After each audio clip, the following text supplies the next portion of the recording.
one, and it's go time. Showtime at the Apollo. Give it a sec to find the feed, and we'll be getting going. So, wow, we're actually on time tonight. And Nice. no, that doesn't ever happen. All right, here we go. So, thank you for joining us tonight. Coming soon, we will dive into the interview. There's going to be a couple different things that I'm going to be talking about tonight. We'll be joined by some of your favorite panelists as well later on. Tonight, we're really going to go science heavy. So we're going to dive into the side of quantum physics, the D-wave computers, Cern, wormholes, all the stuff people keep talking about that that we've heard a bunch. But my new guest has, sorry, I should say he has a new theory on some of this stuff that I'm waiting to hear. It should be pretty interesting, a new take on it. We're going to dive into that in a minute. And my cat came in. I was playing trumpet, and he liked it, so he came in, and then I chased him down and made him come back to say hi for a minute. So gotta say hi to the cat before he jumps off. Do you have your cat Ouroboros? You usually have cats behind you. Oh, I usually do. No, not tonight. Maybe later they'll wander in. Yeah, I think there's one by your door, maybe. Anyway, my guest tonight, Ouroboros Principle, which I don't know if you guys watched the show before. You know, I had a hard time saying this. I don't know why. I could not say the word Ouroboros. It took me like 2 or 3 shows to get it. And we're going to talk about first your channel, how it started, because much like most of us, you're not really a Mandela Effect channel. You kind of were talking about all kinds of things, and then you started putting a few stories up about the Mandela Effect, and just like the rest of us, your channel's kind of got hijacked and becoming about that. Why don't you tell us a bit about your channel, and also what's with the name? Because people are going to want to know what that is. They're going to be like, oh, he's a reptile. What is he talking about? You know, whatever. So go ahead and tell it to us.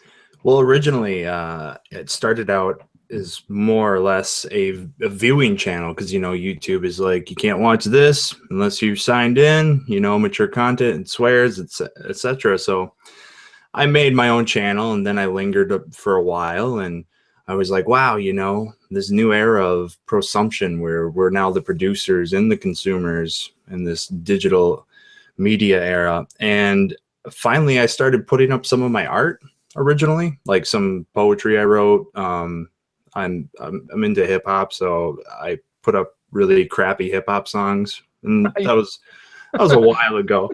I appreciate I still do it though.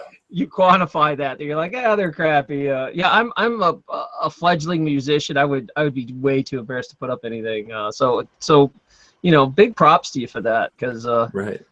I can't imagine how hard it'd be to do hip hop. So did you put that on your channel? You were actually like, if they go there, they'll see some of your hip hop music? Oh yeah, there's hip hop music on there. And in fact, lately I have videos that were public, and then I took them down because I'm trying to concentrate on new content.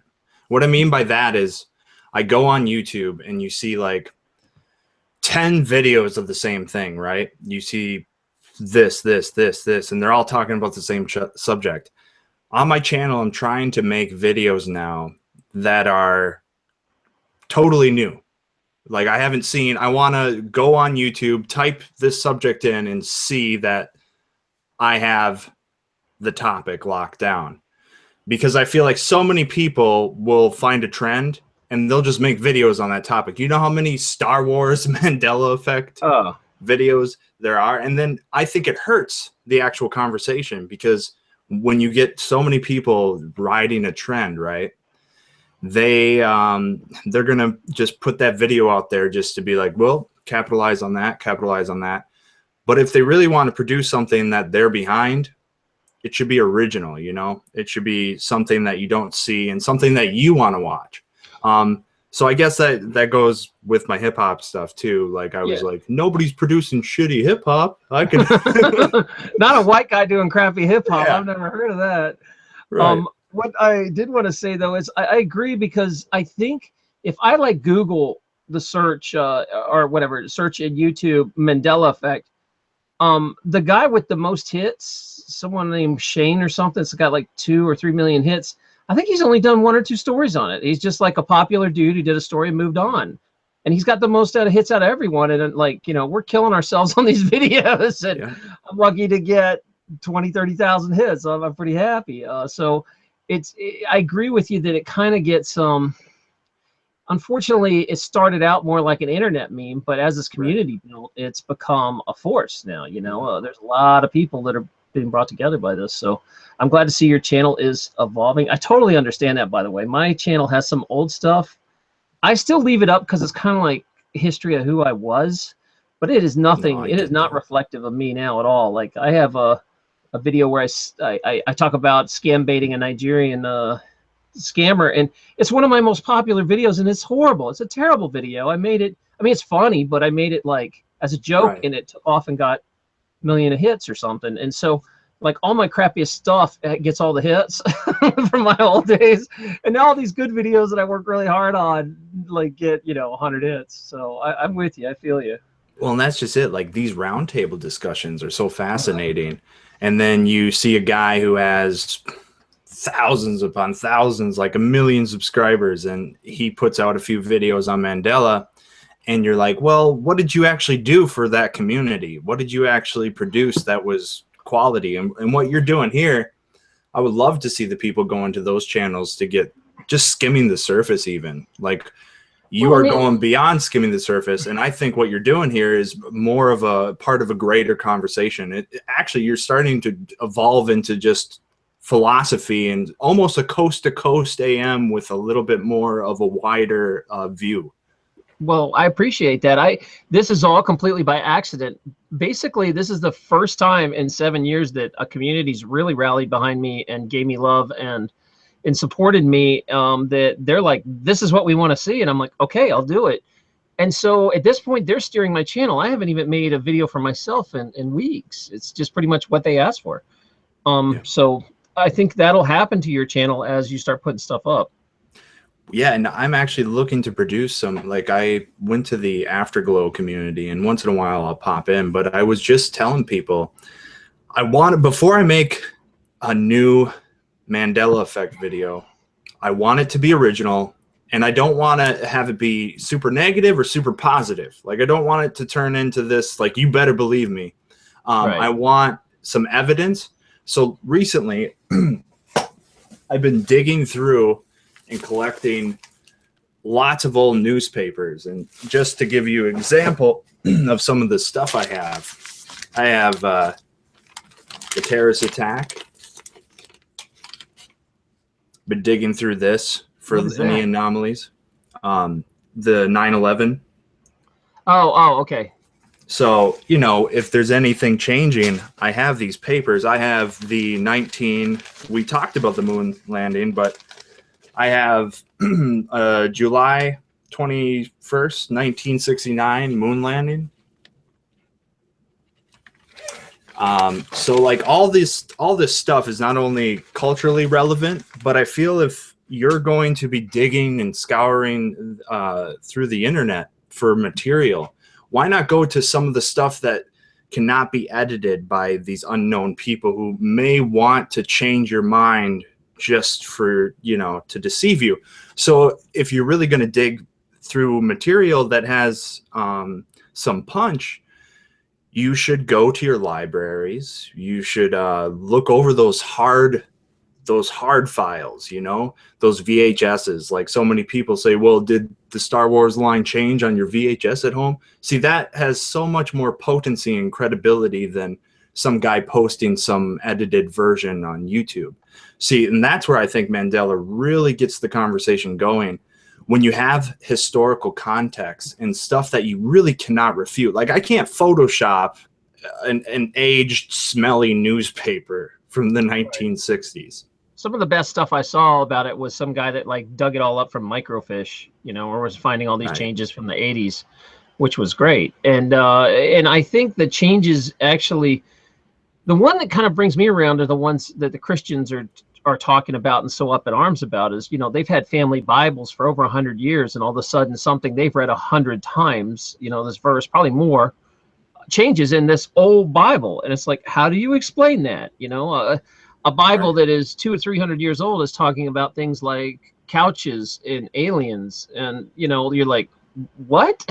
You know, those things didn't. Who was talking like that 300 years? So these old documents that change really, you know, in the hands of people, that's hard to explain away. I don't. That's not Absolutely bad memories, man. I'm sorry, it's not. And then it boils down to perception. You know, once you change that one word, how many more thoughts come as baggage and as a consequence? You know, getting into like physics, I believe at a fundamental level, thoughts are a subtle form of matter. So like, just like Newton said, every single thing you do in the physical world has what? An equal and opposite reaction and action. So thoughts work the same way, and if you really want to get down to it, and if they can change a single thought, well, that has a whole string of consequences down the road. All of those equal and opposite concurrent events they're gonna just change everything. And you were saying one of your panelists put up a video recently, she felt overwhelmed. And that's what this stuff can do. A single word becomes this snowballing avalanche of events for a person, because it's not just a single word, it snowballs into a story. And then that's just your perception at that point. And that's just amazing that this Mandela effect is doing not only mental but physical things to people. Well, I wanted to ask you about what, before we dive into this, I meant to ask you about the Ouroboros Principle, and I'm going to show people that don't know what that is, what we're talking about, because some people don't know what the Ouroboros is, and they're going to think like you're some sort of, you know, conspiracy reptile snake guy or something. So this is an original Ouroboros. Can you explain what this is? Very ancient symbol. It's kind of a motif with a lot of cultures. In fact, only in the West do we have this Abrahamic tradition that snakes equal bad. Snakes are not good because of the Bible and Genesis. And I understand that whole point. But to have a well-rounded perspective, snakes are generally seen for their qualities of life and being cunning because they shed, right? So a snake eating its tail is an infinite loop of regeneration. And that's what Ouroboros essentially means. And it's a Greek word. And most of our scientific and philosophical rhetoric and critiques and literature, it all comes from the Greek and the Latin and from that area in time. And antiquity itself, they had very, I don't want to say rudimentary, because in that tiny little symbol is stored a multitude of definitions for people. Just like I was saying, a single word can change perception. Well, to a lot of cultures and to people who really take symbology and dissect it, they see something like that and it means so much. It's a whole perception. So Ouroboros to me encapsulates the idea of infinite rejuvenation and the idea that we are, as like a human species, an experience or just a self-contained form of energy. We're in this never-ending time loop. And that's kind of how the universe, how I make sense of it cognitively, is the universe itself is kind of an Ouroboros principle. Things, you know, the seasons, the cycles, it's all circular. Everything's circular. So that's why you chose that as your channel. It's not some sort of cult thing, or no, well, not a bad cult thing. Right. No, it's philosophical, and people can misconstrue a lot of things, and they're gonna. But the whole point is, if you really read the literature, Ouroboros is just a word that is based in symbology. And people, what do you think the Trinity is. That's symbology. The way we encapsulate these ideas that are so complex into a tiny little symbol. That's what the Ouroboros is. It's just like the cross. And I have a cross too in my room. I'm not going to put the cross principle because to me, I think Ouroboros sums up the universe better than the cross. But when it comes to the cross and the angelic symbol of man, sure, that has a lot to do with Jesus. And what was that symbol that Da Vinci used with it starts with a V. I don't know why I'm Oh, the having a brain. Vesuvius man, the Venetian man. What the heck? The man that with all the arms and legs. Is that what you're talking about? Yeah, VI. It's like, oh man, I can't. but the point is yes, there you go. Thank you. That is a complex set of ideas that Da Vinci decided to record through symbols. The triangle, Pythagoras. I mean, all of our scientific knowledge and all of our cognitive resonance, the way we describe the world, boil down to symbols. I think it was Confucius who said that we don't rule the world, symbols do.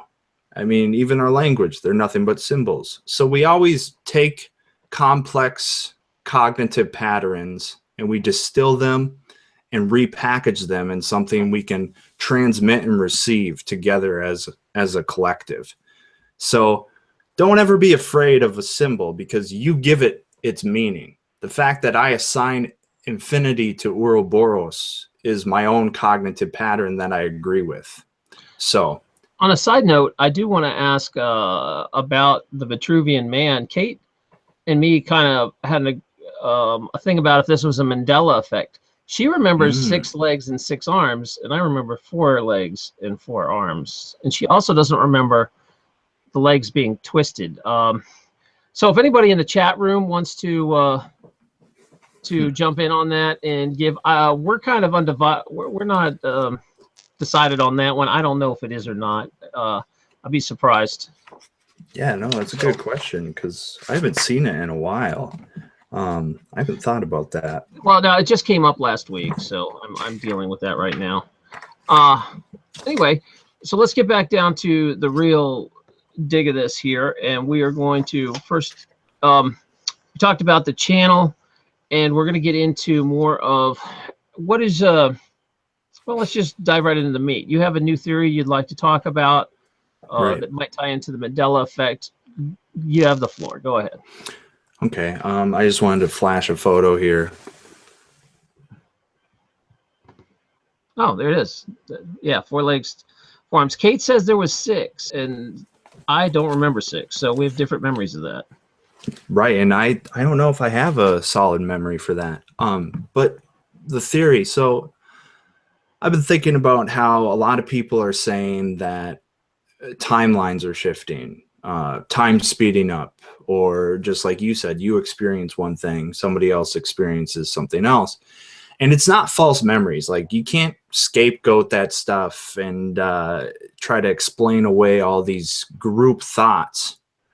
Yeah, there's groupthink, but this is different. It's people coming together that are not a part of a solidified ideology, and they're finding each other and they're having these thoughts already. It's not that you go to this meeting and one guy goes, "This is what we're going to think. Let's do a mantra." No. People are finding each other with the same thoughts. So the Mandela effect is interesting in that regard. So I've been thinking about how if we're all going through time and space as a continuum, and our energy as it flows and creates this, some say, the illusion of time and space, with our trajectories and the multiple world theories and the simulation theory, can a simple split or shift in our trajectory be like a biological organism adapting to its environment? What I'm getting at is perhaps like the Earth is one single biological entity, except for we divide it and splice it up and we call it this, we call it that. Just like I am and you are a biological entity, but inside of us we have a lot of microorganisms, we have all these little things, right? We classify. So what if perception is an organism that we haven't, and this is like a redefinition,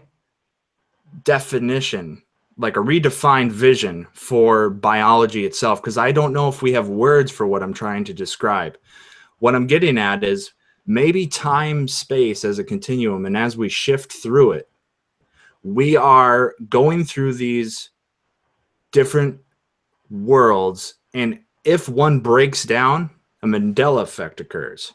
But what if that breaking down is like an organism splitting, like an amoeba going boop, splitting, and it's adapting to its environment?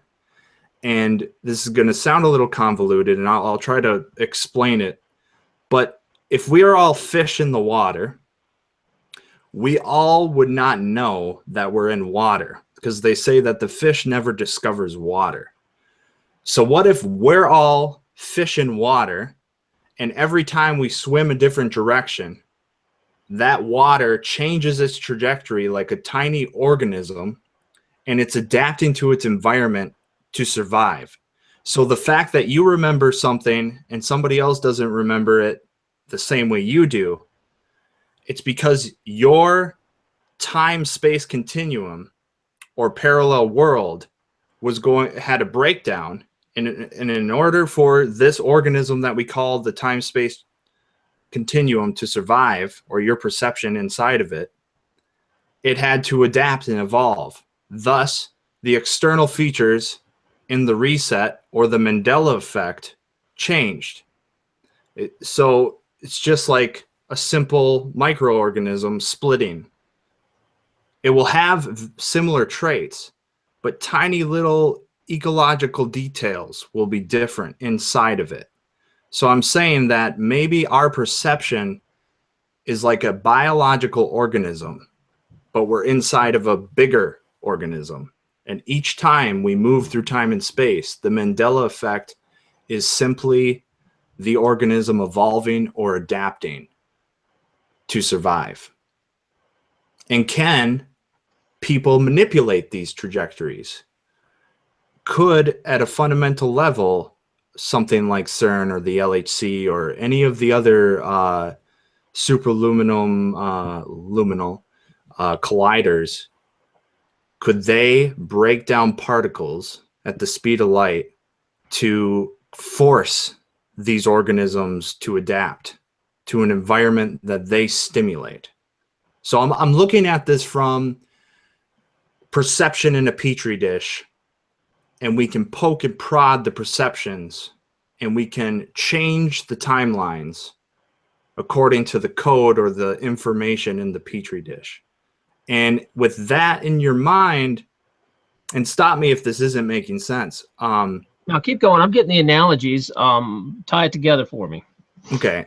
With that in mind, I mean, you got all the time you want, so go ahead and explain whatever you like. I'm sorry, I didn't mean to cut you off. Oh, it's all right. With that in mind, we're in the petri dish, and in order to survive, the Mandela effect occurs. So I think the Mandela effect may be the result of time-space perception of individuals flowing through the bigger time-space continuum.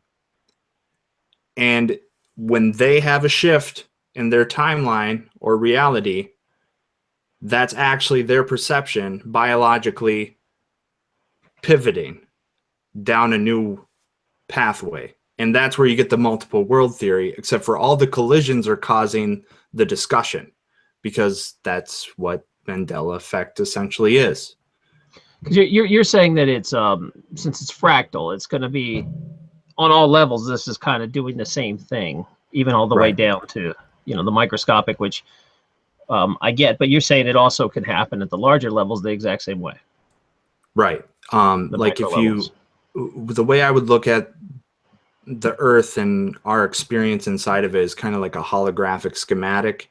And so, in a schematic, an electrical schematic, you have resistors and receptors, and you have all these different components, right, that plug in and hold the charge of consciousness, or on a schematic, energy, electricity.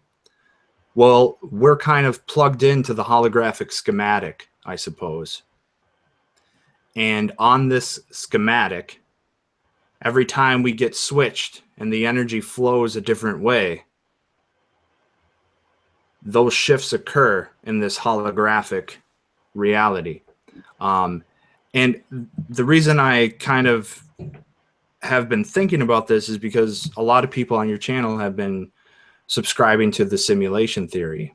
And if someone can stimulate the simulation, can they essentially break down our perception of reality in force splits, or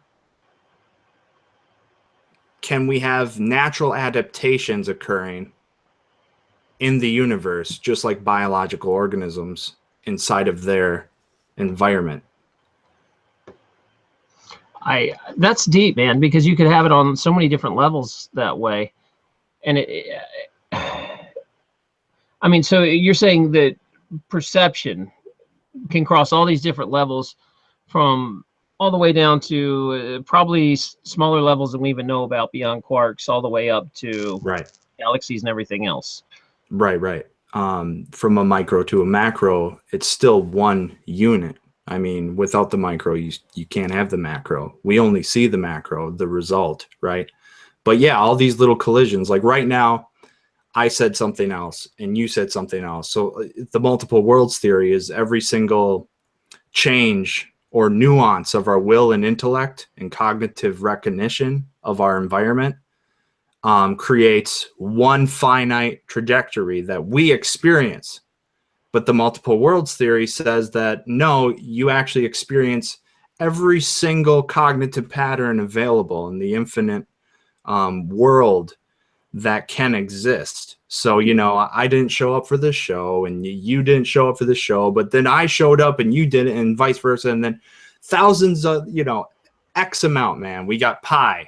We take a slice of it. It goes on forever.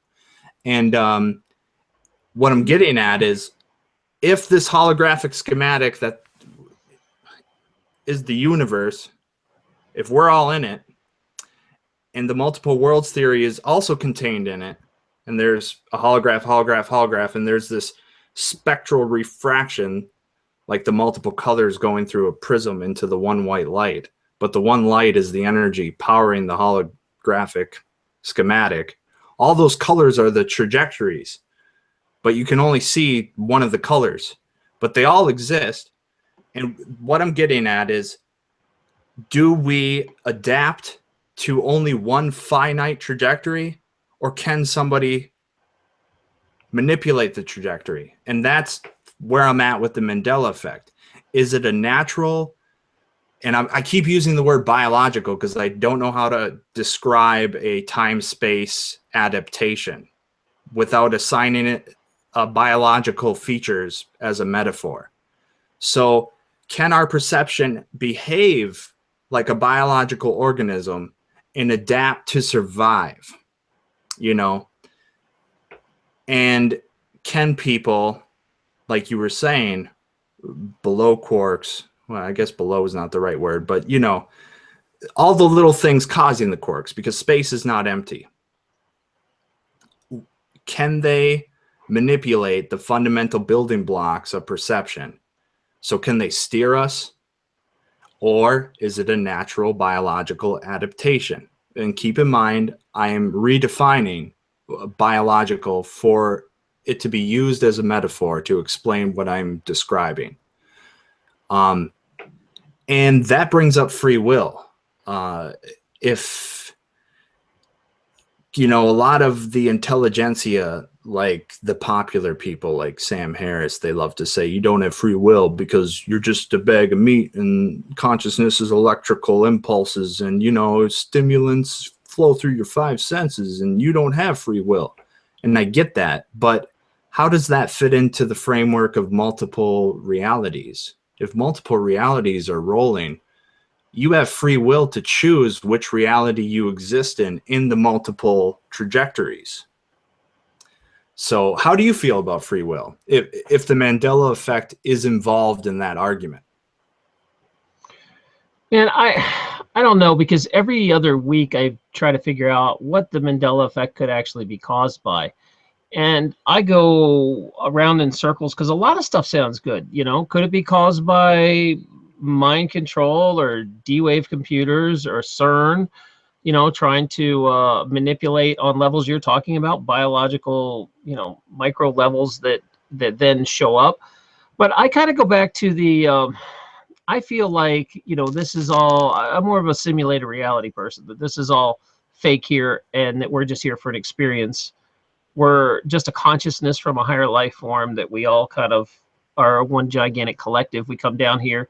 And I feel like this is all digital code to me, man. I mean, this world can be hacked just like a computer can be hacked. As above, so is below. That the idea of computers, the idea of myth and lore and all these things, music and stuff that we think we created out of mankind, is just stuff from other realities that we've experienced before that we're just projecting in here. I don't. I think the only thing that's original is the clashing of these and the experiences of, okay, let's put all these animals from all these different cool worlds and all these different realities together on a planet, and we'll give everybody free will and let's watch what happens. And you know, it's the greatest video game ever played in a sense. That's where I'm at. So I do believe that what I'm going around to is, yes, free will and collective conscious can change the game, and I think it is a majority of force. So in other words, it's going to sound crazy, but if enough people got together in one reality and all of us decided, hey, you know, we're in a fake reality, we know it, the Mandela Effect's losing us clues everywhere, let's all manifest something awesome or change the rules of the game.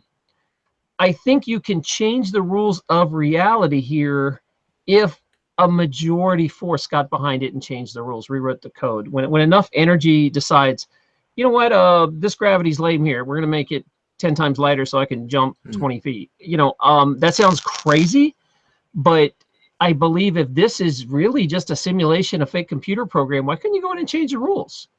Yeah, and you know, scientifically, without, no, I'm not calling what you said whimsical, but without sounding whimsical, and for people who want some like hard evidence, really think about everything around you. Every single thing around you is an externalized manifestation of human consciousness and will. So what you're talking about is simply that, except for at a level that we don't understand yet. Now, what I have to say to people who say, well, that's just magic. This is magic 30 years ago. What we're doing is magic. Yeah. If you had told me 20 years ago that all the knowledge of the world would be in my hand on a phone, which, by the way, I can talk with people like Star Trek, I would have thought you were crazy. Yep. You know, and so people need to realize that we do not invent anything, actually. It's all here. It's been here. If somebody figured out how to build this 1,000 years ago, we would have had it. We just have to put our mind to it and discover.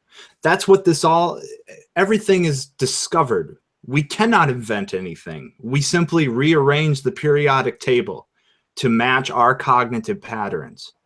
And that's, I think, where I can fundamentally agree with such a whimsical statement like, we can fly if we want to. Maybe we can. We just haven't figured it out. We haven't discovered it. I feel like it's, gosh, I hate to use the movie The Matrix because that's so cliche, but they address a couple good things. That, okay, Neo realizes he's in a fake simulated reality, that nothing's real, and he has to talk to his mind and say, all this is fake here. And one of the first things they do is say, okay, we're going to take something you absolutely believe in, gravity, and you're going to jump from this building to that building. Yeah. And like everybody always fails the first jump because their mind just can't turn off the fact that, hey, man, this is our existence. How could you turn off reality? And I believe that that movie's a lot closer to reality than people give it credit for. I do feel that if this is just one giant computer game, that it really wouldn't be that hard to hack it. I believe other players can come and join this game, leave and go play another game, go to other realities, and they can rip holes and come. I mean, those are like the players that have leveled up, right? And they've come back multiple times. I believe players are good enough that they can rewrite the code and give themselves, you know, special abilities and powers and time travel. I think all that can be done. If this is just a simulated reality, why not? Yep. You know, that's really not unrealistic. Well, and I think the main problem for people all over the world is we are still struggling with the idea that everything's separate. The universe is simultaneous happening. That's life. That sound right there is everything. What I'm saying is everything is happening simultaneously. The future doesn't exist. The past doesn't exist. Now is here, and we live in that moment. And it's not new age. It's just a fact. And so if we put our minds together and stop building these divisions, because we're all doing the same thing, we just have different ways of going about doing it. We all have these labels and terminologies, but essentially, you've heard the cliche argument that all religions say the same thing. They do, like, you know, comparative religion, they do. They all say the same thing. And I think where people go astray and they become inert, and there's a cirrhosis of ideas, is when they cling to something like a fixed perspective. They want to believe in that. It's like taking a photo, right? And you hang it on your wall, and that person dies, but you look at that photo, that person's still alive. I think that's how the majority of people live. They want to believe in the photo. They are never willing to really appreciate what is in that moment and in that person right then and there. And what I'm getting at is people do not know how to let go of the past, and they do not know how to unify the experience of today. So we live mythically through our archetypes. We live mythically through our tools, our technology. That's why so many people watch cat videos on YouTube. They want to live mythically. You know what I'm saying? I love cats, but I'd rather go and be with my cat than watch a cat video on YouTube. But again, though, this is going to get a little deeper, because I know some of the Buddhists and things like that believe that if this is just kind of, you know, like projected reality, then me watching a cat video is just as valid of an experience as me playing. Like, if I really believe this video and I get absorbed in it, it's kind of like the same thing of, I'm going to use this definition for the gamers out there. You know, when you start playing a video game, you're very aware of your room, you're very aware of the clothes you're wearing, the joystick you're holding. But after like 10, 20 minutes, all that stuff fades out. All you're in the game. Your reality is, and I believe that that's what we're like. We're spiritual beings. We're playing this game, and we've forgotten we're in this game. And we got a lot of power, but we don't know how to use it. And I think the very old cultures were all very aware of this, and they knew how to use the power.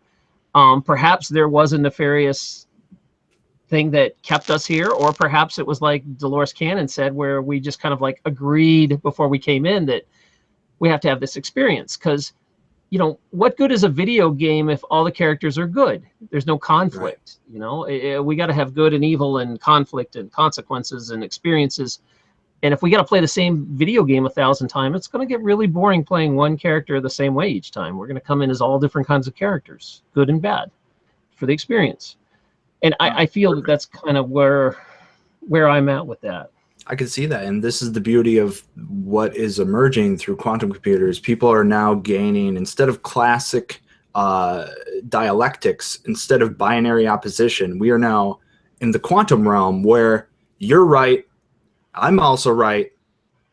And what I'm saying is the video game is just as real as, you know, not being in the video game. So yeah, you're right, and I'm right. So watching the cat video on YouTube is just as real as hanging out with the cat.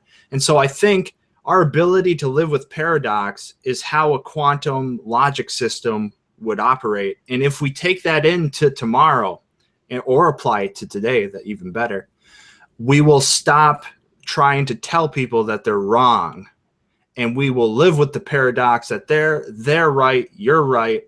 And it's a quantum. Instead of just the one or the zero, they're both happening simultaneously, and we can live with that because it's not bogging us down anymore, and we accept it, which is an interesting thought in itself.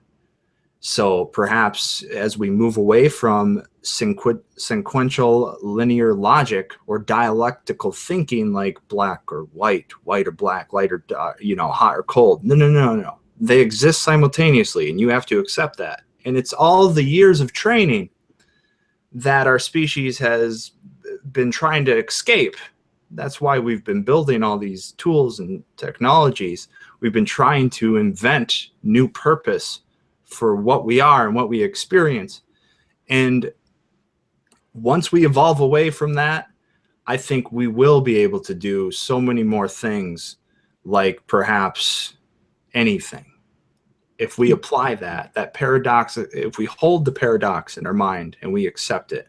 I had never really thought about that, and that's a brilliant point, that both of us could be right at the same time, or everybody could be right at the same time. I did make a video called, out of sight, out of mind, out of reality, where I basically said that whatever you believe is your real reality.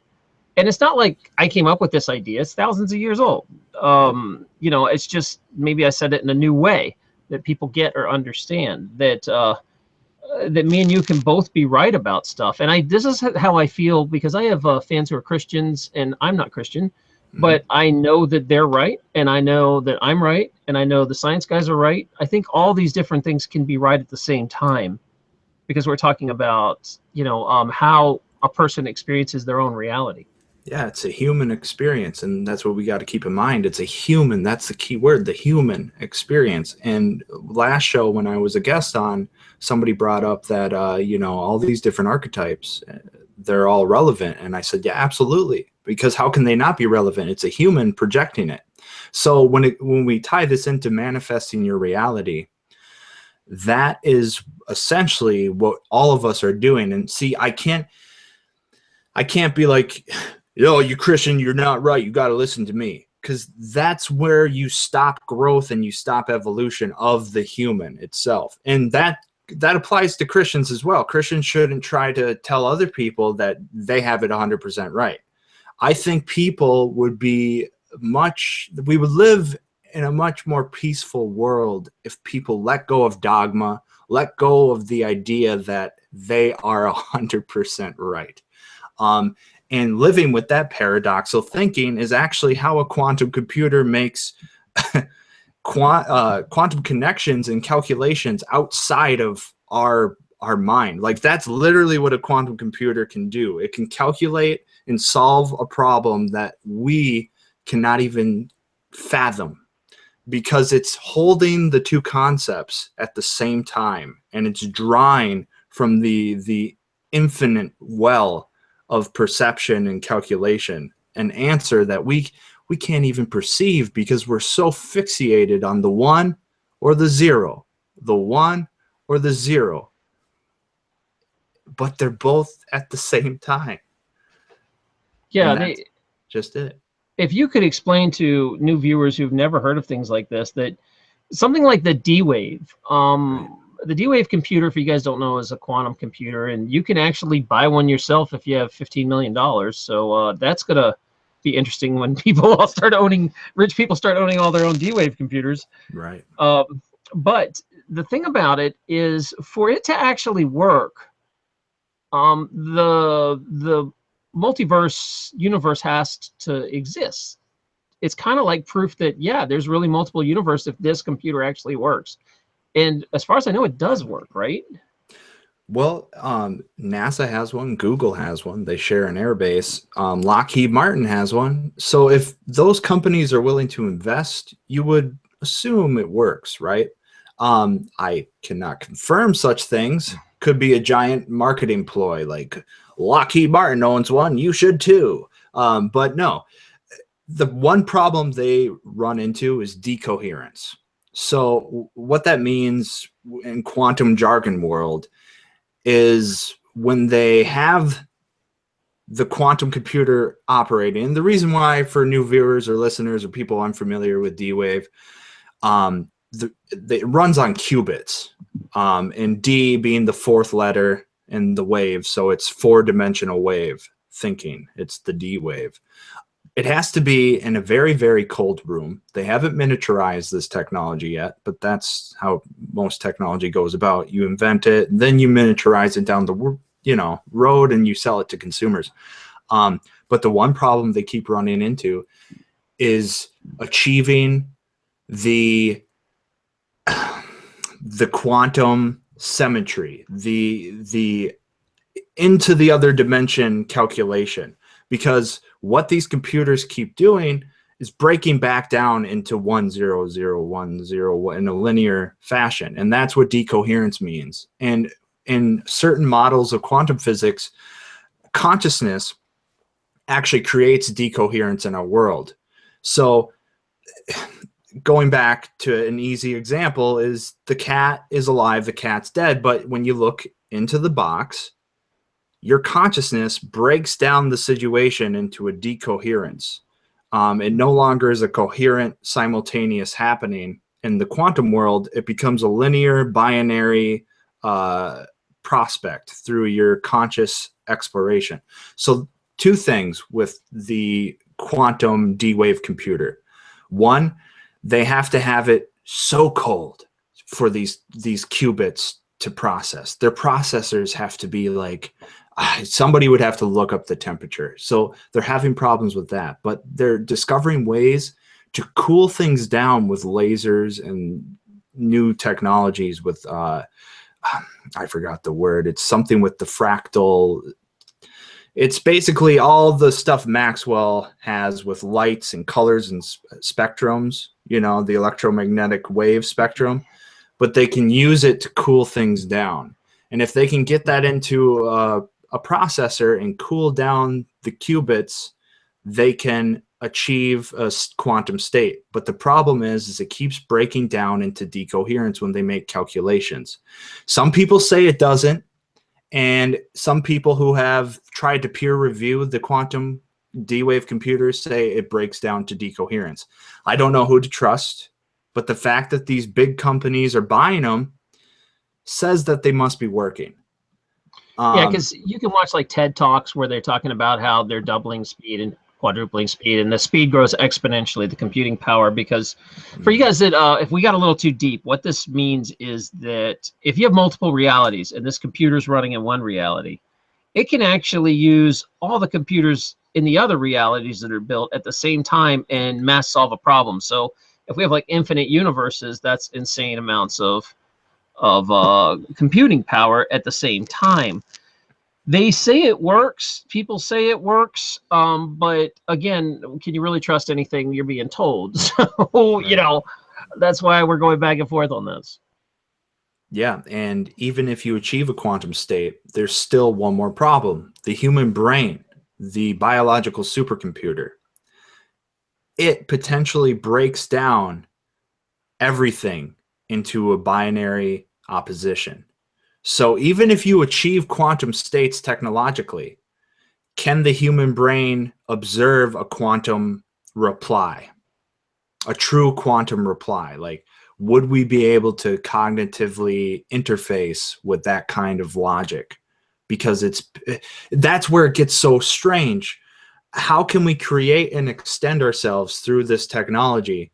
How can we create something that we can't understand? That's where I don't, you know, you would think that we would have to be able to understand it to build it.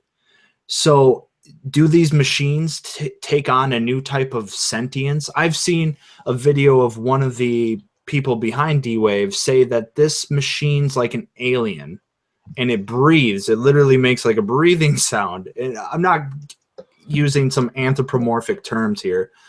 He said this, and I'm paraphrasing, but he said this thing is living and thinking outside of our realm, our dimension. How do we even build something like that? And that goes into artificial intelligence. How do we build something that can carry on a life of its own, but yet we don't know how to control it, and we cannot fully interpret its replies? I mean, I hate to be the tinfoil hat guy, but I'm sure that technologies outside this reality know how to do this stuff. And, you know, they can bring that in, that if all these realities, let me back it up a minute. I see where you're going with this. All right. Here's what I really think. And I usually don't talk about my own personal opinion much, but here's what it is I've had some sort of spiritual experience where, you know, I felt the one consciousness. It's like a bunch of particles. You're like a particle that you can share information with this giant cloud of particles, and everything knows each other. It's information. It's like an energy point of information. And what the thing is you're trying to collect experiences to speed up the collective, so it can evolve and vibrate higher. So you're kind of like a cell in a body, or a drop of water in an ocean, that you go. You're your own individual. You're a stream of consciousness, but you belong to a large consciousness that you can upload information and download information. When you get there, you can share it. What happens is, I think you can have multiple realities. Much like, okay, as above, as so is below, is much like these streams of consciousness can all create realities. We're like explorers, and any reality you can think of, you can create. So you create a reality where, like I always joke about, that like hamsters ride dinosaurs and they're ultra intelligent, and that reality will exist. But the thing is other streams of consciousness need to come in and play, or there's no energy to it. You just sit in this empty reality that really nothing's going on. So just like there's good programmers here, in the stream of consciousness, there's some excellent people that build realities. And they're better programmers than others, and they make really interesting ones. So there are, underwater realities. There's ones where dragons exist and unicorns are real, and everything you can think of exists, because it's just like a computer game. I can code a computer game to make it anything I want. I could have a whole planet of, unicorns that talk to each other, and that's my game. And the thing is if you want to have enough people come and play your game so that it builds interactions and experiences. We're explorers that collect experience, and on the base level, experience is just energy. So every time we have experiences and exchanges, we're building that little vibration a little higher and a little more energy. And the idea is to collect as many experiences as we can in these realities, bring it back up to this higher conscious life form, and upload it. And then we go back in. The thing about this reality is it's a really popular reality. And for whatever reason, I think it's taken millions of years to design this cool reality. We brought in our favorite animals from other realities. We brought in all these cool rules. We're like, okay, we're going to have gravity here. We're going to have a sense of time here. We're going to do all this stuff here. And here's the rules of the game. Just like if you were to go play any sort of massive multi-level thing online, that everybody kind of has basic rules. But then there's always kind of these jerks that know a lot more about coding than you, and learn how to break into the World of Warcraft and create their own swords and, hack the system. And there's people that can level up, and there's characters that can come over from other realities, and because they know how to do it. I think this reality here, I think we consciously know going in that we want our memories wiped. We want to have these experiences, and some people volunteer to be in this karmic loop over and over and over, and they come in and they get trapped here. So we come in and play, and we forget we're playing. Because if we knew we were playing a game, the experiences really wouldn't matter that much. They wouldn't be as real. You wouldn't really learn a good lesson. What's it like to be a warlord and kill a bunch of babies? Okay, I got that lesson. Okay, now you're the other side. What's it like to be the baby that's getting slaughtered by the warlord? Okay, I got that lesson. I guess I don't want to be that. It's a school. It's learning here. So if all that is understood, that you can have all these different realities going off at the same time, and this is just one computer game being played that we're kind of stuck in, I don't really think anything's out of the zone, out of bounds, because other players can come in from this reality and play, but they can break the rules in this reality some, but they're not going to get the same experience as we are. The people on the lowest kind of beings right now, to be a human is full-blown experience, and it's a much higher level of in a sense, because I know everybody's gonna be like, oh, it's low vibration, we're the densest thing, we're here. I get that, but I'm trying to say that you learn the most in this state right now, and that's why we're here, is because of these interactions.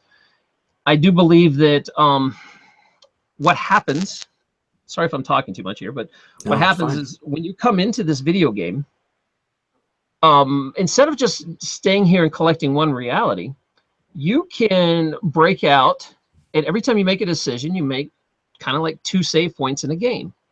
just like a video game. You know, I'm going to go fight the dragon in one scene, or no, I'm going to go build a castle in the other. And once you split it, you're kind of, you know, you got two paths. So you keep splitting it and splitting it and splitting it. And every time we make major decisions, we create a whole new universe. We create a new reality that's very, very similar. We just have a little different. And all these run at the same time. And your consciousness splits.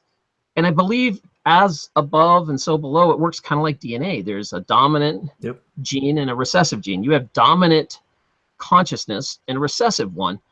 And every time the recessive splits and splits and splits and splits, it collects its experiences, and when it stops getting enough focus or loses energy, it just collapses and comes back. Or if they die in that other reality, they collapse and come back. So we spread out, collect millions of experiences, and then come back together as one soul before we leave this place. And I feel that that's what's going on with the Mandela Effect is we've already expanded as far as we're going to expand. Now we're starting to collapse universes together before we vibrate out of here. And depending on what you think, some people believe the Earth is vibrating higher and it's just going to take us out of here if you're in the right vibration. Other people think that if you can reach enlightenment, you can get the heck out of here, you know, if you vibrate high enough. So, no, wow. Those are excellent points because to bring it full circle, you kind of expanded and with almost a better exposition of what I was trying to say with maybe the programmers programming the Petri dish. That's the biological aspect. There are some programmers out there that are programming, and I'm going to stick with this word biology, our perception. And maybe the trajectory is an organism. And going back to like Tesla, he would dream his inventions. Now, dreaming itself is maybe tapping into these other dimensions, these multi-worlds, and perhaps like a computer when you log in. All right, so I'm a computer, you're a computer, and we all have our fancy little software components, our senses, right? We can plug into I can go type on a computer and it will have the words appear on the screen. But what happens when you plug your computer into the conscious cloud we call the internet? You download and upload information from other realities. So if you think about it, when you dream, it's like your consciousness is connecting to a conscious cloud. And it's connecting to that one universal source, or the Akashic records, as some people call it. And we upload and download through the dreams. We don't know what dreaming is. We still don't even understand what consciousness is, let alone the energy that is present in everything. I mean, I kind of have some theories that I feel like dreams are your ability to take a look at yourself and other realities that are going on in other games that you can just kind of watch and see what's going on and come back. It seems very inefficient that if we're here to get experiences that we shut off, you know, 8 hours of the day and not get any more experiences.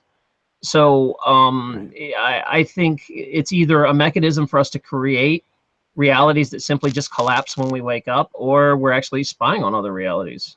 Yeah, I think it's a combination of all that. Plus, it could be a training ground for you to become a programmer of perception. Because like Nikola Tesla said, he would go over these ideas. He would never write them down until he perfected it in his mind, and then he would dream working on it, and the next day he would wake up, and this is all in his biographies, you can believe it or not, but he would manifest that in this dense low vibration zone. He would manifest these higher ideas that were only in his consciousness, folks. So think about what you can manifest. And I like to tell people they have the power of tomorrow. And when you were saying that this reality is kind of what everybody agrees on, I always like to simplify all of that into we are I. So going back to how we're all going back to this source, if the universe is expanding and then crunches and it's just a giant cycle of energy, we are I, and the relative translation of the pinnacle of now is based upon the sum of all consent. We all consent to the relative translation of our experience. And so that sum that we consent to, that becomes the critical mass and the interpretation of what we experience, and we all accept it. And I think when we talk about They Live, the reason why we always like to point at that movie and it resonates with us, it's because we look at people who don't think of these things and we go, are they sleeping? Are they not awake? And we don't have the words for it, so we kind of use these derogatory terms and we don't mean it, We don't want to dehumanize anything about them, but it amazes me how many people go through this world like they live. Because how can you, I mean, what we're doing here, this doesn't occur like every day. Like I drive down the road, Taryn, and it's like I'm looking at, I keep using electrical schematic, but it's like people are plugged into these switchboards. And I get it. It's a combination of symbols, signs, and evolution, and genetics, and brainwashing, and all these things working to provide that simultaneous happening. But for the majority of 9 to 5 life, it's like they live. It's like they're not awake, and they don't want to even question if they're awake. Yeah.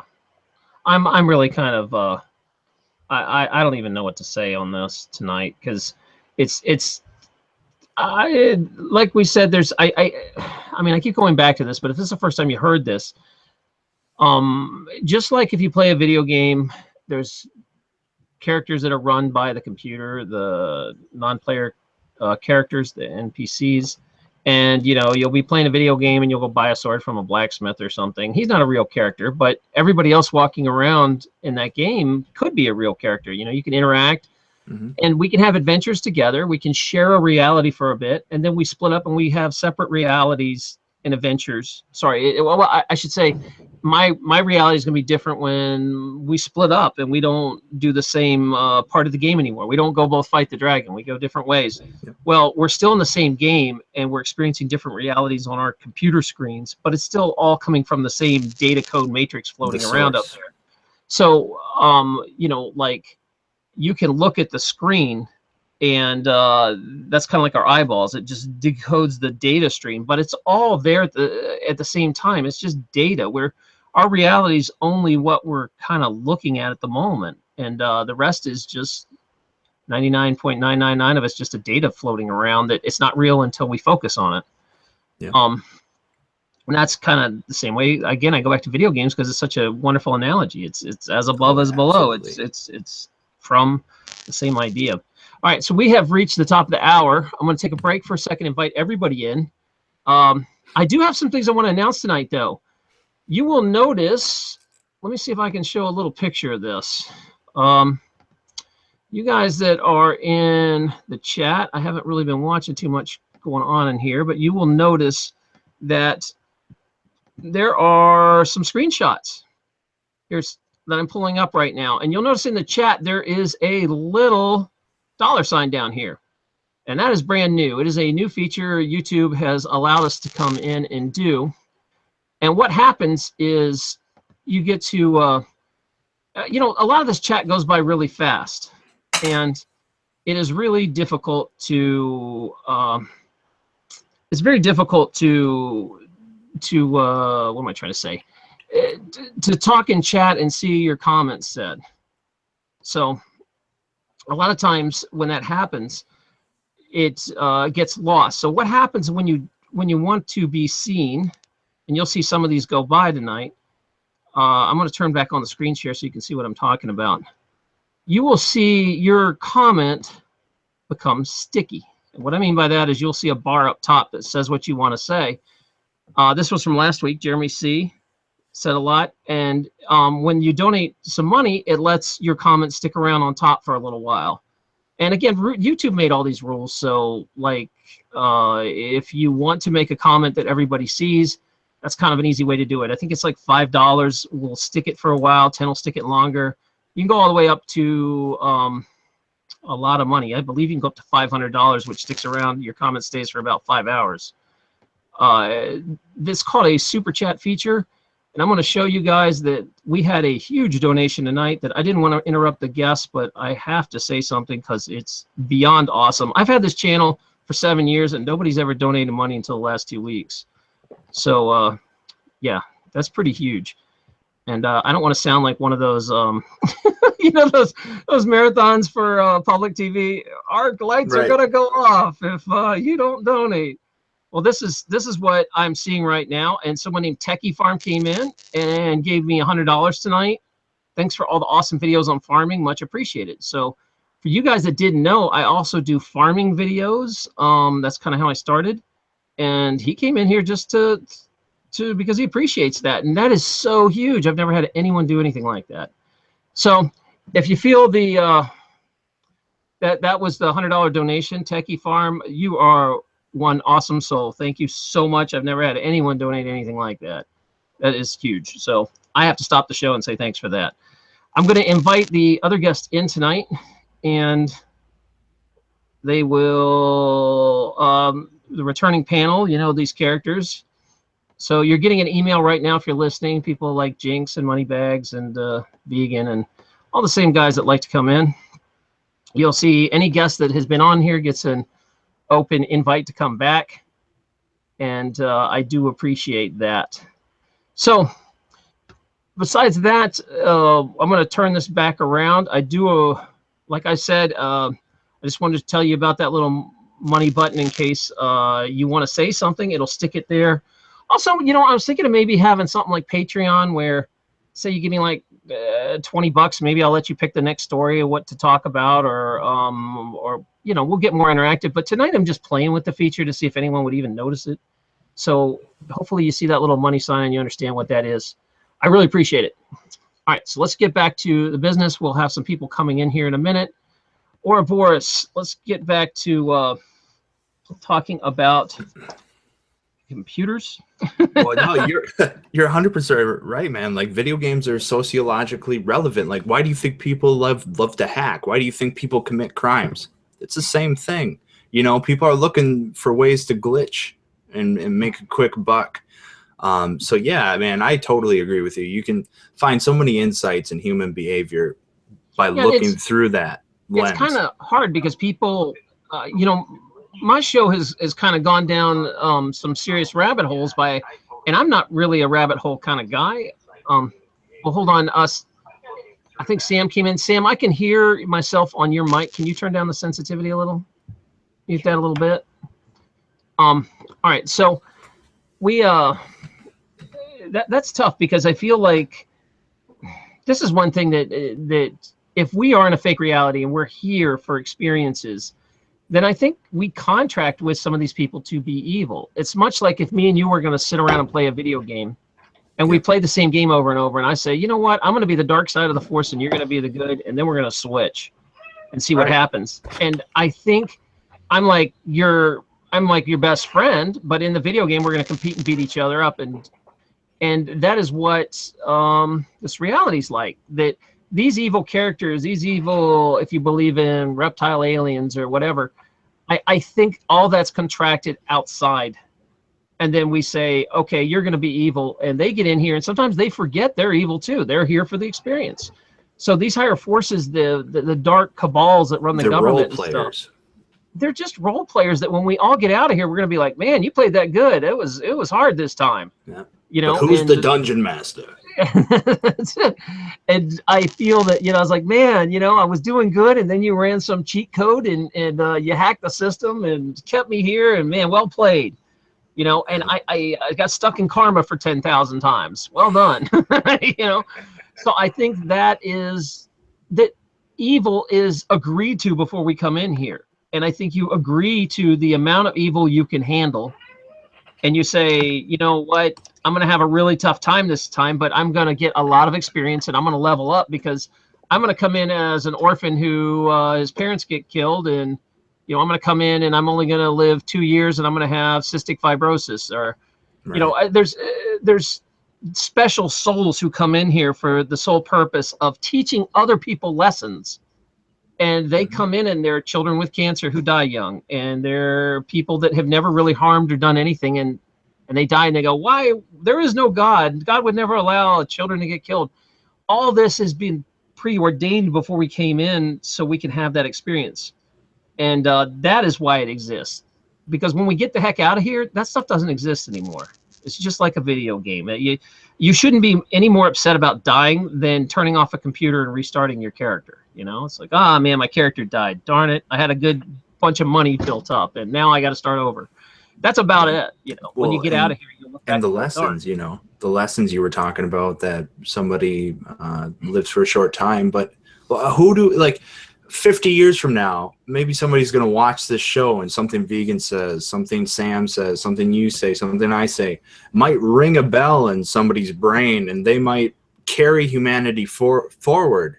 And we never knew that. Like, you know, we're plugged in maybe just for that slight moment, and we don't know what we're doing here. But 50 years, 100 years down the road, what we did here now mattered, but we never got to see it. But why would we? That would be selfish, and that would be the ego talking if you really wanted, you know, instant gratification. Yeah, and I feel that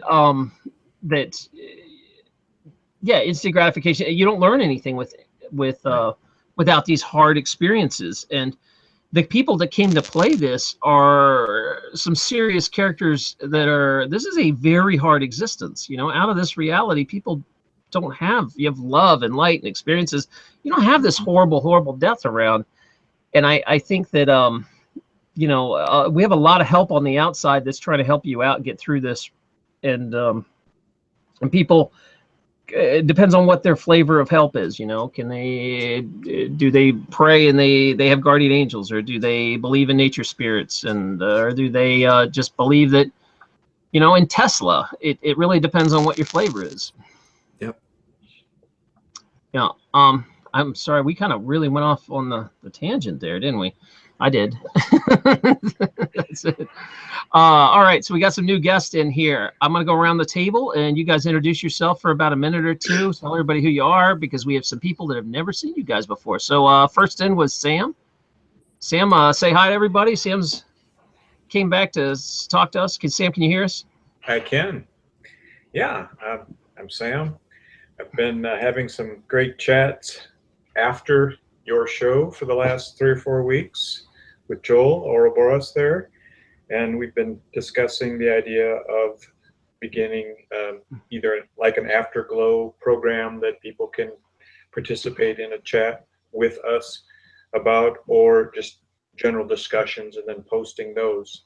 So if my name shows up slightly different than Sam this week, it's because I'm in the process of trying to figure out how to work all the mechanisms to get something of a channel set up. So, oh, well, I'm glad to see you're starting a channel. Everybody here has some sort of channel, and welcome to the club. I really try to support new channels too. Like Jinx Cat just started one, and I'm trying to throw lots of, you know, attention her way, Sue, because I like her stuff, and I try to support everyone's. I'm actually a vegetarian. I love vegan stuff, you know. So there you go. Go ahead, Jinx. Why don't you tell us about yourself? Okay. I've been watching like the last half hour of the show, and I don't really have a whole lot to say after Ouroboros. I'm like, what am I going to add to what you're saying? Every time I hear you talk, I feel like you're more articulately speaking what I'm trying to say, and it's just, I don't know what to add tonight. So anyway, I have a channel. I actually started a couple of weeks ago posting Mandela Effect videos. It's grown exponentially larger than I expected it to. I had originally started a support group for people sort of having these experiences, and finally had so much information I wanted to get out there. I decided to start making videos, and Moneybags and Dr. Taryn, a lot of you guys were inspiration to do that. So yeah, there's still a ton I want to say. I'm trying to do videos in a different way, trying to stay away from a lot of specific changes and focus more on what's, you know, commonalities exist in the people who are experiencing this, and also you know, the weird reactions we're getting from other people who are not experiencing, looking at different age groups, different, you know, economic structures. I'm hoping to go to all of these places, and I've also been focusing on what you guys have to say, and that's been a big part of this channel for me.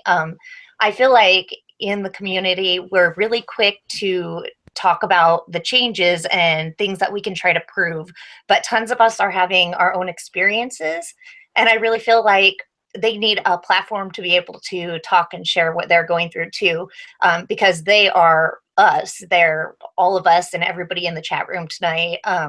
So I've been doing a new series, and it's going to be, there's 2 going on. One's going to be focused more on people's personal stories. And then the other series is going to be focused on people's personal theories. They're always anonymous. I have people, subscribers send me stories all the time. I get like 100 emails a day now just with people's stories and these long posts. It's amazing. I just wasn't expecting it, you know, especially that fast. So I'm trying to keep up. If you guys are part of my channel or you're interested in checking it out and you do post or comment, I try really, really hard to get back to you guys, every single one of you, every comment. And I'm not sure how long I can keep doing that, but I absolutely will try my best to talk to you all individually. So yeah, I just want you to know that my channel is a place for you to speak up. It's safe. Nice. You're very professional too, Jinx. It's just a delight to watch what you present. It's well thought through. It's well presented. Great job. Thank you very much. Yeah. Yeah, I dig your channel too, and I think that's why I wanted to spotlight you was anything that's new and different a little bit. I don't think we can have too much positive things in this community. You know, there's for every one of us that are positive, there's 10 negative guys running around there scaring the crap out of everyone. So you know, the more the better. If you have a positive channel about this stuff, then man, I'm all ears. Come on in. All right, so vegans are next in line. Tell everybody who you are and what's going on with that. I go by the name Vegan Warrior. My channel is Vegan Reality. And I come at it a little bit different, you know, as far as the vegan lifestyle is concerned. I look at things in its entirety. And my objective is to live cruelty-free to the best of my ability, you know, and that encompasses all aspects of our life. And with that type of living, you come across things that are a phenomenon, you know, and I came across it in me. And so I wanted to be a part of a community that discussed some of the anomalies and try to come up with some tangible solutions to the best of our ability. And also, you know, maybe the intangible as well. I really appreciate that. I mean, that's I like having all different views on here, and I think that's why viewers come. Is you know, this isn't just one flavor of Mandela Effect. I pretty much will let anyone that the audience wants come on as long as they're nice and respectful. And so I like the different views. Okay, so let's get down to what we were talking about. Do any of the guests on this panel want to jump in about anything we brought up? Multiple universes, multiple realities, Cern, D-waves. I know Sam likes to talk about this stuff if you want to start. Well, one of the issues that I feel like after reading some of the comments from last week's show was of concern is that there are still people who are highly doubtful that Cern has, in fact, played a role in this Mandela effect, and that it may be happening for other reasons. And I don't know if there are many people who have come across this particular video, but it is called Absolute Proof Scientists Are Behind the Mandela Effect.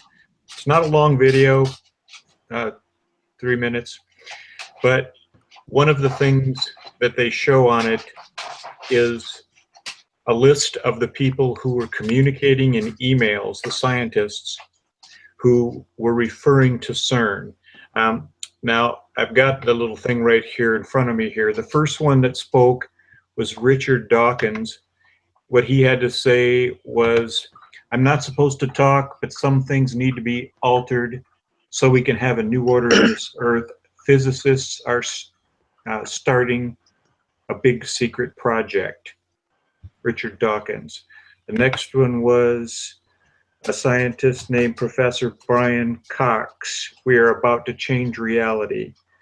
These are 2012, 2013 when they began firing up Cern for the very first time. The next one is Dr. Is it Michio Kaku? Michio, how do you say his name?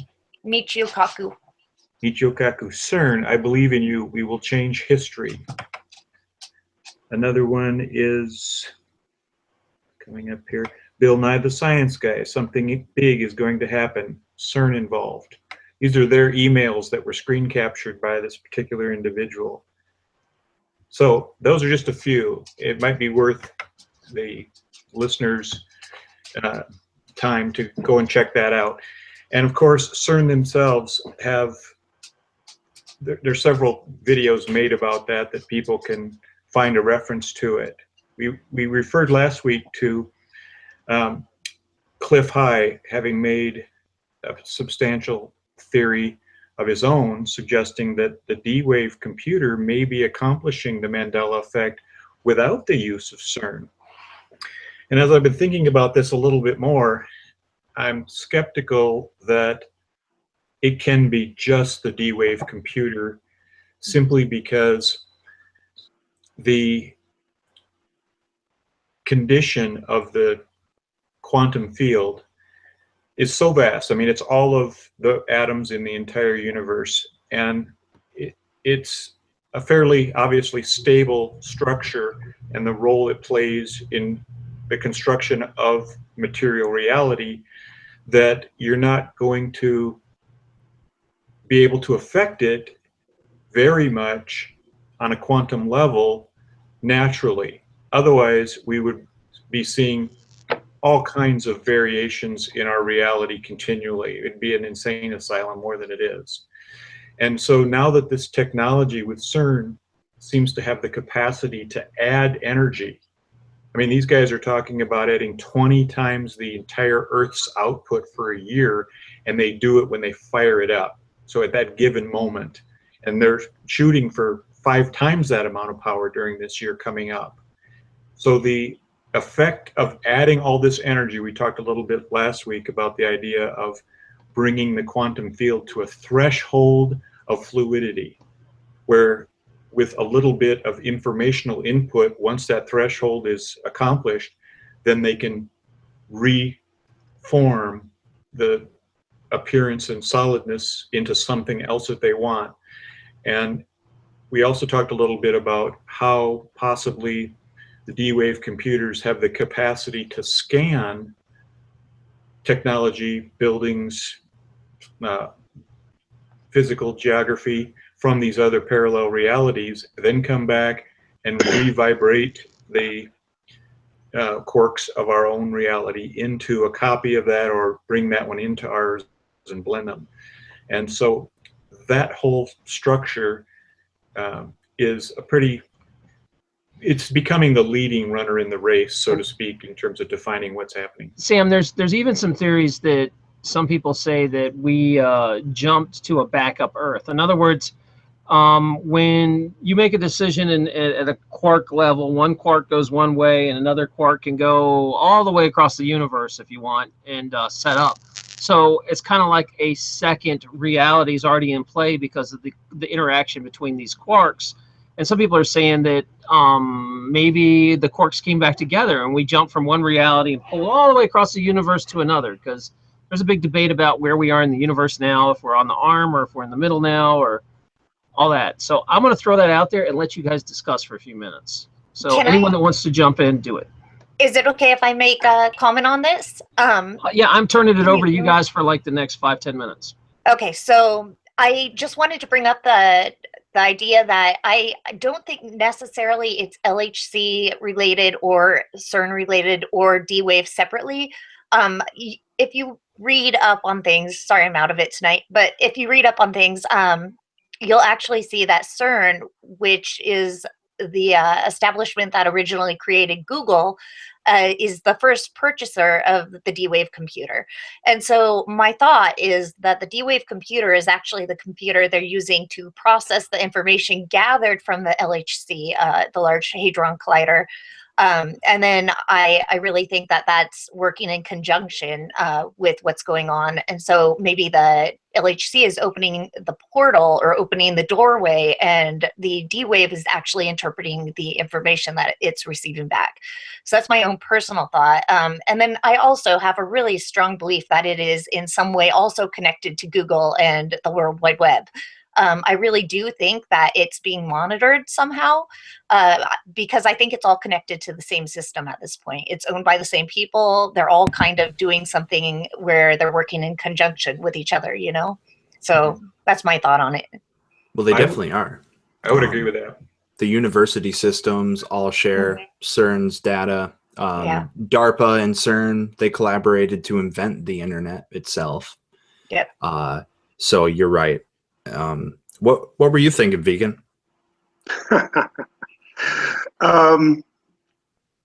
I'm always going to be Simon on this panel. When am I going to not be Simon? You know, can I be Paula Abdul sometimes? You know, we need you. We need you, though. We need that.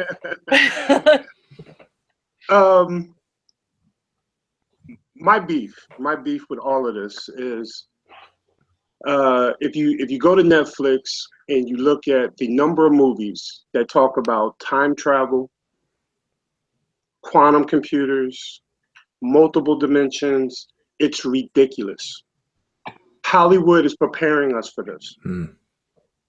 So for me, for one, that's a red flag.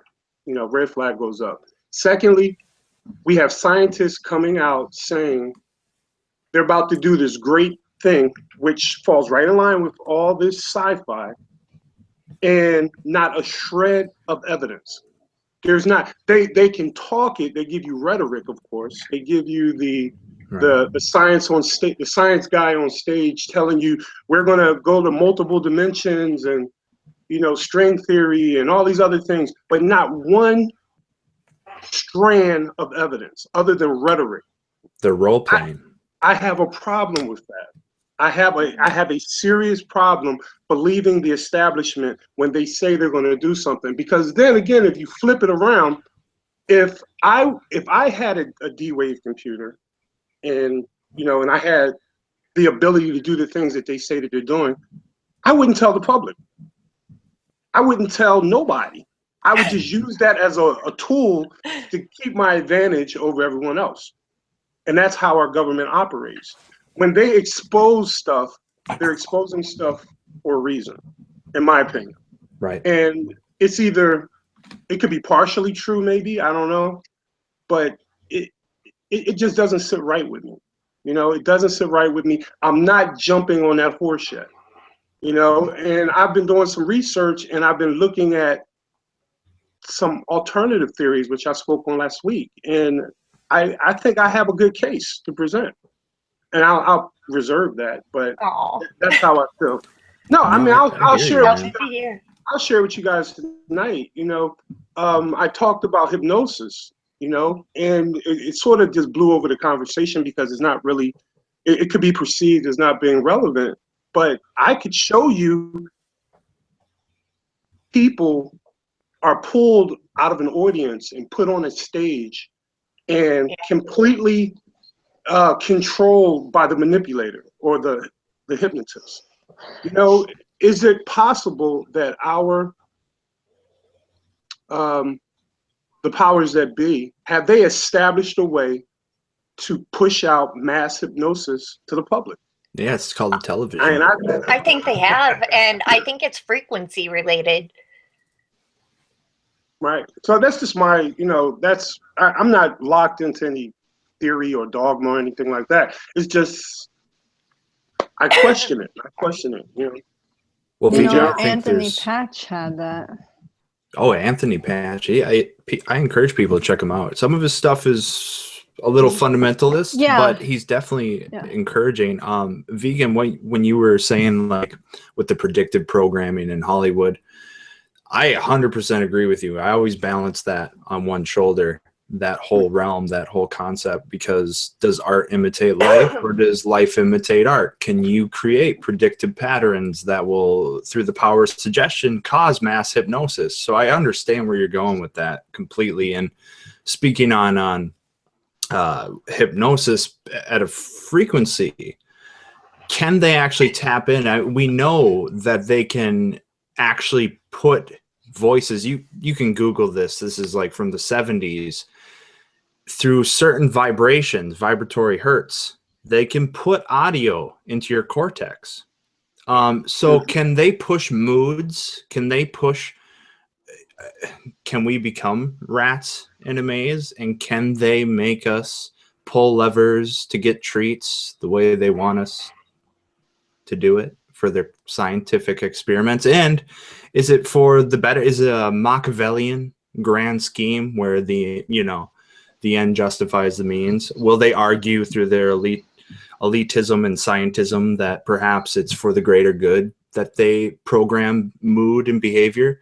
And that sounds conspiratorial, but if you look at the whole realm of social engineering and behavior modification, that's their business. That's their job. They get paid to explore how to modify group behavior. I mean, that's what advertising is at its behavioral, instinctual modification at its lowest level. Right. Yeah, but There's did quite we a- say okay? No, What- The we sure didn't. experiment. What I don't understand is why theories are also separated, because I really believe that there's truth to both theories or everything we've talked about tonight. Like, I feel like all of it really goes hand in hand and it doesn't get looked at that way enough. Yeah. Do you see that? There's quite a bit of scientific evidence on these things tying together, Jinx. I watched a video on it last week, and a scientist was bringing out quite a bit of information and with proof that the correlation between chemtrails and vaccines Mhm. and the MK Ultra stuff that Bigham was referring to. And apparently what happens is the poisons that they're putting in the vaccines, particularly mercury, strips down the nerve structure of our bodies. And our brain and spinal cord and nerves are made of a combination of three things: copper, protein, and a prion. Now those things are, the copper is stripped out, as well as the fat around the nerves from the other chemicals in the vaccines as well, which is a whole topic for discussion. But the chemtrails then are contaminating the air with a benign fungus that is packed into a small carbon nanotube structure.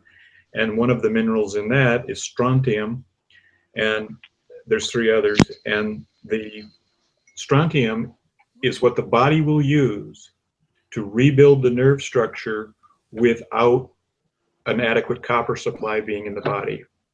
Apparently, combined with microcrystalline particles of basically piezoelectric type minerals, which you're looking at quartz and other types of minerals like this. When the body rebuilds with those, it makes our bodies susceptible to the microwave energies you're referring to. Some of those microwaves are broadcast across just in the atmosphere. Some are coming at us through our cell phones, some through our televisions and media. Now, the frequencies they're claiming, they've got a high level degree control over our emotions and attitudes. Exactly. Over posturing our brain to think in certain ways, so we become highly suggestive to media. They're still using subliminal messaging, where they flash for hundredths of a second certain messages they want us to receive, like in They Live. And so when you make the conclusion intuitively that these things are all coordinated, you start to see that the kinds of effects where we get when we talk to someone about the Mandela Effect and they're angry unjustifiably about us bringing that up, Right. seems to be a behavior that demonstrates that they've been programmed Or controlled in, yeah. or being Sorry. controlled. Absolutely. So Yeah. sure, totally agree with So that. Kat brings up a very good point. It could be a combination of all this stuff. I don't know if Doc will mind. Would you guys mind if I show an example of what I'm talking about? No, do it, man. wouldn't mind. I'm listening. I take the floor. All right. Let me share my screen here.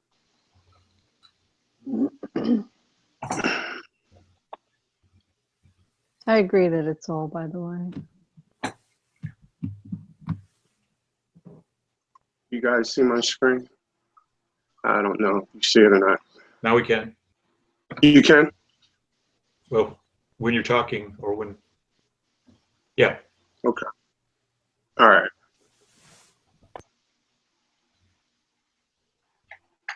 Can't hear it though. You can't hear it? No. Is that better? No.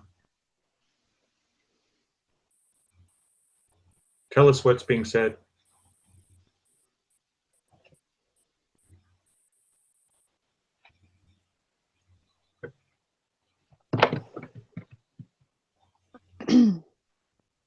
Yeah, we're not getting audio.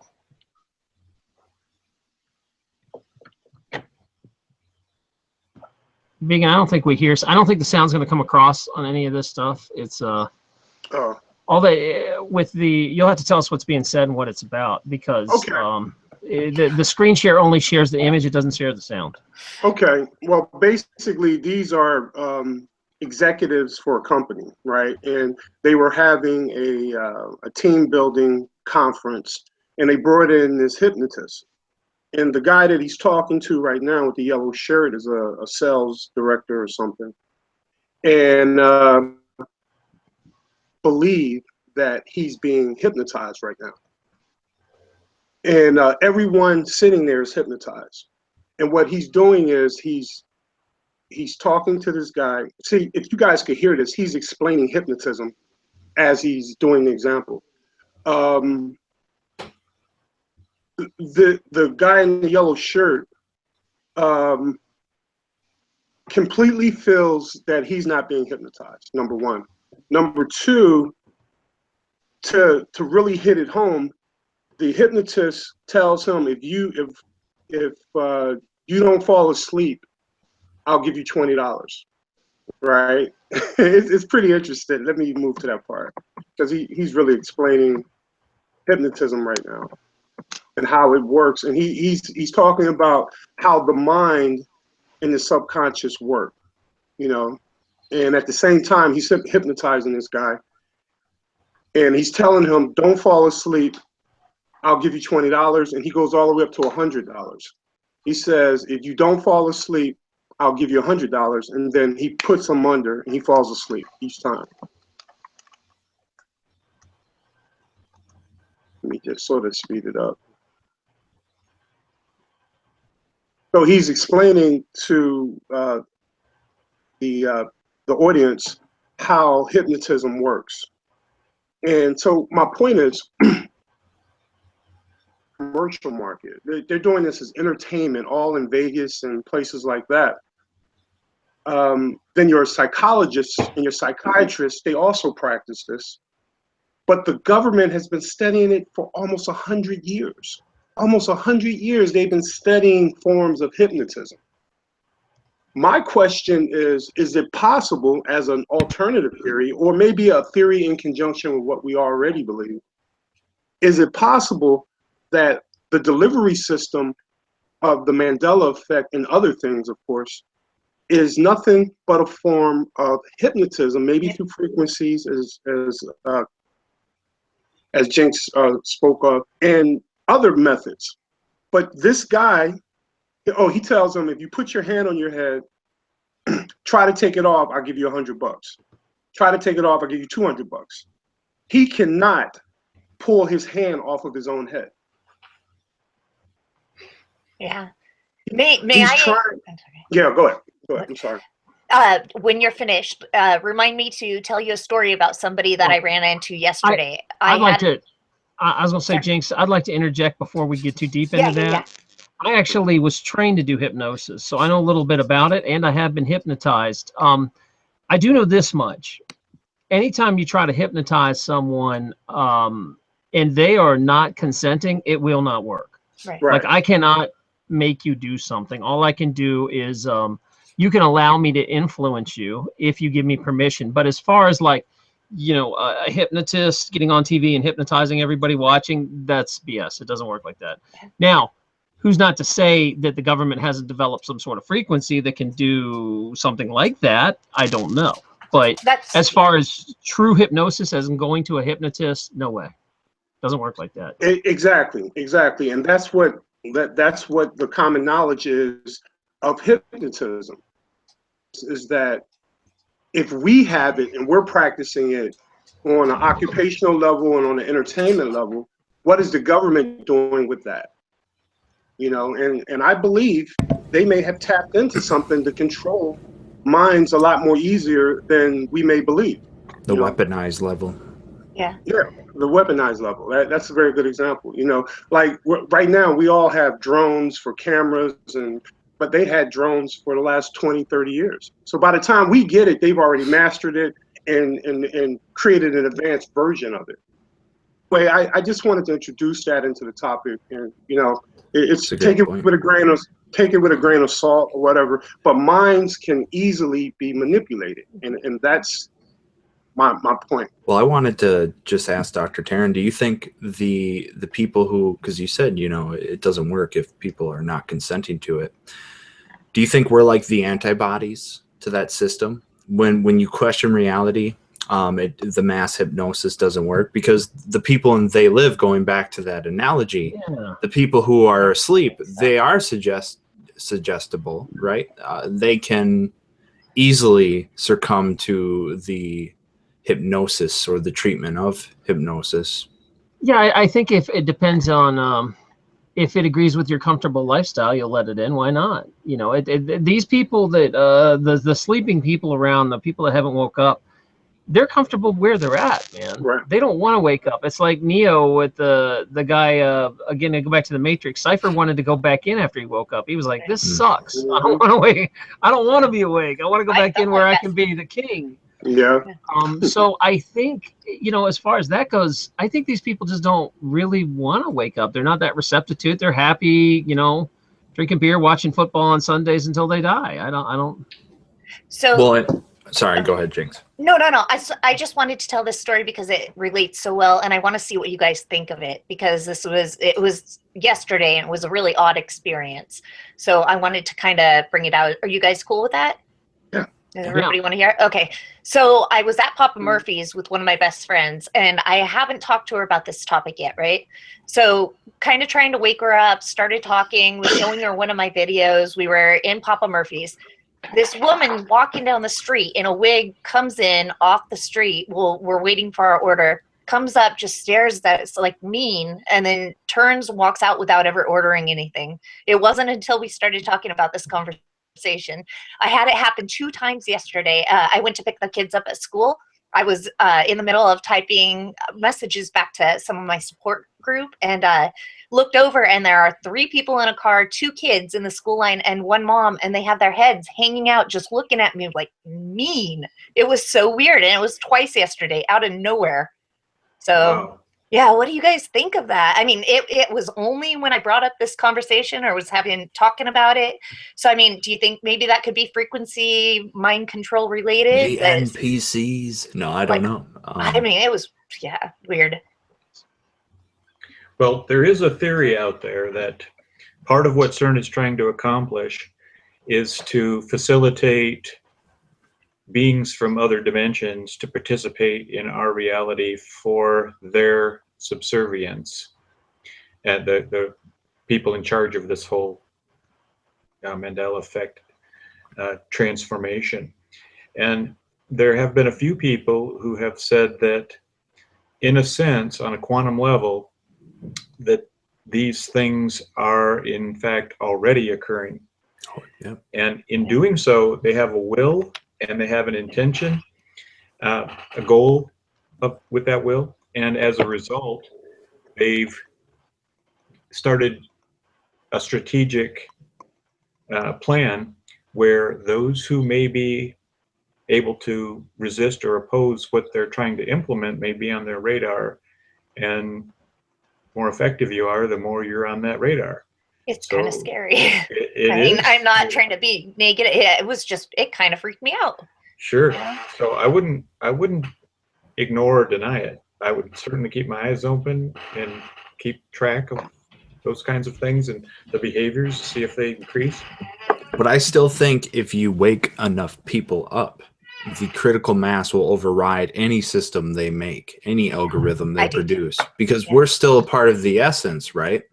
And if we have the power tomorrow and we act now, that will override any future plan. I forgot which philosopher said, if you're living in the past, or depression is the past, anxiety is the future, live in the now. So they may plan for the future because they're anxious, and they may try to depress you because of our past, but it's still, the power is in our hands. So if we wake up enough people, it will override any type of parameter, any type of incremental nudging, any type of mass hypnosis. And one point I wanted, well, 2 points. One was, Sam, the visible spectrum, they can be in this dimension if there are other entities. And you know this, I'm just saying this for the listeners. You know, we only see like 99%. 0.9, a lot of scientists say, of the spectrum of visible space. So, and that's color and everything, which is amazing. Second point for vegan, I wanted to say, with the weaponized systems, if you look up directed energy weapons, those are real. And anytime you ever hear conspiracy theory, replace it with the word business strategy. If there's an incentive to build these things, that's a conspiracy in itself. So if you get the funding, they'll build it. And by the way, there's another thing called active denial systems, which are old. The U.S. Army use them, and they use microwaves to heat up the epidermis layer of your skin, and it's basically riot control. So these type of neurological and physiological weapons have been developed, but the whole thing is, have they been miniaturized? Will they be deployed? And the most intriguing case I can find on this, I don't know if you guys are aware of these people, and it's a lot of fear in this community, but they're called targeted individuals. They think that they're targeted by like people who think they know too much. And the most convincing case was that of Dr. Catherine Horton, an ongoing case from Europe. And if anybody wants to check that out, apparently she worked at Cern. She's a physicist. She graduated from Oxford, and she's currently trying to take the intelligence agencies to the courts because they are miniaturizing and using directed energy weapons on civilians without their consent. Just something I'd throw out there in terms of control and stimulation. And if you look at the Hadron Collider in China, they actually own one as well. I don't know if they own multiple, but it was funded originally by using it as a weapon. It was funded for weaponry. It wasn't funded for scientific research. So a lot of these Hadron Colliders that are out there were funded for weaponry, and people don't realize that.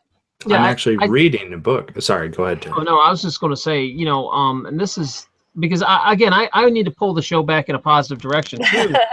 But it is okay to acknowledge this stuff, is that, you know, anytime the government spends trillions of dollars on something, there's always going to be other reasons that are going on behind the scenes. Yeah. That, you know, they're like, oh, we're just colliding particles here. You know, we're just doing this as an experiment for fun and science. Get behind us.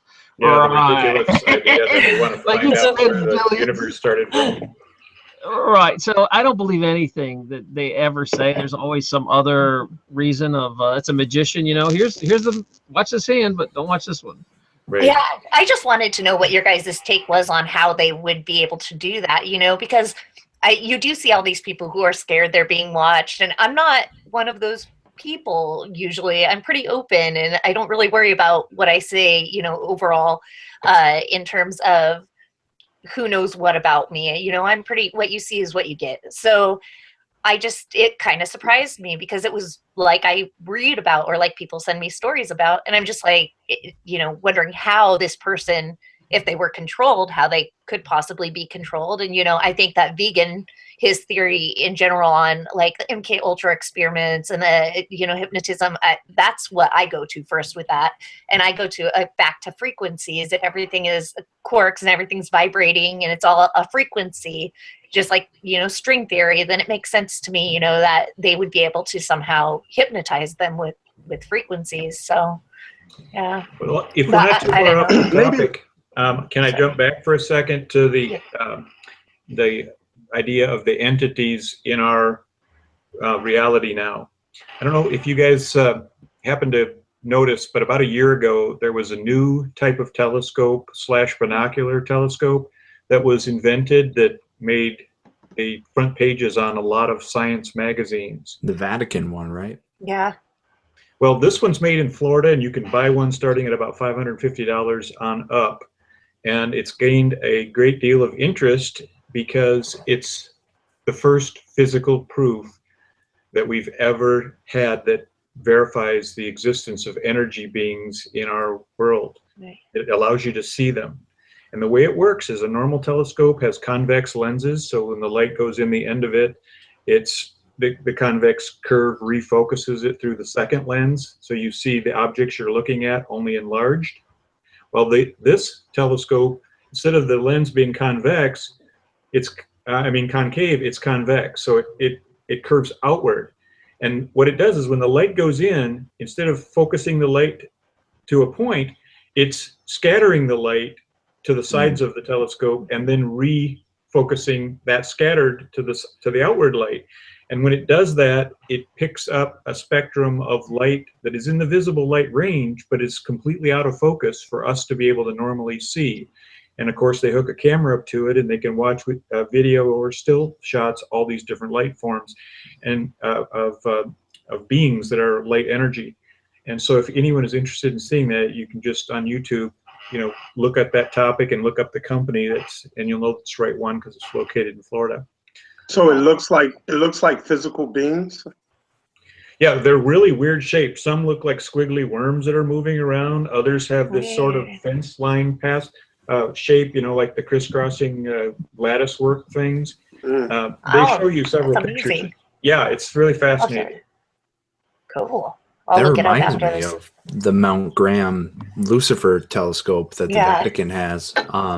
Hey, wait, before we dive too deep into that, someone's been waiting to ask us a question for a while. Ask came in here and she hasn't said a word. So Ask, are you waiting to be called on here? You've been waiting for like 30 minutes and I'm so sorry. I just didn't know if you wanted to interject or what. Oh my God, doctor, my mouth is stuffed with crackers. That's hilarious. Oh my God. There's the positive. You got to turn the webcam on so we can watch this. I know. Hold on. Okay, we'll come back in a minute. Go ahead. That's awesome. Go ahead and hit the Vatican telescope, and then we're going to come back to Ask after she finishes those writs. Going to her live. This And her message. mouths are It's stuffed with addicting. You crackers. can't just have one. Wait. This message brought to you by Ritz Crackers, everybody. Ritz Crackers, the only cracker. I wish I could, we got to pick up some advertisers. You hearing that? I'm so sorry. What a timing. Talk about timing. I'm so sorry. Well, I saw you join, and then I was like, okay, she's just being quiet and respectful and letting everybody speak. And then I felt bad because I realized it's like 20 minutes and no one's let you talk. So it's your floor for a I minute. was listening in. I came in late, so I was trying to catch up with everybody, see what the flavor of the Tonight hangout was. So tonight is mainly science talk. Yeah. It kind of went all over the Here place. we go with science. And I don't have my own show as of yet. I'm hesitant to, for many reasons. One of them being that I don't want to get like Max Spears. But anyways, and God, I don't know. It's seriously, I don't know what happened there, so we'll leave it there. But it actually has deterred me. Anyways, question. So a few months ago, and this is a little Mandela and a little not, I was asked by a higher power or source to go outside and videotape the sun, of which we're having a lot of issues. People have different theories on the sun and the metamorphic field and all that. Okay. I was asked to photograph the sun, and I did. And it was probably 2 months later, I was really deep in the Mandela Effect, and something came to me and said, check the pictures I took. I never even checked it that day because my kids were sick and blah, blah, blah, blah, blah. And so what happened is that I go back like 2 months later, which is probably towards the end of December,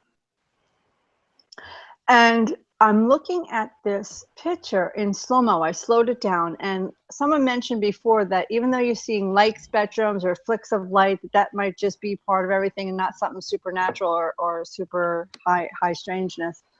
But when slowing down this video, you see these, I want to say they're like orbs, but they're sun orbs because they're more dense and it's daytime. Usually see orbs in the night on camera. And so I saw them going in and out of the sun. And then comes out of the middle of the, I hope I don't get in trouble by saying this. My God, I've been so afraid. Just my family knows. Seriously, we'll keep it quiet. Nobody's watching this. Don't worry. No one's going to see this. It's okay. No one will ever see this. Watch this. I'm cloaking my... All right, okay, anyways.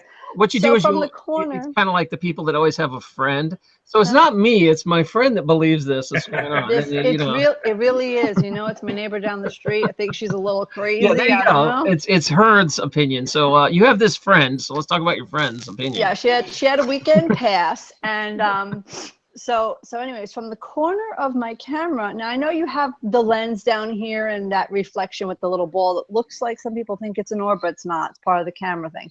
But this comes from the top part, just like my hand is, to the sun, of which the sun had so many rainbowish rays, I can't even explain it.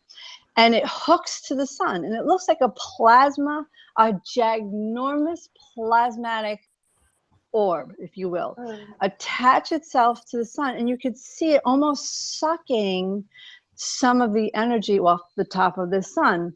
It moves like this in front. Hold on. You got pictures of this? Yeah. Wow. It moves into the front of the sun like this, detaches as a full orb, and boom, it's gone. Now, I looked at that and said, why the hell? That's really weird, first of all, because I get orbs in the house that I record on infrared, but because I have a very active house. But this was daytime, regular phone, blah, blah, blah. I have an iPhone. And so I saw that. And then it wasn't until like the end of January, I start hearing, because I looked at it and said, this is weird, whatever.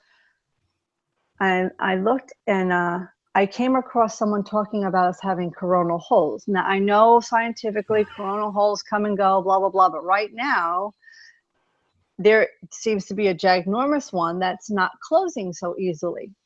Now, can I just tell you, synchronistic-wise, coincidence-wise, timing-wise, scientific-wise, the whole 9 yards, where this amoeba look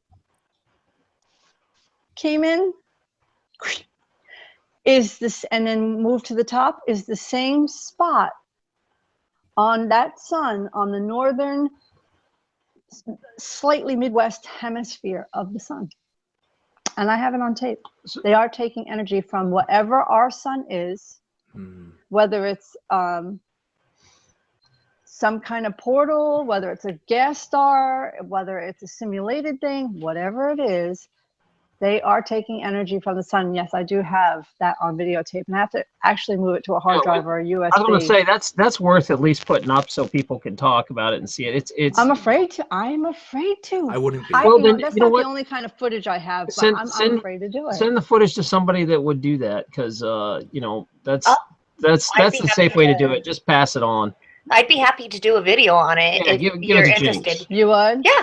Can you email me your email address, and I'll see if it's not too big of a file to send. And I also have screenshots of these little orbs going in and out of the sun. It's almost like it checked the sun out, and then that thing came in, boom, left, and then it left, and then the little things came again, and then they all were gone, whether it was different dimensional, interstellar, whatever.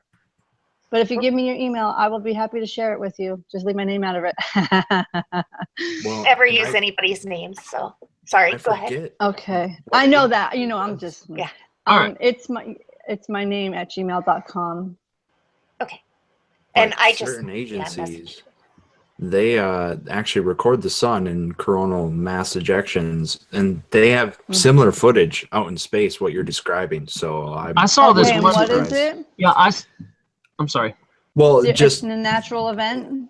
No, I'm saying that they've spotted something flying in beyond coronal mass injections, which you kind of talked about. But one thing to note, that the corona of the sun's hotter than the interior, which is really strange if you really think about it. So if you're going to tap energy from the source, you're going to go to that outside corona, right?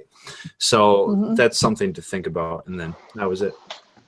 Oh, I thought you were saying it was a natural event. I know what you're talking about. They have like this plasmic thing that sucks on it and then zooms away, if that's what you're talking about. Yep.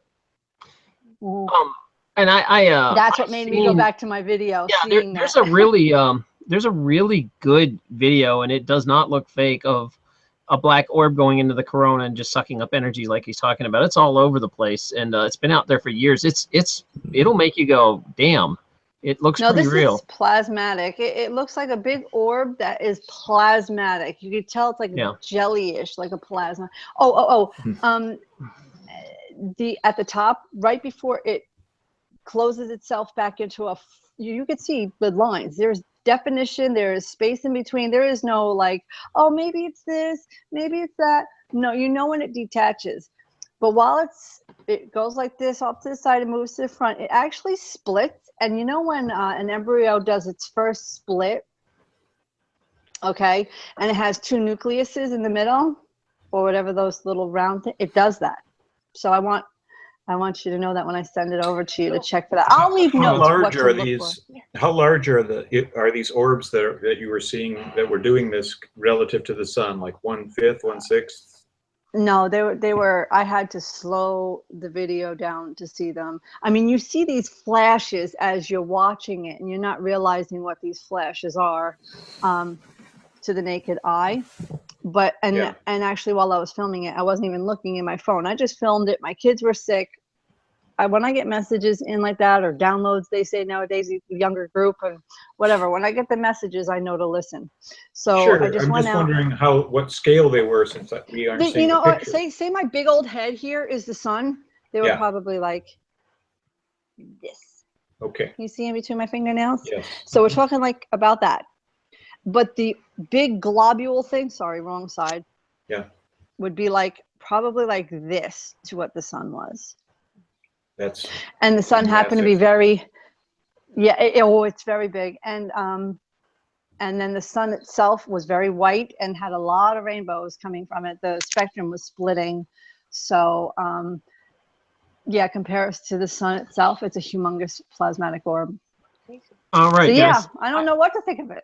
Well, but thank you for letting me share this with you guys. I appreciate that. And that was a hell of a question, I guess. But but I do want to say, don't know if anyone ever. Oh no. There's personal experiences with orbs. I know someone that has had very personal experiences with orbs. And they're seen all over the place. So the fact that they're going to the sun and all that, who knows? So here's what I'm going to ask you to do is just send that footage to Jinx, and maybe we can talk about it next week on the show when we actually have real footage. Can I toss out my email address? Because anybody that wants to join the support group too can go ahead and feel free to email me at it. We've moved our support group over to a secret group on Facebook because it was just getting too busy with the emails. I couldn't keep up. So my email address, if you want to remember, it's just Jinx, JYNX effect. So jinxeffect@gmail.com. And jinxeffect at gmail.com. Yep. Okay. All right. I want to jump in. And then I'll send it there. Yep. Just go ahead and send it there. Yeah. I want to jump in and take a little quick break for a sec as we get ready to open the floor. It is now crossing the hour. We're going to start allowing people to jump in and ask more questions. But I do want to say a few things in case you guys didn't notice earlier, because I'm trying to run this by myself tonight here, running around in circles, my head cut off. There was here it is. If you'll notice in the chat right now, there's a little $sign next to the chat on the bottom. You'll see it next to the emoji.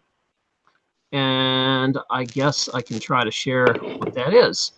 And when you actually want, this chat goes by so fast that you can actually stick things to the chat if you want by donating. So like, here's an example. I'll put it up on the screen right now. You can get a good idea of somebody donated and it sticks to the top, and everybody can read it for a little while. And depending on how much you donate, the longer it sticks. So if you want something really to be seen, or you have a channel that you'd really like to promote or something that links into this, feel free to make a donation, and that happens. So I just want to tell you that feature is live. I really do appreciate it. We run on no money, really. As you know, guys, I don't practice really much anymore. I pretty much do this full time. And as Jinx was saying, there are some days I get 100 emails a day, and I try to reply to every one of them. And sometimes it takes me a few days, but it's getting overwhelming. And I really appreciate all the love this community gives me. It's wonderful. It's a nice problem to have. So I do appreciate that. What I'm going to do is I'm going to drop my email into the chat here. And if you guys want to come on, here's the situation. 1, you have to wear headphones like I'm wearing. Do not come on without headphones or I'll bounce you right out. 2, you have to be polite, no cussing, and you can ask whatever question you like, then sit quietly and listen. Go ahead and interact. And then eventually, once the room fills up, you'll just have to, I'll ask you to split and let someone else come in and ask a question. And if you really have a dying question, you can always jump back in if something's going on. That is very, very appreciated. So you'll see my email going across. I'm going to turn the room back over to my guests to let them just chat about whatever they want while I go invite you guys in. When you come in, please be quiet. Just mute yourself until we call on you, and I'll cut in and ask a question. A lot of times you can, one of the worst things you can do is come on with a bad mic or not mute. You know, you're making hundreds of people listen to some squealing or feedback, and I got to bounce you even though I don't want to be rude. Taryn, can you still hear us when you go do that? Oh, yeah. All I do is I just mute it so you guys don't hear me, and I send out emails. So you guys will just be talking about whatever you want. I want to give you a topic, though, because this is something that bothered me is, you know, I don't know if you guys, we have a recurring guest named Meigs on here. Meigs B. Yeah. And she just put out a video this week about how she was burned out on everything. She was really just, you know, and I think with the Mandela burnout, we need to talk about that because there are some big channels that have kind of disappeared. And they run a bunch of stuff and they're like, okay, I guess we've talked about every scenario with the Mandela effect and that's it. I'm done. Can I? And I don't want my channel to get to that. I mean, eventually, you know, we are going to talk about every darn thing that happens, but I think we can keep expanding and as you know, as long as it's a positive message, I'm down with whatever. I'll go where my fans want me to go. So, Doctor. I'm gonna, yeah. I saw Meigs. Oh, you did. You have a. I listened to her channel as well. And I've been inviting her to come talk, and you know, like, hey, come to the channel that loves you. So, Meigs, if you're listening to this replay, we love you. You got lots of support here. Come back. Yeah, you know what? Okay. I think I really resonated with her because I feel like I'm going through the morning grieving kind of tear down again, which was my last question to everybody about it being possibly being brainwashed. It's very hard for me to conceive of the fact that my real true memories and even tangible memories may just be somebody hypnotizing us on a grand scale or using some type of control. So, but when I saw Meigs, that broke my heart because I'm going through it again. And I was going to ask anyone too, do they feel that they're doing a repeat like when they first found out about this whole thing? Are you questioning everything again? Are you finding out more, like, you know, anywhere from the, you know, Christian aspect to the agnostic aspect and everything in between is being relooked at? So yeah, I was just wondering if anybody was. What do you mean by we're questioning because we've been in this and I mean, for me, I'm just going to say, I say it all the time in my videos. I don't know the answers, man. That's why we're doing this all together. But I take my best stab at it. You know what I think there's too many answers out there. I honestly not trust anyone that says they do have the answer. I mean, I honestly think that we could try to get there together. All right, so I'm going to throw this out there, guys. I want you to go around the round table. Try not to overtalk each other. I'm going to let you guys have it while I add some people. And tell me about how to avoid burnout. What can we do as a community? And Go ahead, someone take it. I'm going to jump in real quick because I need to take my dog outside and take a I break. hear him scratching. He's doing something. Go ahead and handle that dog and come back. I think one of the things that we can do to avoid burnout is to quit looking so much at, did this change happen? Did it not? Let's answer the question and start looking more at the aspects of the human aspects and aspects of the phenomenon that we're not looking at, because I feel like we could talk about that forever and there's no dead end there. It's just we're not looking past that stuff. And I feel with your show, Dr. Taryn, that you are doing that. You're giving us a chance to come in and have philosophical, talks about it, which you don't see on a lot of channels. So that's my take on it, is that nothing ever becomes boring unless you let it become boring. There's always new sides. And if you're looking for an answer, you're not going to find one. And it's about figuring out the problem. We don't even know the problem right now to ask, Exactly. the question to ask to get that answer. Exactly. So let's figure out what our question is. Okay, I'm going to go take my dog potty. So thanks, guys. Okay. I mean, I can add to that as well. I mean, the first piece of advice I would give a person would be stop taking it personal, because this Mandela effect isn't just a personal event. Even though you feel it personally, it's happening to other people. And because it's happening, I'm assuming universally, don't feel so connected and tied to it. Meaning, look at it for what it is. Your memory says that this happened, and now your reality is saying this is happening. There is a reason. We don't know the reason, and that anxiety of not knowing should be suppressed, because really, if you don't know something, you just don't know. You got to get okay with not knowing and just keeping your eyes and ears open to try to find an answer. I agree. That's pretty much all you can do. That's all we can do in this life. And don't go too far down those rabbit holes. You won't find your way back. Go whatever way it takes you. You know what I mean? Just never. There's just too many out there, so you got to limit Whatever it, you're you know comfortable with. Vegan, Yeah, exactly. Vegan's a personal trainer, and he does a lot of advice. How do you deal with, this would be the same thing with your clients. How do you deal when they're burned out and they don't want to do this thing that they need to do? Well, I go back to what is real, what's tangible. A lot of times when a person gets burnt out, when it comes to, exercise, for example, they're thinking about where they want to be,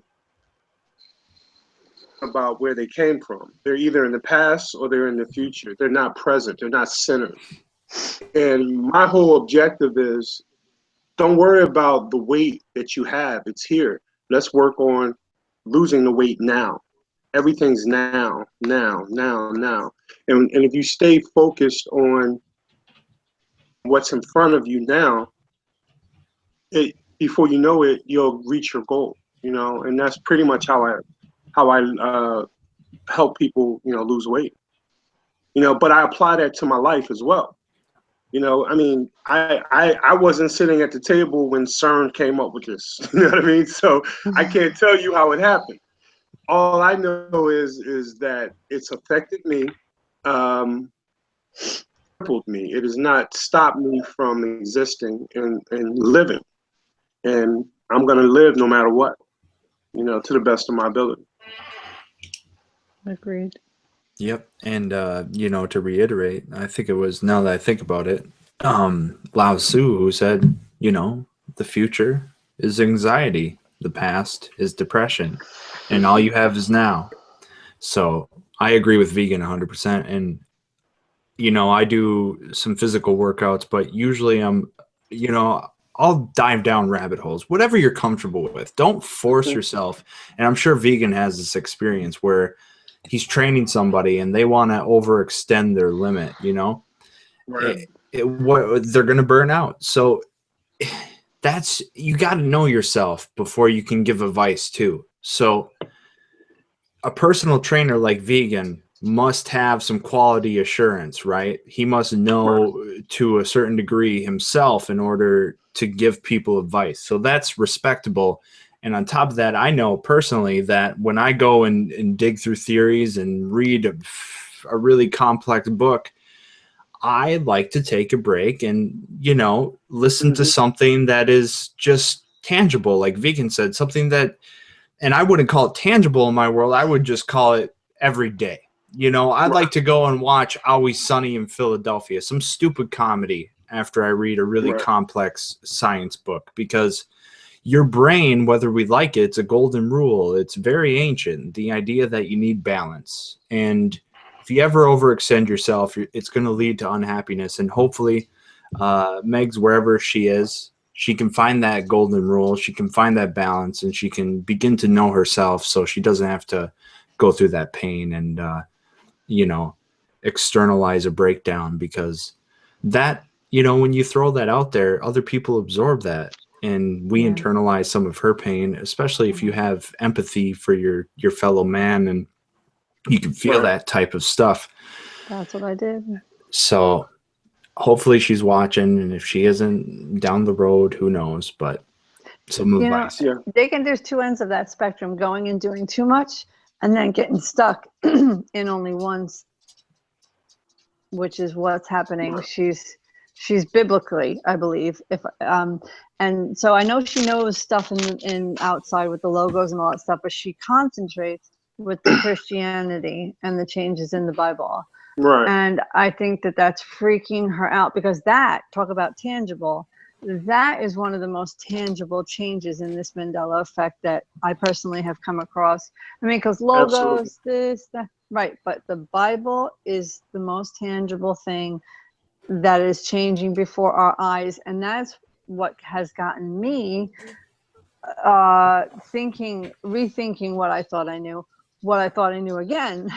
So, but to the one spectrum to the other, you gotta be like you had said, no one to take that break, take a time out, and hey. I also want to interject that you know, thank gosh we have a Christian chat room, man. It has been a lifesaver for some of those people, because the Christians that I am talked to are really shaken by the Bible thing until they get through that. And that's, and as Vegan was saying before, that's actually tangible proof. You can't tell me that words exist in a Bible that's 300 years old that didn't exist back then, that are now in a family Bible. Like, that's something I'm holding. That's not some sort of digital information you can just manipulate on the internet. That's real, and people know their Bible, man, you know, that are really into it.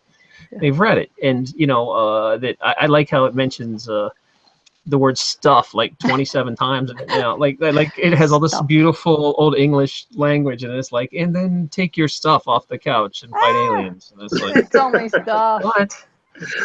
And so it's ridiculous. I am worried about her, but I do think it's an important lesson for everybody, that people listening to this will all say the same thing, that it's hard being one of the only awake people.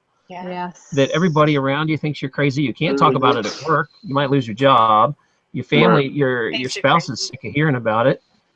You know, you don't want to tell your parents because they already think you're crazy. You're that, you know, person that always cries wolf on everything. And it's exhausting. And the best thing we can do is keep these communities going, because without them, man, you will feel alone. And like we were talking about before, your reality is, even though we're talking to each other on the internet, I got better friendships with these people than I ever did with people in real life. Because the people, my old friends I went to school with, great people. I love them. We play games and stuff. But we only got like 50% in common. Where some of you guys listening, me and you have like 90% in common. Yeah. And instead of sitting here, I have more in common with these strangers that I'm meeting than I do with friends I've had my whole life. So that's it. So I want you guys to keep going on about that, and stop tearing each other down on the 10% we don't agree on. Because we'll sit there and nitpick the stuff. And I saw this happen in the Liberty community. It's like, we agree on 90% of the stuff. Why can't we just talk about the stuff we have in common instead of tearing each other apart? Absolutely. All right, go ahead. No, jump on. That's something that I've been really focused on with my support group, because I it's a troll-free zone. Like I feel like we're at a point there where everybody knows everybody already agrees something is going on, and it's a safe place to talk about it. But there's no, I'm not going to allow any kind of tearing each other down or any kind of disagreeing to a point where it gets, you know, insulting. We need a safe place to be able to talk and say whatever. I gotta jump in for a sec on this, because we've been, I have to say this, we've been having a little bit of negativity in the chat, and that's really not my vibe. That's not what I like in the chat, because some of you guys probably aren't watching it. Let me explain, guys that are listening in the chat room. The way this works is you can say anything you want as long as you're polite. As soon as you start really cursing your mouth off at somebody, and that's not the vibe I'm looking for. Even though I'm all about free speech, this is still my chat in here, and I want to create a positive, safe place. And this is not a free speech. If you don't like it, go start your own channel and do whatever you want and cuss all you like and yell at people and call them. But I'm not going to tolerate it here. So please understand, it's one thing if you're just like, F yeah, this is awesome. It's another thing if you're like, hey, that guy, you're a jerkhead. You know, it's just act with some civility. And that's what Jinx is talking about. And she's got a safe... And it's like a full-time job to keep a safe, happy place in here, you know? Yeah.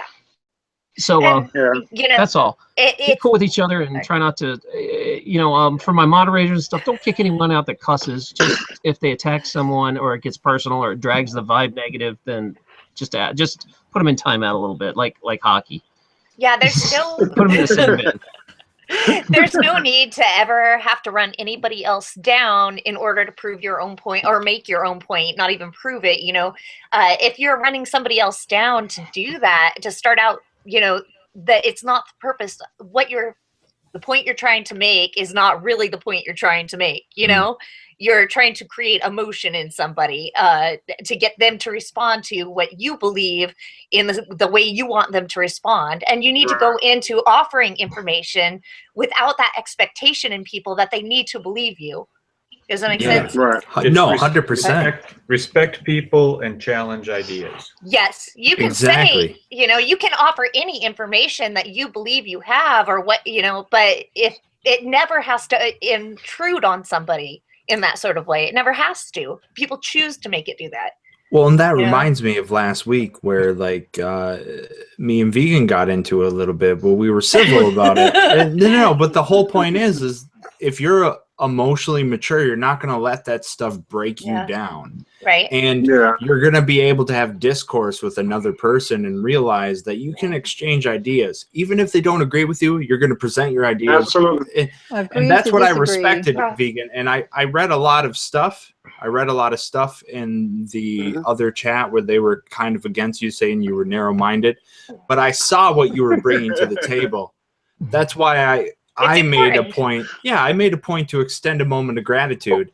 And I was talking to Sam too, and I was saying, you know, a lot of people were down on Vegan, and I had my opinion on why they were down on you. Like what I critiqued your position. But at the same time, I realized that you stayed civil. And I think that's a lesson for a lot of people, because don't go shouting obscenities. Don't go shouting. How would people feel if one of us started shouting over each other and we weren't polite? This whole round table would cease to exist. Yeah. Well, I'm of the opinion that defending mental positions serve no purpose. You know, you have this belief or you have this thought is asinine, is a waste of time. I mean, you can share it. If people accept it, cool. If people don't, cool. You know, we're here to share. And some people want to just argue to be right. Yeah. And the problem is, how do you be right when you don't know the answer to the test?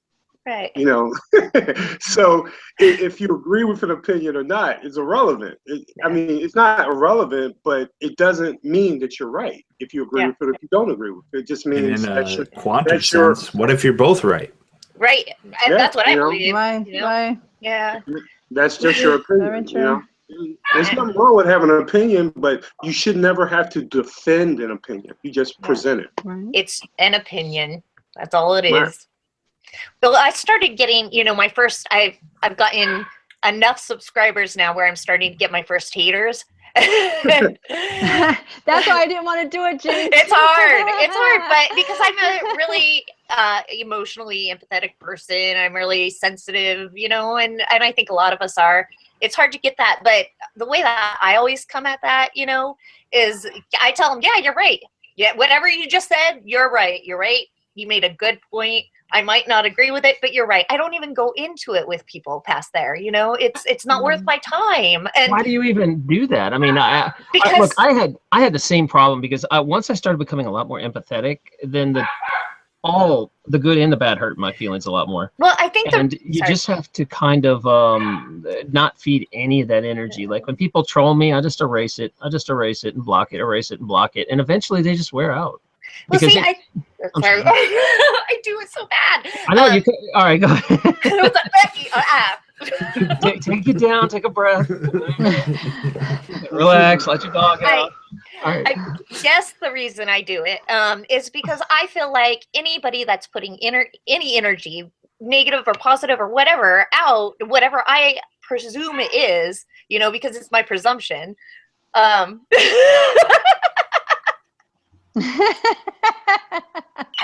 have a delay, so I just thought you do it. Okay. So anyway, it's I lost. You guys. I feel like anybody that puts any time into watching my video, even if it's just to make a bad comment, they still went to my page. I want that recognized. I want their you know, human behavior, their experience as a person to be related to in some way, whether I agree with it or not, whether I think they're being cruel, whether I think they're being nice. It's all just opinion. That's my speculation of how the world is working. So, you know, you can mistake people's comments as mean, and they don't mean anything by it.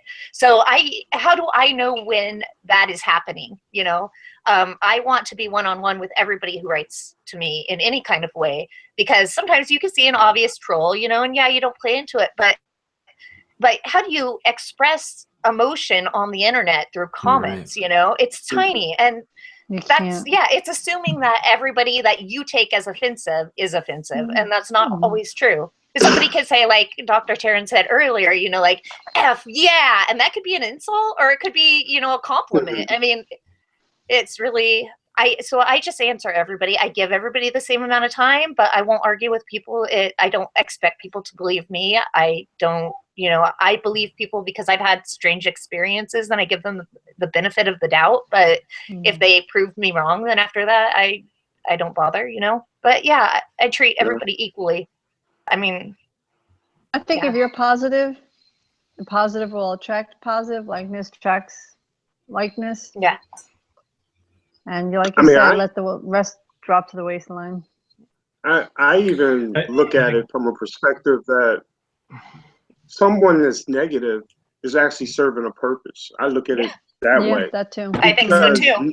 Negative people, all that does is reinforce my positivity. Yeah, you know exactly. I mean? That's what I'm saying. Yeah. So, it's approaching the situation honorably. Mm-hmm. Yep. And it strengthens my consciousness. You know, unconsciousness strengthens consciousness. You know? All of us have channels here, and we all have to kind of deal with trolls and all that stuff. So, again, it's attrition too. I know it hurts your feelings. I don't even read the comments. I can tell by the first 2 or 3 words, and then I just erase.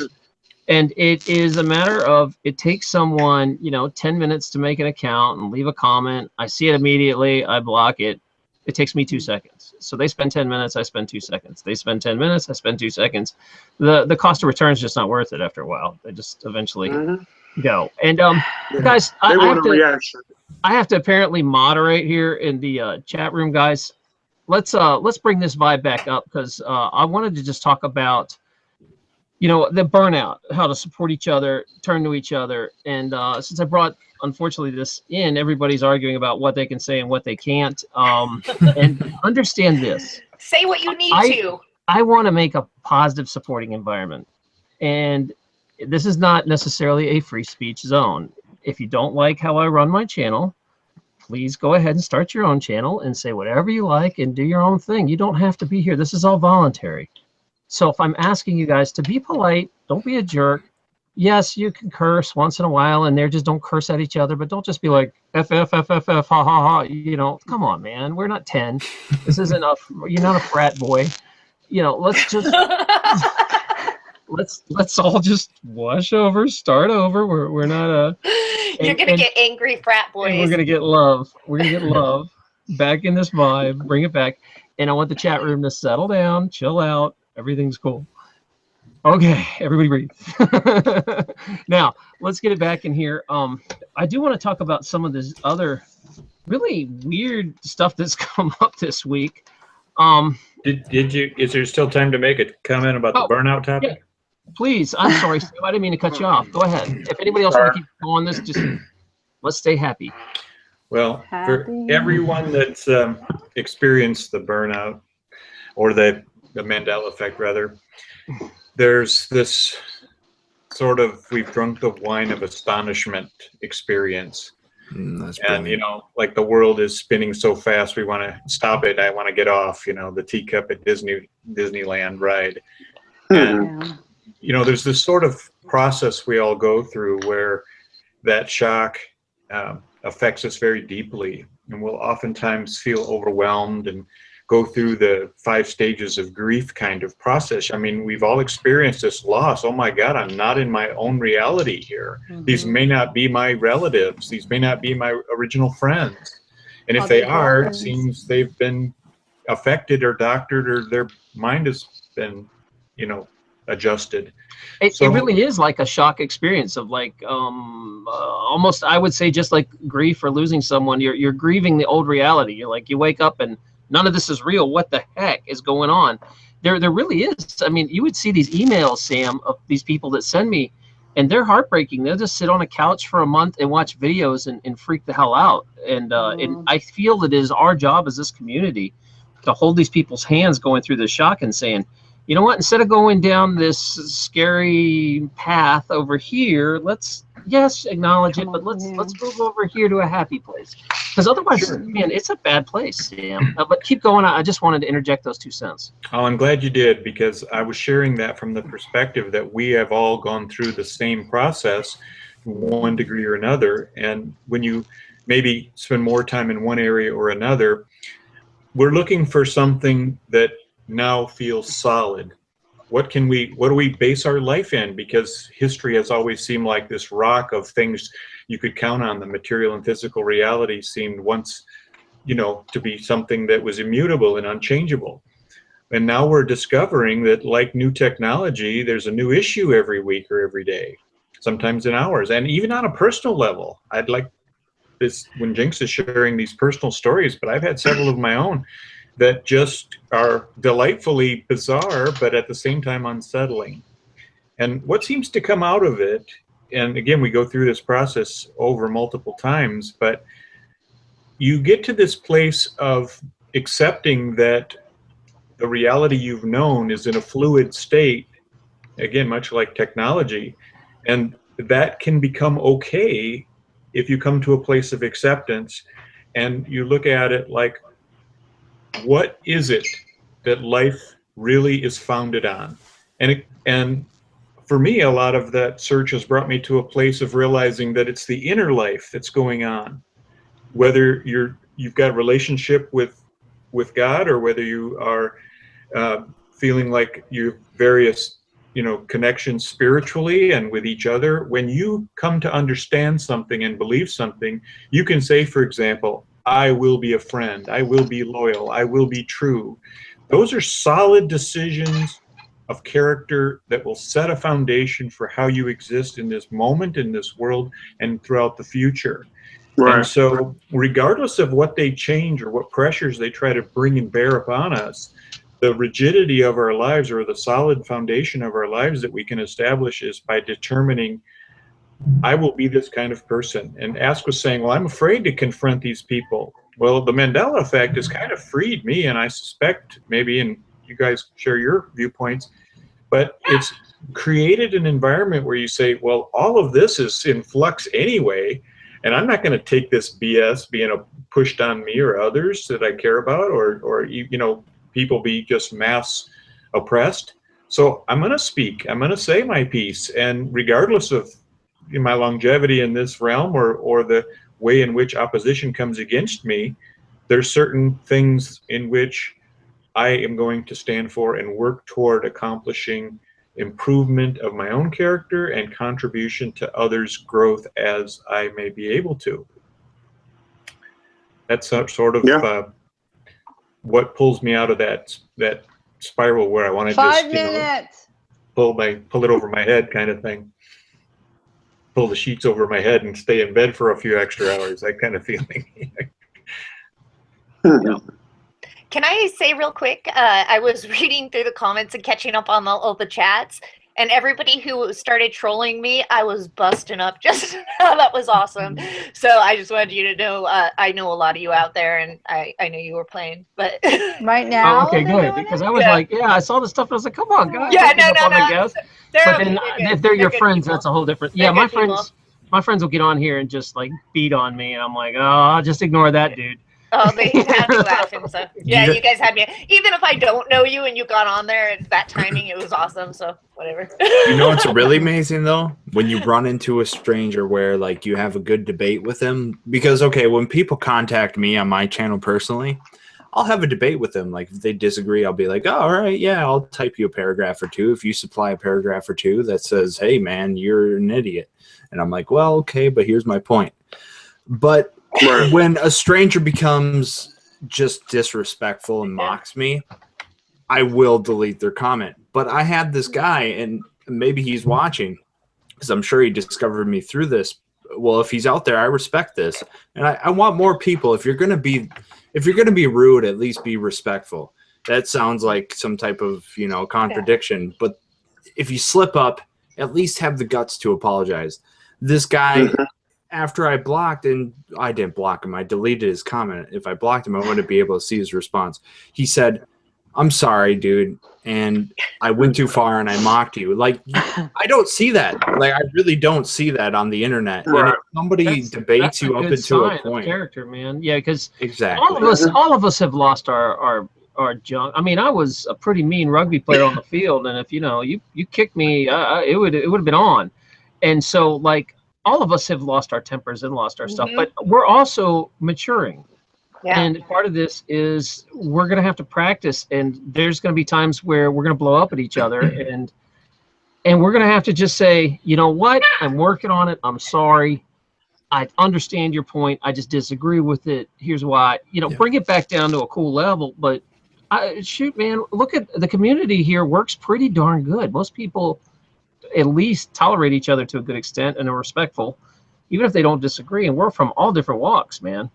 So it really is all about communication. If you just bring it back down to that level of, hey, I'm sorry, I got heated and I was a jerk for a minute. Let's move on. I'm sorry. Take my apology. Let's get back down to it. And I think everybody understands that, man. Everybody's lost their we're all dealing, we're dealing with subject matter that we usually wouldn't deal with people we know really well, and we're dealing with strangers. Why we get along. It's heated. That's good, That means we're talking. I think one of the challenges is listening. A lot of people can speak, but very few people can listen. It's like they're already thinking of an answer before they even hear the information that comes out. So, I mean, if you're locked into a dogma and you're locked into a belief system, I mean, why listen to this person? I think we were going to move on, but I think this is a really important topic, and I think this is going to help. A lot of us believe in the Mandela Effect's about bringing energy up. So either walking closer to God or Allah, or, being a better person, just if you're a science guy, or spirituality, I want to vibrate higher. Whatever your flavor, I just, I think communication is so important. And this took me a long time to really learn. And what's funny is I kind of learned this from the sales world. I used to sell stuff before I was, I had a million careers before I went into chiropractic. And it's all like Vegan said, it's so much of it's listening, because we have these logical brains that just want to already think about what I'm going to say back and stop listening to the person. And you have to kind of tell your conscious mind to shut up and listen. And you train yourself, because it's not easy. In the beginning, you get a little better at it each time you practice shutting your mind up. Right. And eventually you'll start really listening. And then the key is to speak from the heart. And I'll say, I completely understand and feel what you're feeling. I bet that would be really frustrating. And you all of a sudden bond on an energetic level, and things move smoothly. I think if people know you care about them and really listen to them, you can screw up what you're saying. You know what's amazing about your show, Dr. Taryn? Like, I just noticed this, and I've noticed it in other shows. Like, I'll be watching like your first hour guest, and later on in the show, the guest will like extrapolate, or they'll bring up a point that is totally relevant, and it parallels stuff that you were talking about in hour one. And it's so amazing how we can have these conversations for hours. And in this particular case, of course, I was the guest there, but we were talking about like getting away from dogma and stuff in hour one. And I've heard multiple people bring this up, and it's just amazing. Like, humans are pattern-seeking creatures, and I get that, but it's so amazing how every time you have a show, it seems like it works out through and through. It's thoroughly investigative, and it navigates the topics without going too off course to lose your audience. And I think that's something special that your show has that I haven't seen. And I've watched a lot of roundtables. I've seen abrupt people, I've seen rude people. And you do a lot of things with moderating, and you keep the discussion on course. So I just wanted to thank you for that. It's a learning experience. I really appreciate that, because, you know, I don't know what I'm doing with these chats, man. This is like, what, my 6th or 7th one. I'm learning as I go and kind of feeling out what people want. And for a few minutes, we'll lose control, and it'll become like a regular old internet chat where everybody's yelling at each other and fighting. And I'll be like, stop! I'm like the parent. No, stop! We're going the wrong way. And everybody chills out and apologizes, and everybody's cool. I can turn this car around. Yeah, that's it. Yep. And so I just I really appreciate saying that, because it's a learning experience. But this community is really cool, man. You know, most of the people that don't feel like us just kind of voluntarily leave on their own and they go. You know, we just are like, you're too negative, split. And once you get rid of a couple thorns, man, everything runs really smooth. The thing about, again, I really have to go back to this. I think it's, if you want to vibrate higher, you want to be a better person, you really got to work on patience and listening. And that is the #1 place to start. And it's an easy place to start. Every time someone talks, tell your brain to shut up. And just keep doing that over and over. And all of a sudden, you'll start seeing even your spouse, everybody that around you, you'll just have so much better communication. And you'll find out, focus on the things that they have in common. Everybody likes to talk about themselves. Ask what their opinion is, what they think, and keep asking until you find something you have in common. Once you have something you, you like cats too? Oh man, I love cats. Let's talk about cats. All of a sudden you got a cool vibe going on, and you can start discussing a lot more about other topics without feeling attacky. I've had lots of trolls that I've turned into really good friends. You know, I'm just like, okay, I understand why you're mad about this. I would be pissed off too. I recognize their position. Let's just talk about it. And all of a sudden they come down. They're so used to someone attacking back, and they don't even know what to do when you disarm calm down them. And that's why I answer. You care about them.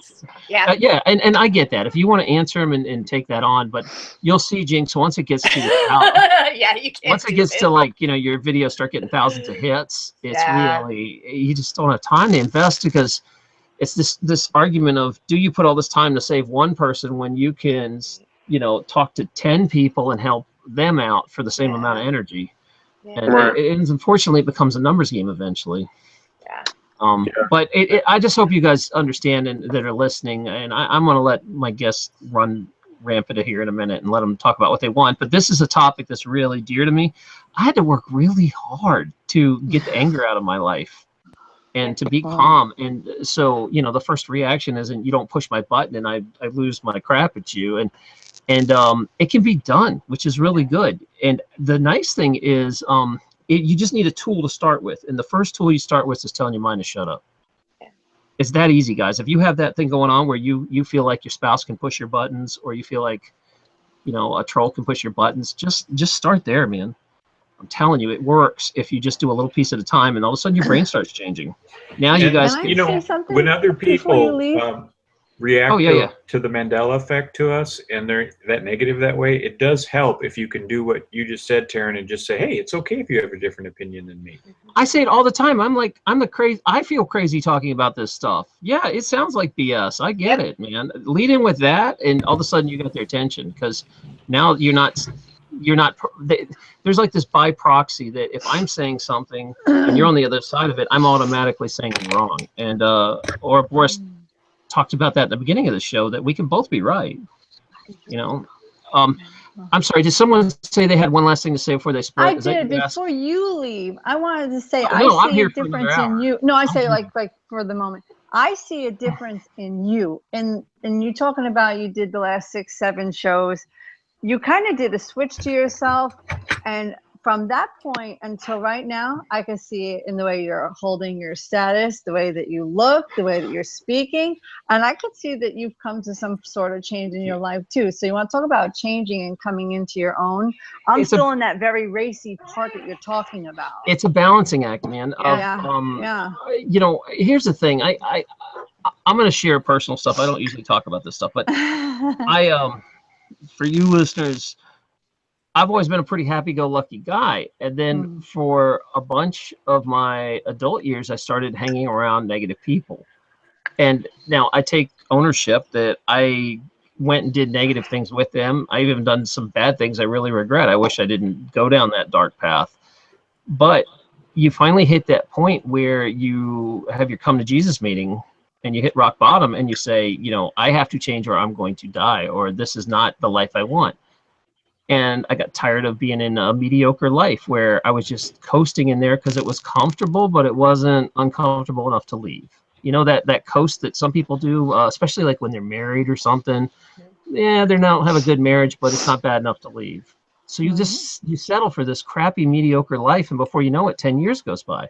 Well, you live for other people, and you're not living for yourself. And you make all these sacrifices. You got it. So what happens, though, and it was hard work, man. It was really hard. You have to choose small things first, just something positive, and say, when this next decision comes, I'm going to choose the positive, and it's going to be harder.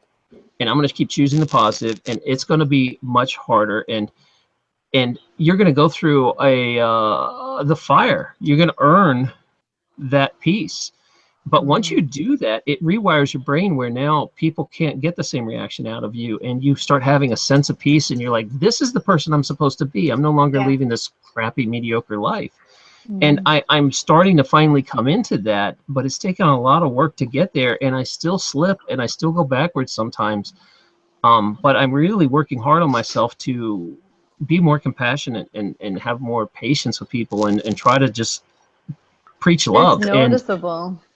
And I will be changing over the years. You know, you tune in a year from now and I'll probably be completely different in a better level, but I'm really struggling. But I'm just over that hump, but I know what you're going through and I know what you've been through, man, because there's that breakout period. It took me like about a year to a year and a half of really stressful hell, like just dealing with a bunch of problems I created, owning up, atoning to it, trying to fix the best I could, and apologizing to people I hurt and just moving on. And that's all you can really do.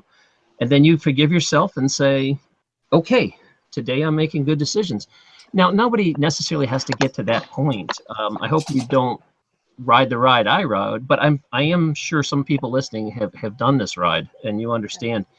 And the good news is you can turn around, and the place to start is just the next decision. Pick the positive one, no matter even how hard it is.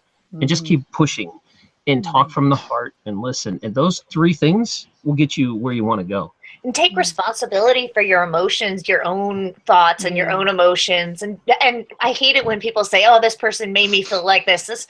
Nobody can make you feel like anything. Nobody can make you, you know, you could be in, I think we had said this on a different show, you know, you could be in a concentration camp, you know, and still find something that you love or something that you're happy for. Or you could be, you know, like Andy is sitting there in peace, just dealing with being burned alive. You know, you could take somebody from, I'm not saying this very well, but you could take somebody from the very, very, very worst, lowest level of human situation, you know, and they can still find good in it, or still find a way to be peaceful and sit with it, even if it's awful for them.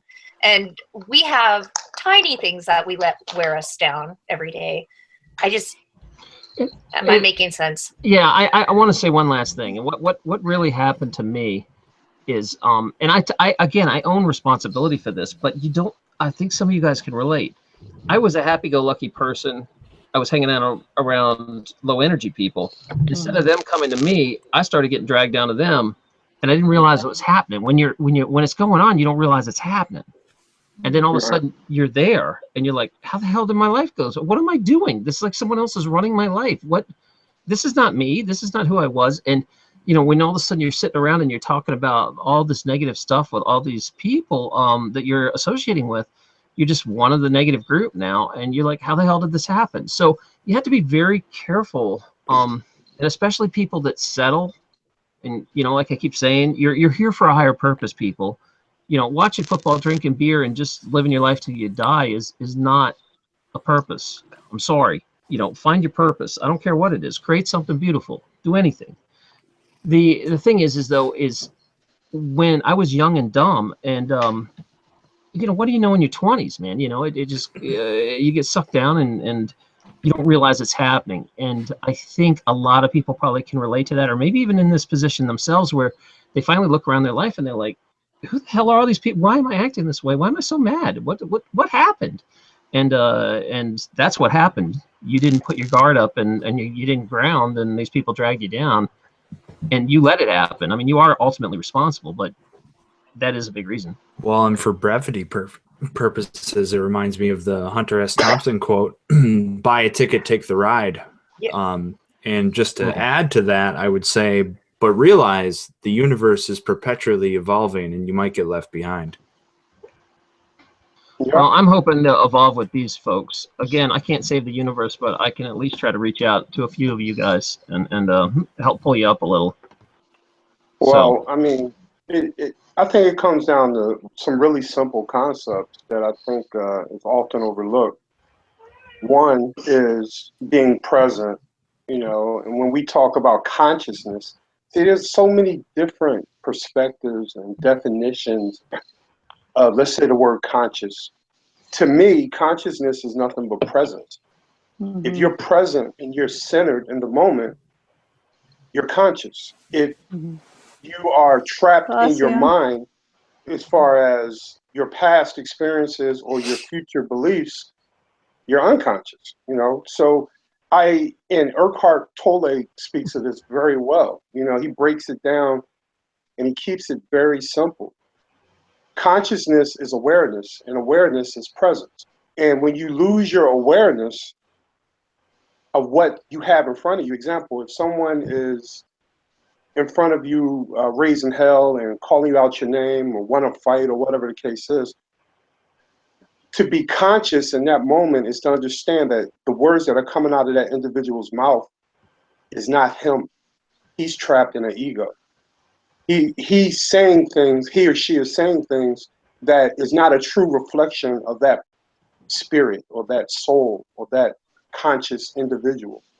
He's unconscious. So when I run into negativity, when I run into stuff that is destructive, I look at it simply as someone who is trapped in their mind, who's unconscious. And by doing that, I don't discard the individual. I just look at a state of being. They're in a different state of being, you know? And that's how I'm able to deal with negativity. You know, at least that's how I try to deal with it. I just say bless you. Have a blessed day. Bye. Whatever. Are you leaving? Is she leaving? Love and light. Oh. All right. Well, Never thanks mind. for joining. What just happened? Is she I missed leaving? on the show again. Time keeps on slipping. That's it. Okay, let's talk about some stuff going on now. That was a really important talk, and I think honestly we might just have to do a show called "How to Be Nice." Sentimental moments with Dr. Taryn. That's right. Okay. You guys remember that? What was it? That's what it is in the it was an SNL skit, right? In the '80s, Travis Smiley, where he's like, Oh, "I'm yeah. good enough.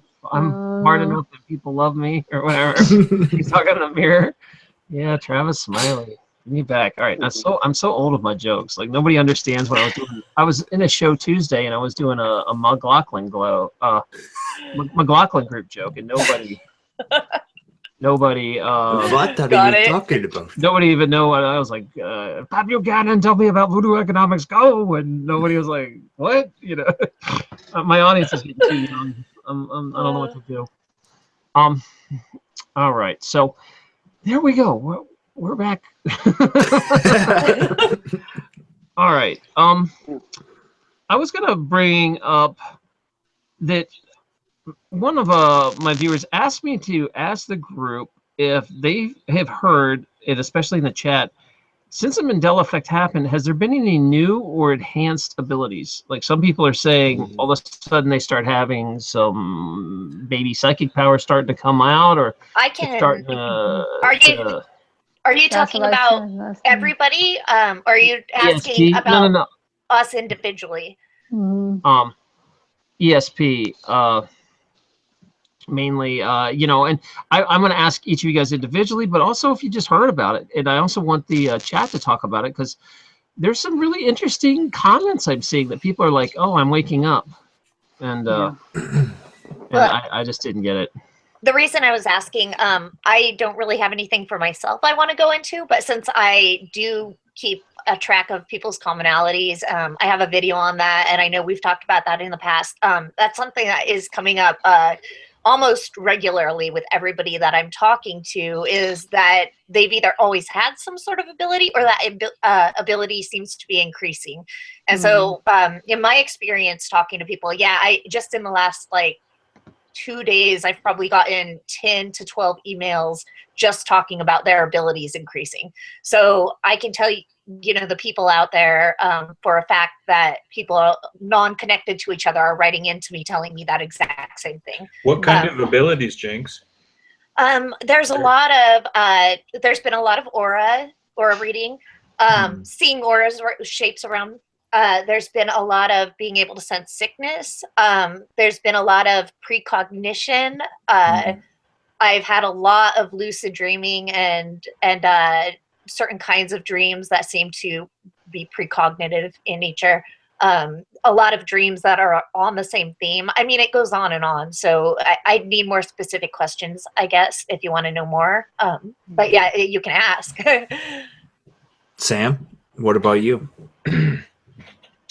Well, I have had some very unusual experiences, sometimes based on things I had been previously thinking, and sometimes come at me out of what seems random. But I have noticed the frequency of those kind of events have increased. I just experienced one yesterday.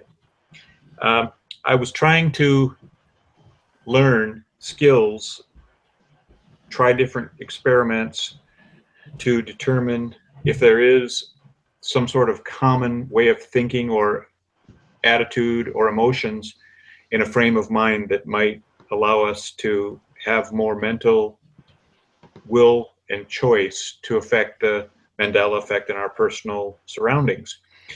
So I haven't found anything definitive yet, but I've noticed that when things have happened in the past, there's been sort of a burden of a desire for something to happen.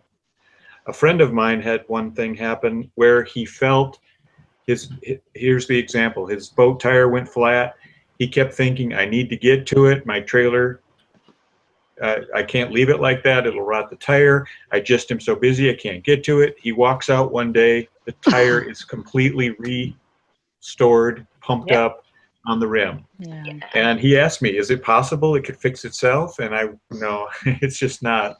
And so we were talking about the possibilities of how that would have happened. Now, in my own experience, yesterday, I was over at my girlfriend's farm. She's got a Subaru Outback.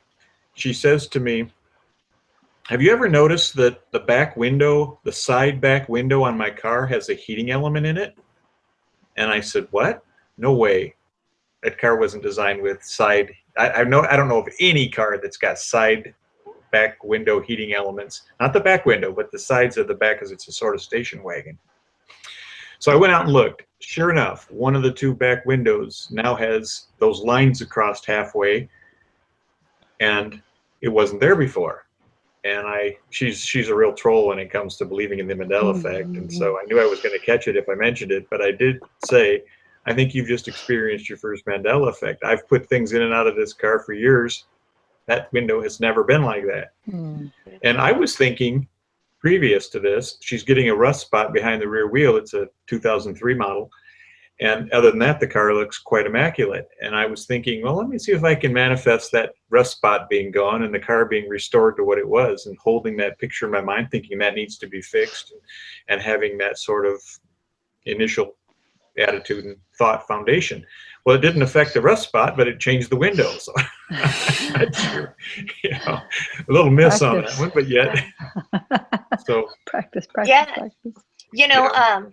With the people that I've been talking to recently, my daughter just walked in. I kind of lost my spot. I'm sorry. What about you, vegan? Mandela Effect for your personal experience? Is that what you're going to mention? I was going to say that actually goes into the series I'm doing on people's personal experiments, or experiences. And thank you very much for bringing that back around. A lot of the stories that I'm doing on there, and I've done 2 episodes of personal experiences so far. They do have things disappearing and changing shape and changing, sizes. And I've reported a couple of these in the video, and I'll go on to report more. But over this last week, the amount of stories that I've got in about small changes like that, but physical changes that people are seeing manifest in front of them, has been just outlandish in regards to the percentage of emails that I get that have that. I mean, I could do probably an hour-long video just of people's stories right now. So yeah, if you keep watching that, you'll see them. But I'm getting all kinds of stories like that tire story. People are seeing stuff change right before their eyes. Yeah, it's almost like magic. Mm-hmm. It really is. It's crazy. Manifestation. Instant manifestation. There's an entire series on YouTube about glitches in the matrix that people make, and I find it ever so fascinating. Some of them, none of these people telling these stories have any idea that something might be related to something called the Mandela Effect. Right. They're just reporting bizarre things that have happened to them. And yet, when you hear about what they've gone through, occasionally you'll hear about something that maybe you know of or have experienced yourself from people around you. However, a lot of the things they're talking about, you can tell by the way the story is told that it's very likely to be true, because if you're going to make a story up, you tend to make it more coherent and have a logical progression in your story. A happened, then B happened, then C happened, and here's the outcome. But in these stories, they'll just be bizarre things that, come into play, and then they're like, I don't know what to think of this. It's just like, that's what happened. Yeah, I've been watching those glitch videos for a while. I actually read all of them on Reddit and have been keeping up on that, because I actually started having my own glitches in 2007 was when I first started experiencing that. And so I've been really interested since then in quantum physics. And that was part of the spur that made me start reading professional journals and reading books, by these physicists, because I wanted to have a better understanding of these glitches I was experiencing, which, those were my first signs of any kind of Mandela effect. But it took me until now to put that together with what's going on, Sure. Can you give an example of one of the things that you experienced? I can tell you the very first one. And this goes into, a lot of us have had, and I go into my video on this, but a lot of us have had paranormal experiences at times in our lives.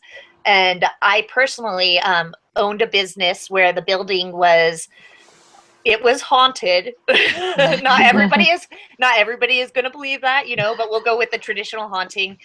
We actually had the guys from Ghost Mines, if you ever saw that show. They filmed their pilot in my salon. So that was kind of interesting. But wow. Yeah, it was weird. So we had constant stuff going on, but there was this one thing that happened, and it did not fit the rest of my experiences. At the time, we offered beer and wine and soda and stuff like that, and I was having some. I don't want to go too much into my own stuff, but at the time I was having some trouble eating, and there were only certain things that I would have, and one of those things was Diet Coke. I felt good drinking Diet Coke. I was okay with it. It didn't mess with my system. So there was none left, and this woman, it was just me and her in the building. She came in, and I asked her if she wanted something, and the only thing she wanted was that Diet Coke. So I gave her the last one in the fridge, and we sat there, had her appointment. I did her hair. She was drinking it the whole time. We turn around, walk into the front room, and I turn back to look back at my station, and there's like a brand new can of Diet Coke with the drips coming off the side like it was just taken out of a freezer, right? And it's popped open and it's sitting on my station. Well, I said, "You forgot your soda." And she goes, "No, I drank all of mine." She holds up her can and she had it. That soda appeared out of nowhere. And that was the first time that happened to me. I, at the time, put it up to being related to all this other activity that we saw going on there, things moving. I mean, there was some crazy stuff. We'd have sightings where there were like 6 or 7 people at a time in the room seeing what we were all seeing, and it was pretty terrifying. I mean, it got to the point where people didn't want to go in the building when we got there in the morning. They'd stay out on the front deck until all the workers got there, and we'd go in together. It was crazy stuff. So it just never. It always bothered me. That never fit in, and that's when I started really getting into the quantum stuff. And it kind of led to the glitches in the Matrix stories. So I've been following those for years, And yeah, that's what Emmy reminds me of. It's like glitch in the Matrix stories. It was one of the first places I started looking when I started seeing, having a name to call this. So yeah, I don't know what you all think of that, but. I was going to ask y'all, what was this called? Oh, I'm sorry. Somebody asked if I drank the Diet Coke. Yes, I did. I drank it. What did they call this before the Mandela Effect? I know the idea's been out there a while, and I have a guest coming on, Cynthia Ann Larson, who's been in this game for a while, and I know that she was doing this way before it was called the Mandela Effect. Oh, by the way, before I throw that out there, I do need to come back and make a point here. I do have some guests coming up next week, so if you haven't subscribed, please do. She's one of the more requested guests. Also, for you guys that are listening that are going to, it's getting late, and I need to tell you, I have a special show that is this Saturday that is for international guests. I have a lot of people here that say, "I'd love to watch your live show, but it's on at 4 a.m. So I am doing a show at 10:30 a.m. Eastern Standard Time, and the panel is going to be exclusively made up of international people. If you've been wondering what's going on in the rest of the world, like, hey, or is this happening in India, or is this happening in Belgium, or is this happening in New Zealand? I've got guests from all around the world coming to talk about it Saturday morning, and it's going to be a very special roundtable. So I would love you guys to attend and support these international folks. I think it's going to be super interesting because I don't think anyone's done anything like this. What is going on in the world? Yeah. Because they just see an American pop culture.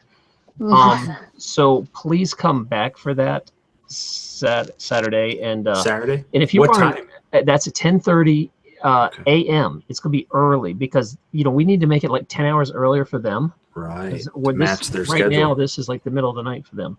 So if you guys are international, please come. I'm going to keep an open door. I do have a pretty full slate of panelists, but a lot of them have to kind of go early and jump out. So I'm going to open it up to anyone that's international only that wants to jump in and ask questions.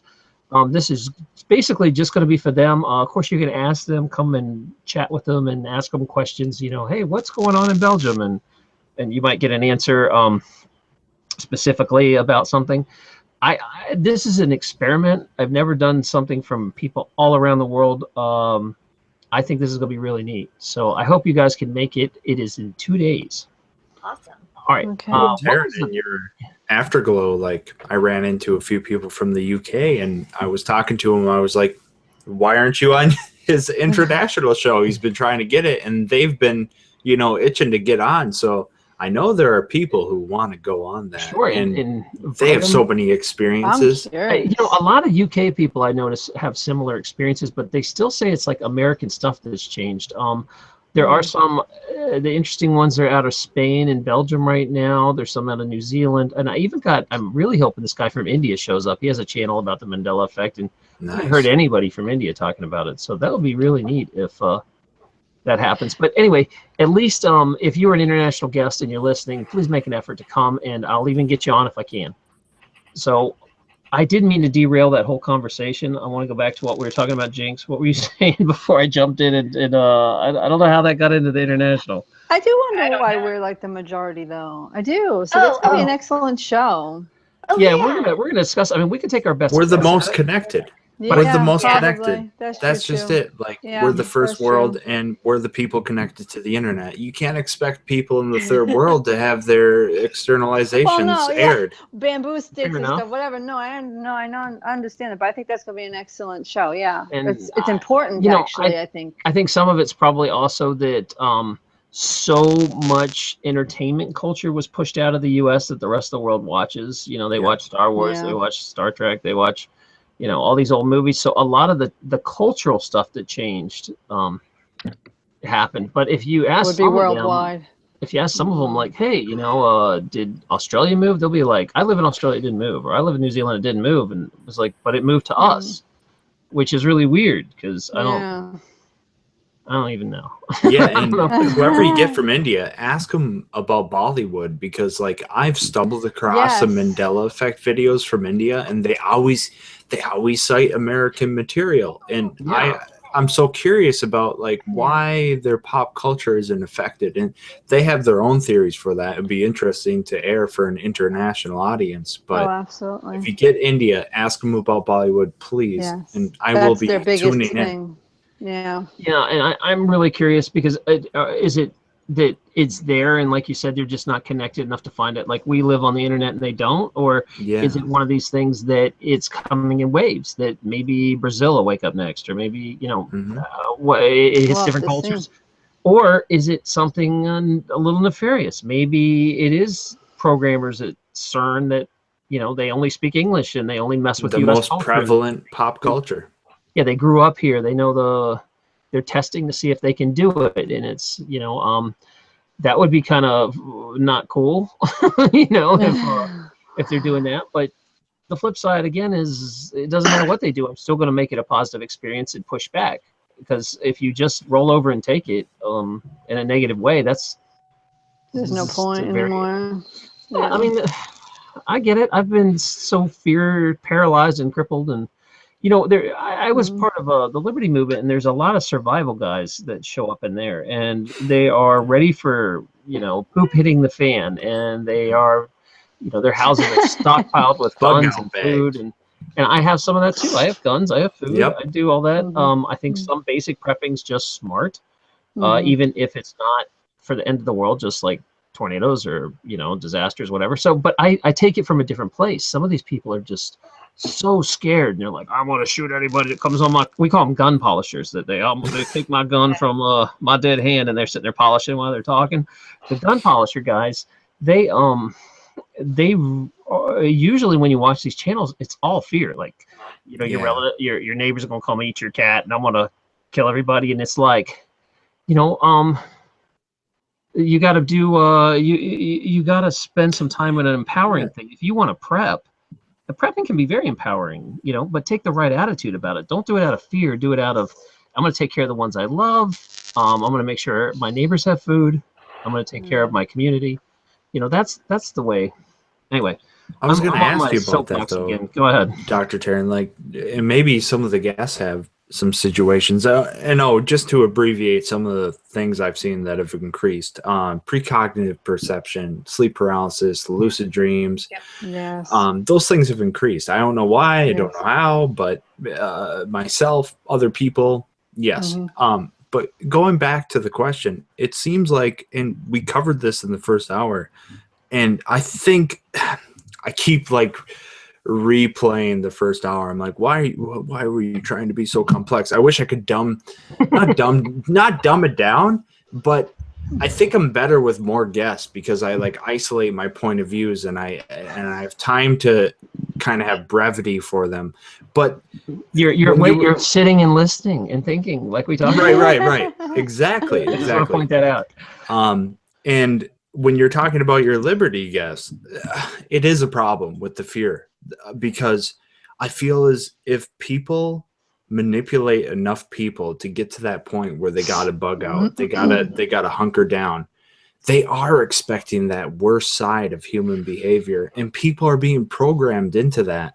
And I just wanted to kind of ask our guests, and this isn't supposed to be like a negative question or a topic, but to turn it positive, what do you think you can do today that can turn that situation upside down and make it a positive topic? What can you say to those who always say to you, well, hey, there's murderers, we have solitary confinement, there are people who are monsters, and the government's going to collapse, and all this fear, and they want to bug out, they want to hunker down, they're buying bunkers. What do you have to say to the listeners today that can make their tomorrow a better promise? Because everybody's always promising doom and gloom. And if we live that way, we're going to manifest it. So I just want to hear your opinions on how we can change tomorrow and how we can promise. Well, you can't promise, but at least make some type of opinion that is articulate enough to counter the fear, because everybody's concentrated on the fear. How can you say to them, look, humans aren't that bad. We go to work every day. I mean, look around you. People aren't slaughtering each other left and right. If you give them basic necessities, they're willing to work with you. So that's my question for the panel. I think the doctor was right in saying balance. And you know what? Prep just enough and not, and bartering is a very good thing when it comes to prepping, not just for yourself, your family, immediate, and your community, but bartering things that you can barter with people. And alcohol happens to be one of the biggest barter. If anyone's prepping on the chat room, on the internet, whatever, alcohol itself is a good barter tool for so many things. If God forbid there was, and it gives security, okay, so it's on a positive note. If somebody, God forbid, had a toothache, or if they were having an anxiety attack or insomnia, or, and so anywhere from pain to mental anguish, a shot or two, and I can't drink, I'm allergic to it, but those who can, this is something that has a good shelf life. And it is also have so many off-label things that it could be useful for, that, like I said, anywhere from a mental anguish to a pain anguish, that if somebody has something that you need that maybe you didn't have in your prep kit, which, could be anywhere from 3 days to a winter supply to a few years, though they have a new law now that they say you can't have past a certain amount or it's called hoarding, and they can legally come in, and I don't know if it's statewide or fedwide, but whatever, different topic. Yeah, let's roll it back in here. Into the alcohol. Yeah, I wanted to throw the alcohol as far as bartering goes. That's. But I mean, I want to get back on ME. We can't go too far out into the prepping world. Well, you know what the ME thing is? I think that's. I think the ME, the Mandela Effect is only one sector of the oddities and abnormalities that are happening in our very present moment. And being very present is very, very, very imperative, because that anxiety and that fear and all that pushing forward, and then, like we said, depression, we no longer live there. It's pointless. But right now, as I'm speaking to you, there are so many different things in my whole entire life. It's like a daisy flower, all the petals around it are all these different subjects, and you're the inner part of that flower, and you have to stay strong and stand in your sovereignty and stand. I'm with you. I got you. I just, I've got to respect the guests and let everybody talk here. One of the implications of the Mandela Effect technology that I've heard a couple of scientists and physicists bring out that is very relevant to what we're talking about right now is that we now live in a completely different paradigm. And we're not seeing much of it, but stop and think with me for a second about this, because if you have the ability to transform matter, you also have the ability to create whatever intention of that matter you would have. They are saying now that they actually have the capacity, if you wanted to create a pile of food, they could program that pile of food.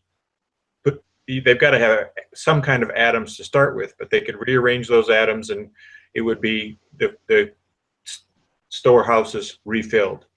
Now, the reason they're not using it in this capacity at this moment, they're saying, is because it would completely undermine our social structure. But I've noticed that on some products, gasoline being one of them, we seem to be getting some lower prices in more consistent time frame.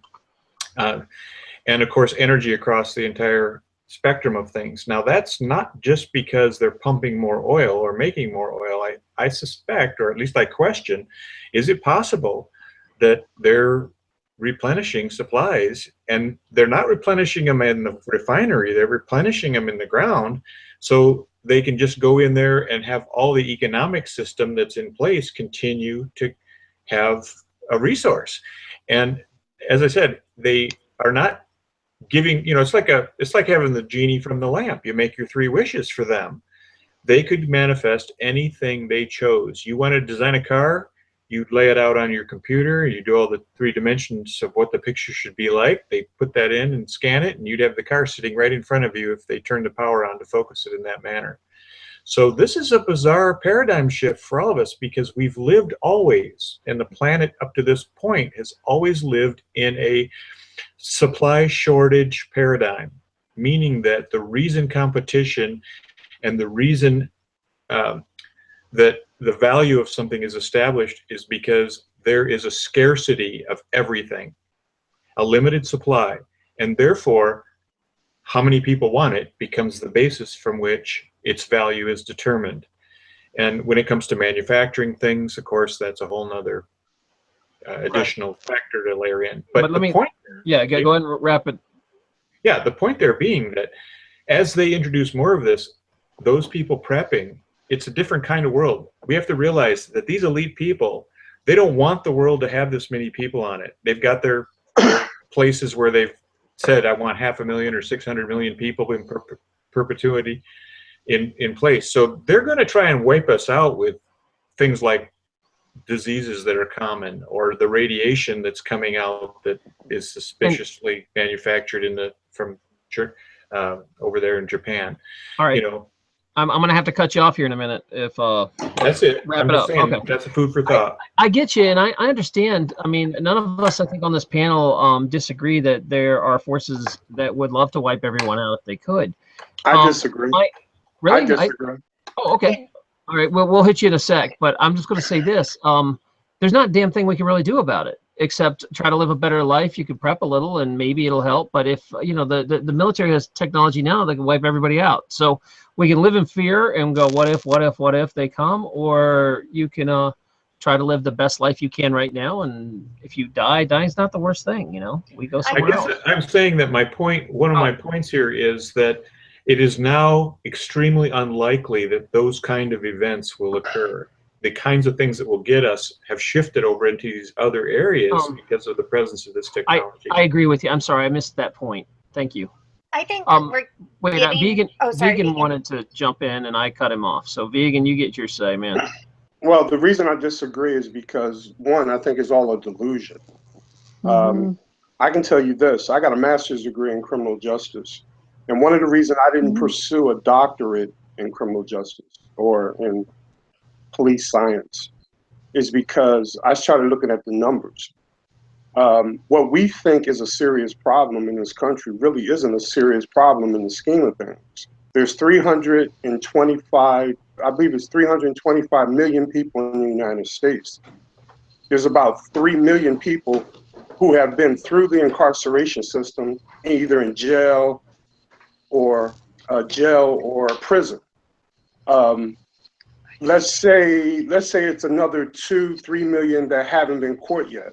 You're not even at 1% of the population that are criminal.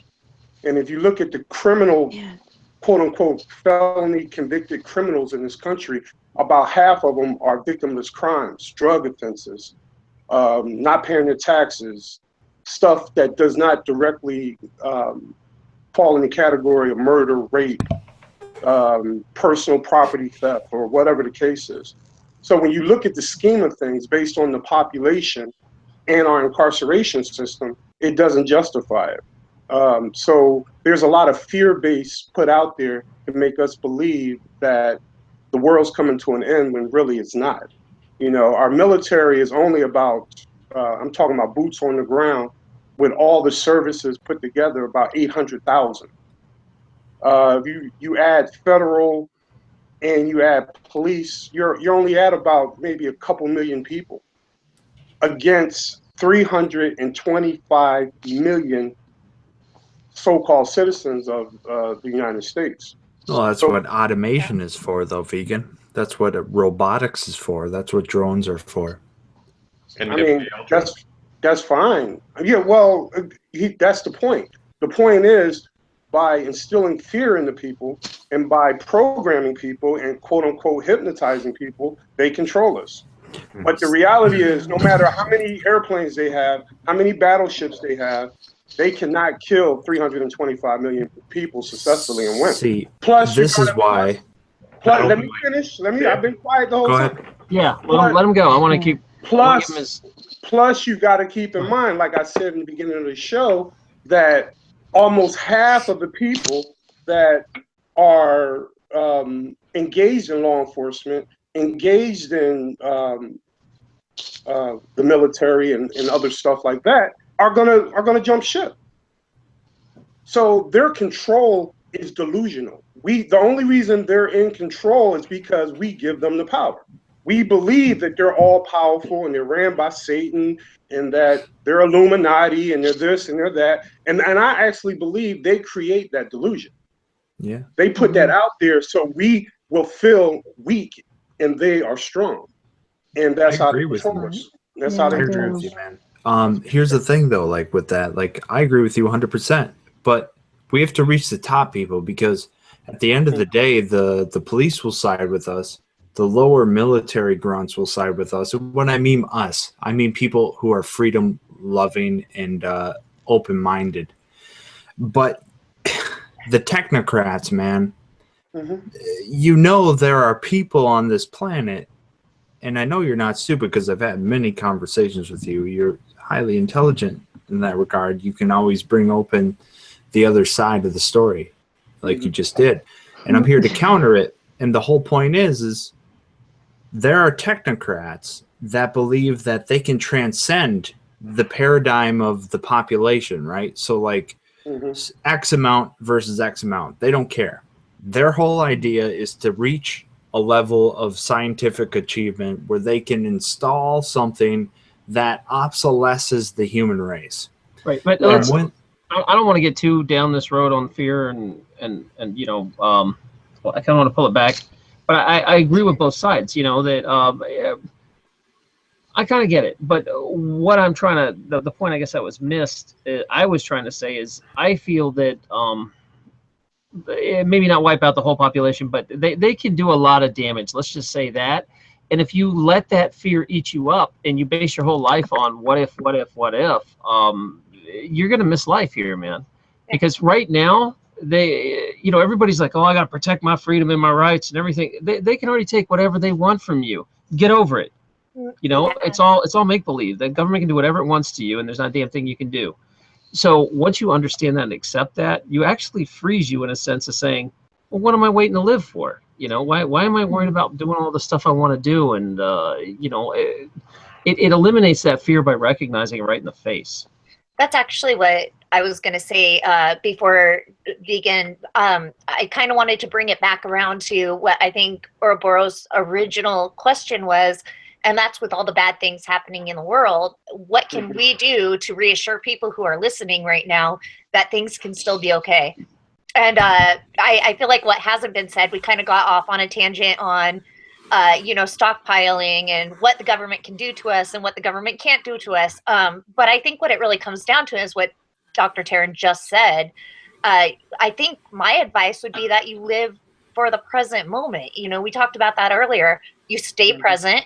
You don't try to future trip. You don't try to live in the past. You stay present and you remember that this moment's going to pass. So however bad this moment is, people have faced, nuclear weapons. They've faced blowouts of nuclear plants, and that moment goes by. There's always the next moment, And I thank you, but I also think that we should reach the people inventing these concepts. That's what I was going to end with. And Dr. Taryn's right, 100%. But the whole thing is if you can stop the person from going with the Trinity test, you can stop the atomic bomb. Right. We need to reach people higher up. Like, we can reach the people who are policemen. We can reach the people who are, I guess, military reserve. But how do we reach the scientific technocratic class to have them open up their hearts and say, wow, I'm part of the ancestral compilation and I'm human too. How did we get here? Oh, I'm a part of that story. So I'm hoping that some of them find their way to this Mandela Effect stuff or there you go. A positive message. It's all you can really do. And this is, again, I speak from personal experience, man. I was knee deep into the liberty movement, so I'm very familiar with the guys that we're talking about and the fear of the government. I can imagine. And I get it. But what I'm saying is, it's so what? You can't stop it. You can't do anything about it. Go live your life and do what the hell you want. And it's counterproductive. And we can sit here and because most shows would go on 2 or 3 hours on the best way to prep and how to keep your neighbors from attacking you, and I get it, but man, that's just not where I'm at anymore. There's got to be more to life. I'd rather let's talk about a positive solution of feeding my neighbors so they don't attack me. Let's be something nice. That's all I can do. And if I get killed, I get killed. That's not the worst thing, Can I talk for a second? Your viewer's question was, have we been having, or anybody been having, increased paranormal experiences, which Jinx yeah, we got off. Yeah, I'm sorry. We kind of flew right off. So my first time ever on here was my question to you all was, I get all the other stuff with the ME and everything, but is anybody experiencing a higher second sight? Because I've had it all my life and it exploded. That's why I had said there is something more to this than just, changing of this and change. There is something bigger than we can't even conceive probably, but maybe in the future. But I know for myself that I've been having dreams that are like so lucid, so vivid, that it's almost like I'm awake and having these dreams. I'm like dream awake. I don't know how to explain it. And I've also had the paralyzing sleep paralysis. I just did a sleep study just to make sure that there's nothing going on with my alpha, data, my delta, and going down into the deep sleep with the REM and everything, and sleep apnea. So I'm checking myself to make sure it's not just me, and it is actually something external like ME or anything else involved around that ME. So for me personally, yes, I've had extra high strangeness, extra paranormal, clairvoyance, clairaudience especially. And the paralytic, I don't like saying that it's dream paralysis because I know it's more than that coming from a spiritual angle. But yes, I've been having more of that and outer body experiences for sure. So back to that original question. Yes, yes, yes. And I was one of those people that were curious too, because that's coming along with the experiences and finding about this in a home. So again, that's all I wanted to add to that. I think all of this is related, though. I think that phenomenon, and not just in the sense, though, that it's ME and we're also experiencing this, and maybe we have commonalities. I mean, in the literal sense of how things are happening, I really think because I believe in, I'm a quantum person. I'm a quantum physics person. Me too. That's my thing. Yes. And so I really believe that there's a quantum quality to this that is throughout all of these things we've been talking about. They're all based on It's like Ouroboros said earlier, everything, eventually goes up to that same one, that same source. Yeah. And Dr. Yeah. Taryn kind of said that originally, but Yeah, I I think related he it to the idea that the Yeah, essence, the consciousness is that. We right. can't hear it enough. Go ahead. We're all made out of the same stuff, We're all made Yeah. out of the same stuff, and everything happening is made out of the same stuff. And you can't Mhm. separate that and break it down into these little, side roads. It's all one thing. There's something. The reason we're all having these experiences is because we're all open to the Mandela effect, and the reason that these things are increasing is the same reason that's causing the Mandela effect. That's and it's the yes, same, exactly what I was the saying. Right, same right. reason, the same reason Yeah. that's causing the matrix glitches, and the same reason that we're having these lucid dreams. It's not all separate phenomenon. Yes. Right. I agree with you 100%. Yes. And that's my 2 cents. Mine too. That's 4. So I have one lucid dream I would like to share. Just Sure. recently, like 2 nights ago. And I do have an experience that I'm kind of skeptical. Well, I don't like to share it. I have shared it on my podcast because I actually had this experience with the person I co-hosted with. So it's more of a personal thing, but I'll go with the lucid dream and then I'll feel it out. So the lucid dream, I've had many, but just recently, like 2 nights ago, I sleep in a hammock part-time. Just to prove that here, I'll right here's a hammock part-time. Yeah, Okay. I love the hammock, Yeah, it's good for your back. Hell yeah. So I sleep in it part-time, and I figure I have better dreams in it. Well, one night I had this dream where I was like on not necessarily a roller coaster, but I was on some type of ride that I would have to like get on, and I was on my way to some type of zone, but I would never make my way to that zone. I don't know what this is, like some type of rendition of Mario Party. And I would fall off. And every time I would fall off, I would fall indefinitely into this like pit of ones and zeros. And maybe I've been looking way too into like quantum theory and all this stuff. But I was falling into ones and zeros. Yeah. But here's the Code. thing. This is the thing about the whole code. Yeah. I had this moment where I was this like floating energy essence, and then it would become uncomfortable. But then once it like solidified and hardened into this uncomfortable situation, I would have this moment of realization where I would go, wait, Joel, you can manifest your reality. And boom, I would manifest a room, things would materialize. And what I took away from it is when all this is said and done, when the universe is crunched, when the whole world is not this, when we're not in this heavy, dense area, are we left with all the experiences we have? Are we left with everything we ever attained in these reincarnations, Right. these soul energy essences? Are we left with these pivotal moments that we declare as mundane? Are we left with these pivotal moments that we declare as Nope. celebratory? Like, where are we here? Nope. Where are we in this time space? And vegan, are you saying no? Hell no. Okay, I would love to hear the opposite of it. And if you don't mind, I will share the other story, but I would love to hear your counterpoint to this so it's relevant for the listeners. One sentence, the brain dies. Does it? Yeah. You really think, but is that not a medium? Is that not a vehicle for the consciousness that is instilled within it? Nope. You don't think so, huh? You think everything we experience is a biochemical electro phenomenon? I wouldn't call it that. I mean, I But don't that's know. what it would be called. Yeah, I don't know. Medium. I don't know what to call it, but I know that there's a higher intelligence that replicates our cells, that does all these things that the brain has nothing to do with. And that higher intelligence is our true self, not our brains. Okay. That's So- what I think. Yeah, That but makes you sense. said once it dies, like once this experience dies, I'm Mhm. dead. But what you just said kind of says that we have a higher self? Is that what you're saying? We like somehow jump, we upload to this higher self? Is that what you're saying? I'm trying to understand your position. Yeah, I feel that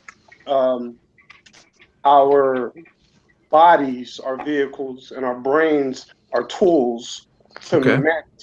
to maneuver in this manifested world. And when we die, that is our consciousness returning to the source. That's what I think that resonates. I could see that. I could see that. I could see that the higher self is the explanation for all the guardian angel stories. I'm sorry, go ahead. Oh, I'm sorry. So as far as the experiences, your experiences die right after they happen. But they're lessons. Yeah, they may be lessons. You remember them, but they no longer exist. Right, but they upload to the higher self, with your opinion. I think they die. You know, once it happens, it's over with. Well, see, I'm misunderstanding you because you say, out of one end, you say we have a higher self that continues. Mm-hmm. Do you believe in an infinite consciousness that is one with the source? Let me just clarify that. Okay. Yes. So do our finite sensibilities upload to those infinite potentiality? Does the infinite source communicate with the finite sensibility? Quick answer. No. That's not the purpose of our consciousness. You don't think so? What would be the purpose, though? Because if you're going to divide the infinite up, to witness the manifestation. Consciousness, I don't know but I believe our consciousness, or I guess biblical people would say the soul, the spirit, consciousness / spirit / soul is God, the source, witnessing its own creation through us. Right. Well, call me a pragmatist, but wouldn't you divide yourself up so you can view it in real time? I mean, for instance, look at this. Look at this. Humans record themselves on YouTube for what? Pragmatic views, right? And I mean that literally, pragmatic views. Right. So why would our finite sensibilities amount to nothing? That doesn't make sense. Of course, that's a human sensibility, but I still have to disagree with you because in an abstract way, why? Well, like I still am left with why. Why would it end nigh and nothing? I'm not saying not for nothing. I believe that it serves a purpose in this manifested world. See, my separation in this discussion is the unmanifested, in my opinion, is being meshed into the manifestation. Like we're trying to say that we can do things in our manifested limitations that can create a unmanifested reaction. And I don't know if I agree with that yet. I believe there's a higher conscious, the ultimate higher conscious, if we're going to call it something. I'm calling it the source. Sure. Religious people call it God. And all conscious souls are housed in vessels called bodies, and they use mind, and they use minds to maneuver on this planet. And when those tools break down, the body, the mind, that consciousness returns or is joined with the source. Right, but what happens to the data? I don't want to go in circles because I think that was one of the faults we had before. We went in circles. You would say something, I would say something, we went in circles. But can we come to agreement here that what you are saying is essentially the finite lesson we learn and serve here in the flesh, in the dense vibration, is something that goes and reunites with the infinite consciousness, the source, the one that we are all. And if that is so, how can you deny everything that occurs here in this manifested reality as something that isn't relevant to the infinite consciousness that we are all a part of? I think we already know it. We already know the information. We're experiencing what we already know in a manifested way. You know, the higher conscious is it connected though? The higher consciousness, the lower consciousness realizes what is true, and what is true is already known to the higher conscious. Okay. Doesn't that imply, So- though, that you aren't actually capable of learning anything? Well, do we really learn anything if you think about it? Or That's what I'm asking you. like, well, I'm being facetious, but I'm saying that when we learn something, and we see, there's things that you may learn that are completely worthless, spiritually. I think there are things we learn and we do that are completely worthless spiritually, in my opinion. We call those mundane things. Well, yeah, but I'm thinking about the bottom line to everything is love, and the expression of love. That's pretty much what we're here to do. Yeah, I agree. That's all there is. Everything else is a byproduct of love. I agree. Love is only real. It's why I think. And that also includes hate. Hate is a byproduct of love. I'm still skeptical, though. Hate is used to help you identify and know love. That whole yin and yang kind of thing. Dialectical opposition. Right. That's what okay, so earlier in hour one, Cern and myself, we were talking about this binary opposition. And this is where I'm skeptical. Right. Are we supposed to evolve away from that? Because I feel like almost all disagreement, like what we're having right now, the reason why we don't understand each other through our consciousness is because we are fixated upon these disagreements that result in the either or, the either or, the either or. But like what we were trying to get, and just to bring this full circle in an Ouroboros Principle plug, the point is if we're going to go in a cycle, shouldn't we recognize that the full circle is the potentiality that we all have, and the disagreement is null and void because we're still humans experiencing a human experience, and everything we experience gives birth to what we experience? So binary opposition doesn't exist, because in a quantum reality they both exist simultaneously. Mm-hmm. And that's just it, vegan. That's the one thing Agreed. I disagree with. Like, we can have this whole yes because, but what if, and yes because, but what if, but the either or argument, we're evolving away from that. With quantum logic, we accept the paradox and we move on. We move on. We accept and we love ourselves, and we realize that love is infinite and everything else is a byproduct, but we accept it because the paradoxes come with the product. So the observations that I make when I try to understand what I'm experiencing in life indicates that I may know the principle as right or wrong ideologically or from a spiritual level, morally and ethically. However, as I walk through my life, I'm discovering how that particular principle is applied in given circumstances. So I'm learning the art of living because of the challenges of new and unusual circumstances and new relational interactions with people that I haven't known before. So it seems like I'm learning all kinds of things that are affecting the very nature of the person I become. And I see myself ultimately as the chooser. When I choose something negative or evil, it darkens that soul and spirit of being who I am. If I choose something that is life, love, encouragement, and building in relationship with others, I find that I'm opposed in a sense, trying to get me not to do that, but that my actual being and spirit grows stronger in what I would call goodness. And so it seems to me that we're kind of like little spirit children, and that God is trying to, God is trying to work through the medium of the quantum field as a communications technique or tool to raise us up to be capable of handling our will properly. And as we accomplish a greater capability and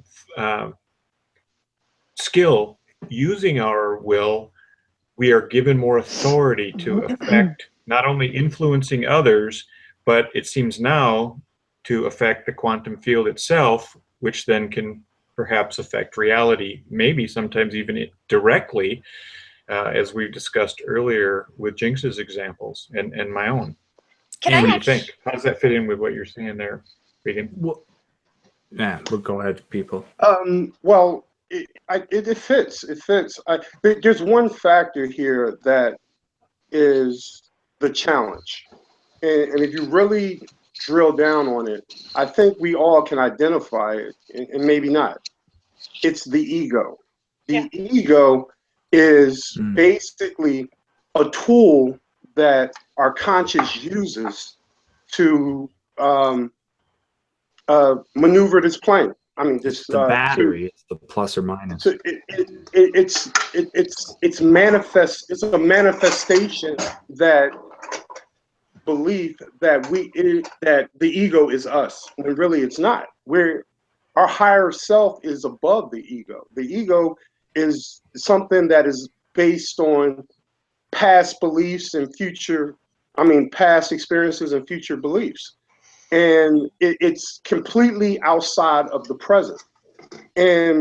But we live for our egos. And by us living for our egos, it sort of cripples us spiritually. Yeah. And I believe if we could manage our egos, we could then open the door to our spirituality, and then we could truly have heaven on earth. I think that's the ultimate objective, to have heaven on earth. And you can only do that by abolishing the ego, in my opinion. All this is my opinion, guys. Yeah. Can I ask a quick question? Has anybody brought it up? Because I haven't personally seen this on the Mandela shows, and there's only like a couple that I really watch, which is The Doctors, Jacob Israel, Moneybags, and Meigs. I just started watching Jinx. There's a couple other, but yeah, you're great. God forgive me, the 10,000 or the 100,000 monkey thing, where the minds start to change. And then has anyone asked of whatever, now that we're all like waking up to what is our awoken potential, because everyone has different levels, we're all different colors in the crayon box, okay? But we have woken up maybe on like a linear or some kind of straight line that would be similar enough that connected everybody, like likeness into likeness, where it's our actual super conscious or that higher self, higher conscious, it's actually doing all this, and not Cern and not the D-Wave, but the D-Wave and Cern exist. They know this and are utilizing that. They're manipulating that up. That's exactly what I think. I think 100%. they're manipulating a natural phenomenon. 100%. That's what I think. Exactly. That's what I'm saying. Has anyone come across that? Okay. Can I jump back kind of to what Vegan was saying earlier? And there's a point I kind of wanted to make about good and evil. This is a really big topic. I'm going to squish down here. But we all like to put judgments on. Whoa. I don't know what that crash was. We all like to put judgments on people's actions. And this goes back to what I was saying, I think, earlier. Wow. What's going on over here? Yeah, come on now. Mute out if you. It sounds like we're wrestling cats. Go ahead. Is everything good? Okay. Yes. I don't hear anything. There's a bunch of dinging and banging and dinging and bonging. I'm sorry. Mute out. I was reaching for like a book or the folder. It's like ding dong ding. All right, go ahead and finish up your what you want to say here, Jinx. Let me steer so you it back. can wrap up. Okay. No, I mean we got a little time, but go ahead. Okay. Well, my quick point was that we're really fast to judge good and evil, to decide what evil is and what good is. And I just want to remind people, and this is just my opinion, it's not going to apply to everybody, but to learn, you have to have something to learn from, which is why I believe we're put here on this earth, so that we have the contradiction that, Vegan was talking about, the good and the bad, the good and evil, the dark and light, however you want to frame it, that polarity. Yeah, somebody said in the comments. And somebody has to play that bad role, because if nobody plays it, And so we come here and we place judgments on what people are doing, but maybe that person agreed to play that role before they got here, and maybe they're giving up, like that. Maybe they're having to move down a level in frequency or in vibration just to help the next person in line learn that lesson. And I think it's important to remember that every action, could have something behind it like that, and to not judge everybody right away. I'm Buddhist, that's my thing, is sit without judgment, try to take in things and sit without judgment. And I think that's true of, good and bad too. Everything has its place. Yeah. Stuff, maybe, you don't know who's, and I say this because in my personal life, my mom passed away. She had a really long bout with cancer. I was very involved in the cancer community. I taught classes at the hospital, etc. And it was an awful experience. But at the same time, maybe, I grew exponentially from losing her that way. And maybe her having to go through that was something that she, decided that she'd go through so that I could learn from that. I mean, you never know what the intentions are. So yeah, maybe the cancer was evil, but maybe it wasn't. Maybe it was some kind of godsend or some kind of lesson. So just don't judge people, just.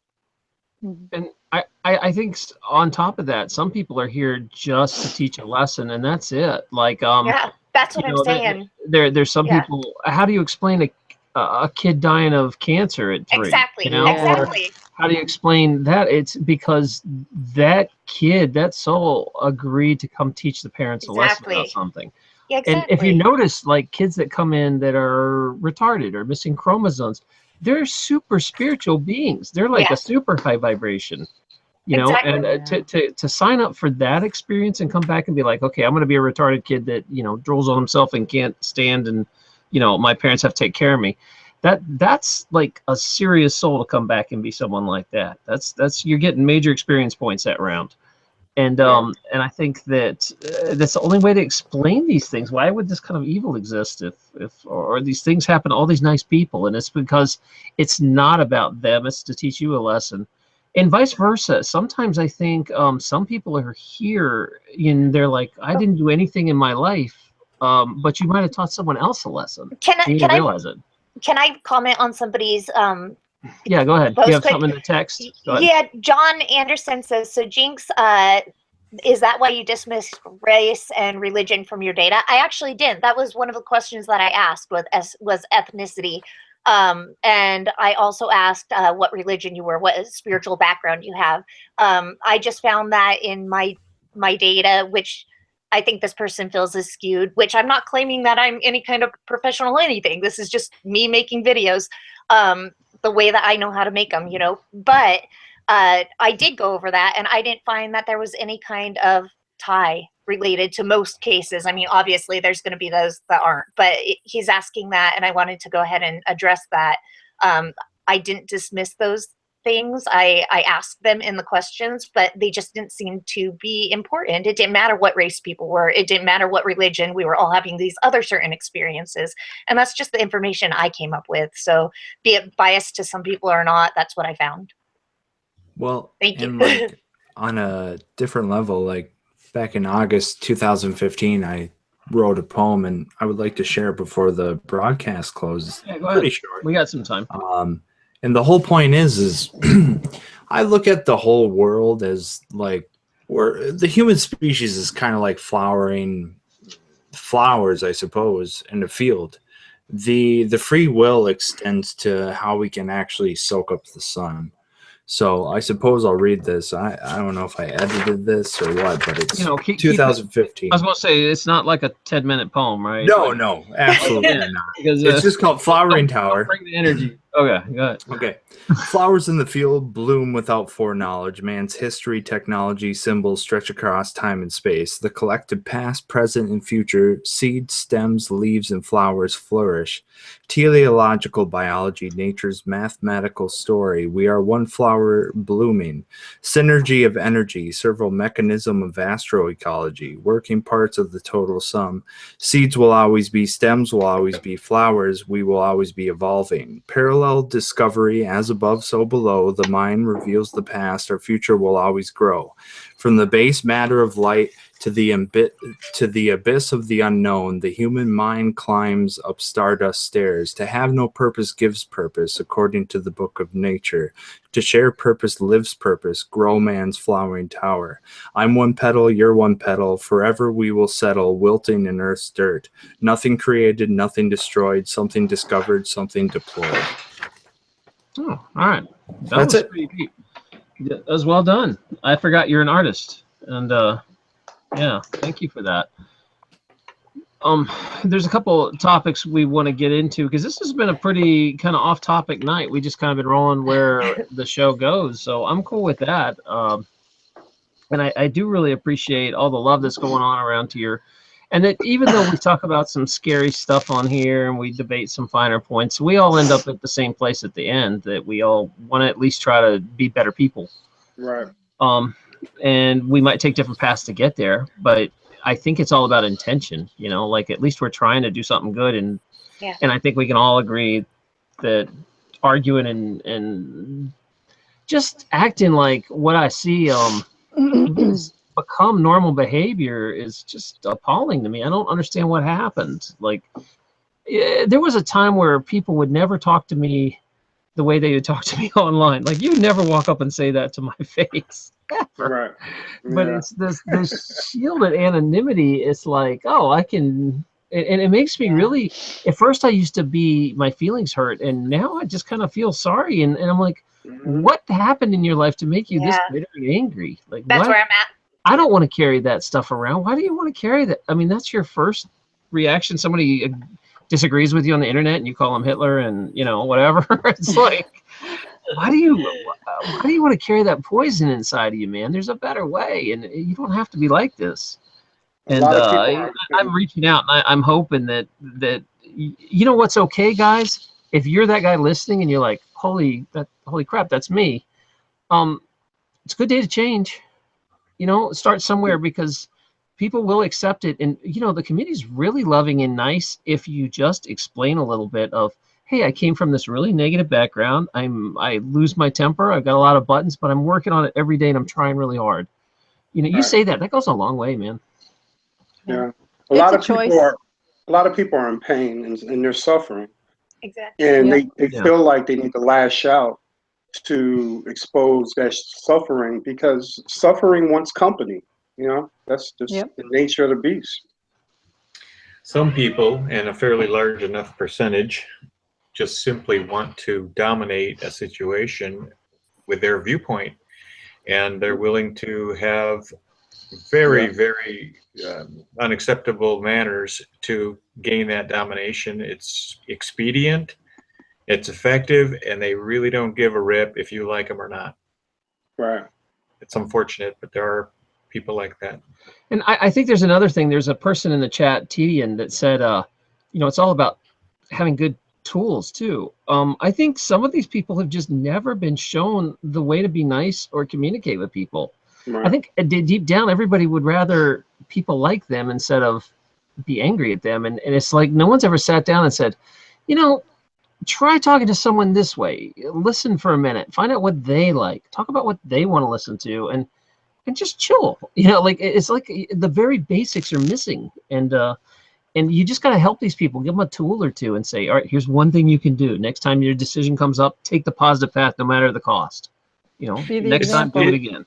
It's really quite criminal in our culture that we don't teach our children social structure, social interaction, personal relationship skills, all the things you just referred to, Aaron, because if you keep the population ignorant in regard to how they should appropriately function with one another, what you do is you create people who are going to be really strong candidates for your legal system and your police system and everything else. So I agree. It's not like this isn't an accident. It's on purpose and it's designed.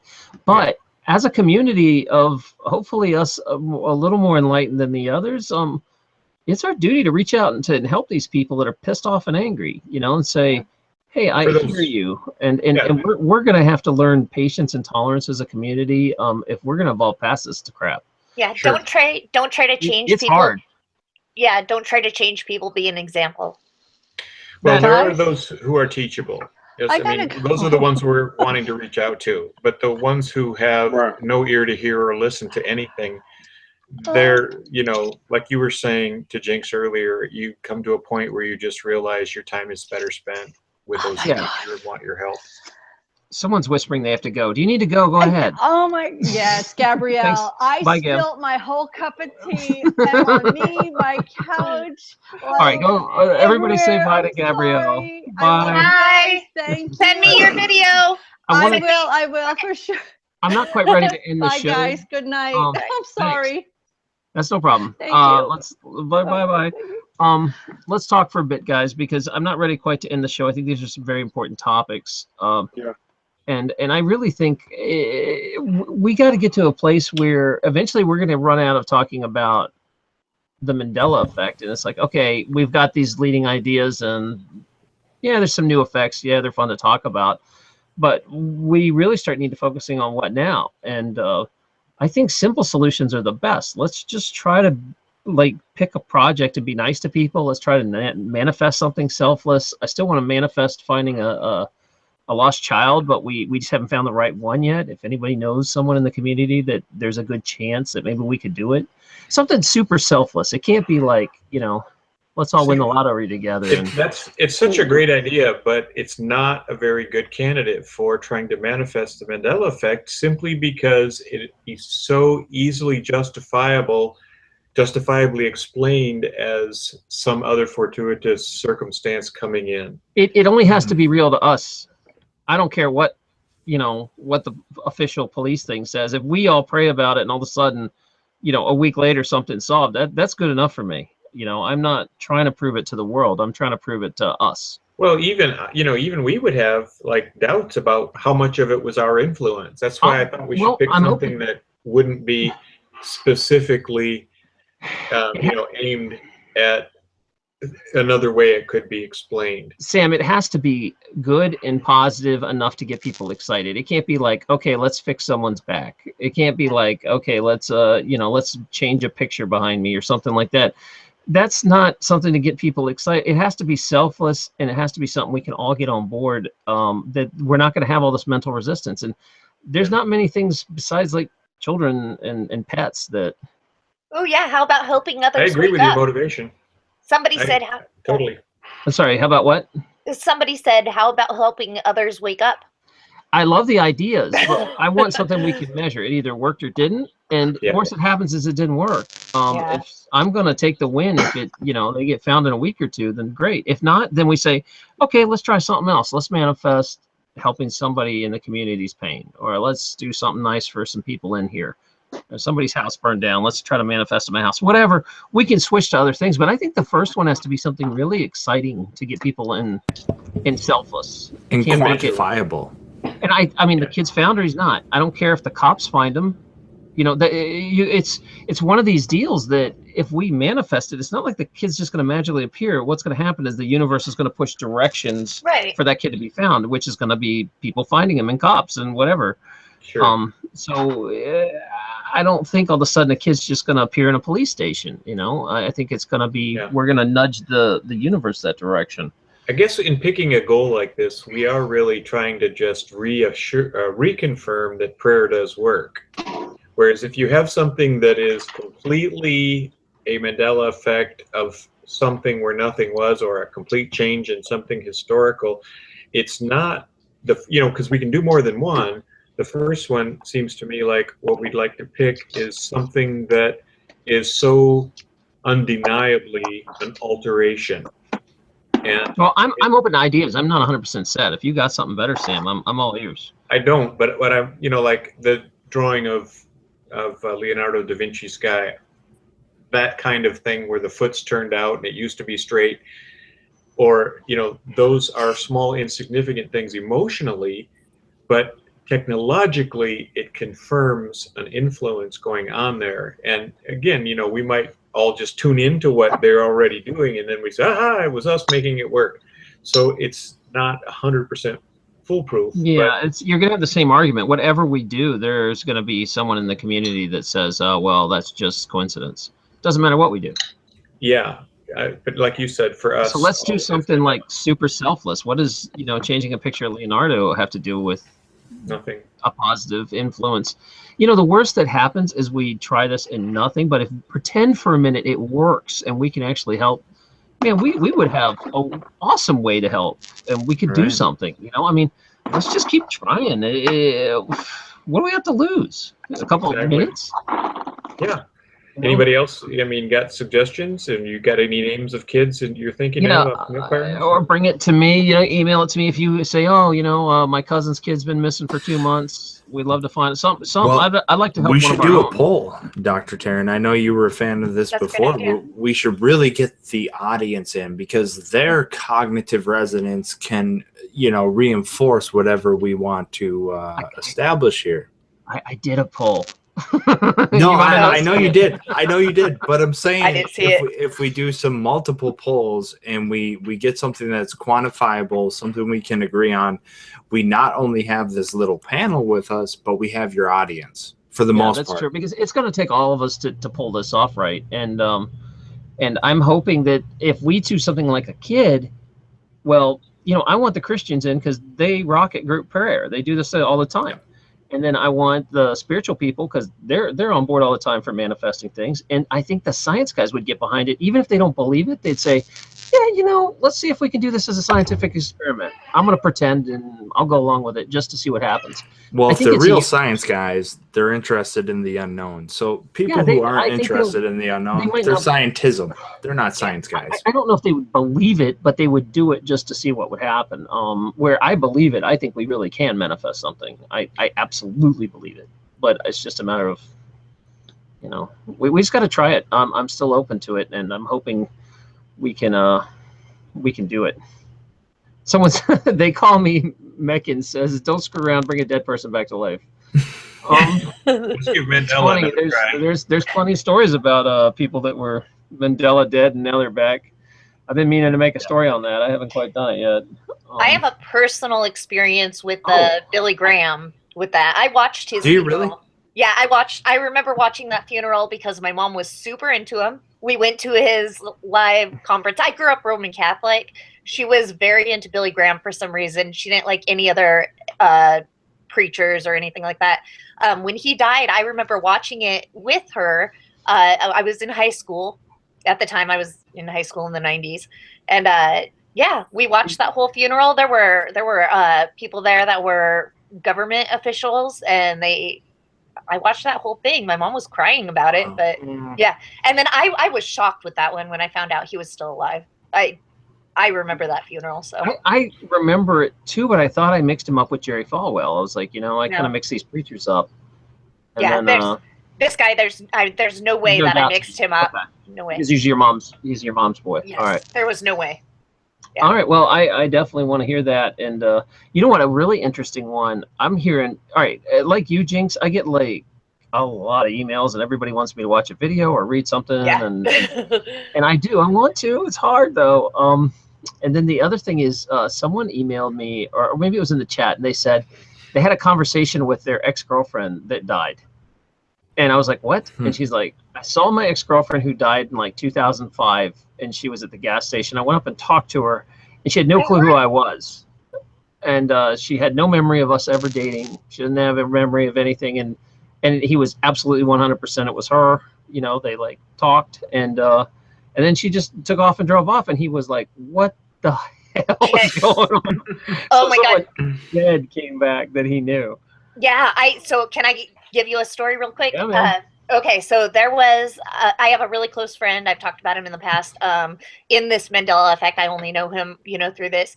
And he grew up in foster care, had a brother that he grew up with like for 11 years, has been looking for him and hasn't been able to find him, just disappeared. Called his sister, his foster sister, who I think was with for like 11 years.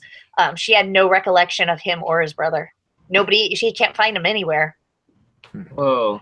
Yeah, there's some serious weird stuff going on, and I would dismiss like a couple of them, but there seems to be more and more of these stories. This guy's legit. I mean, he's legit. I know him personally. Yeah, this is not.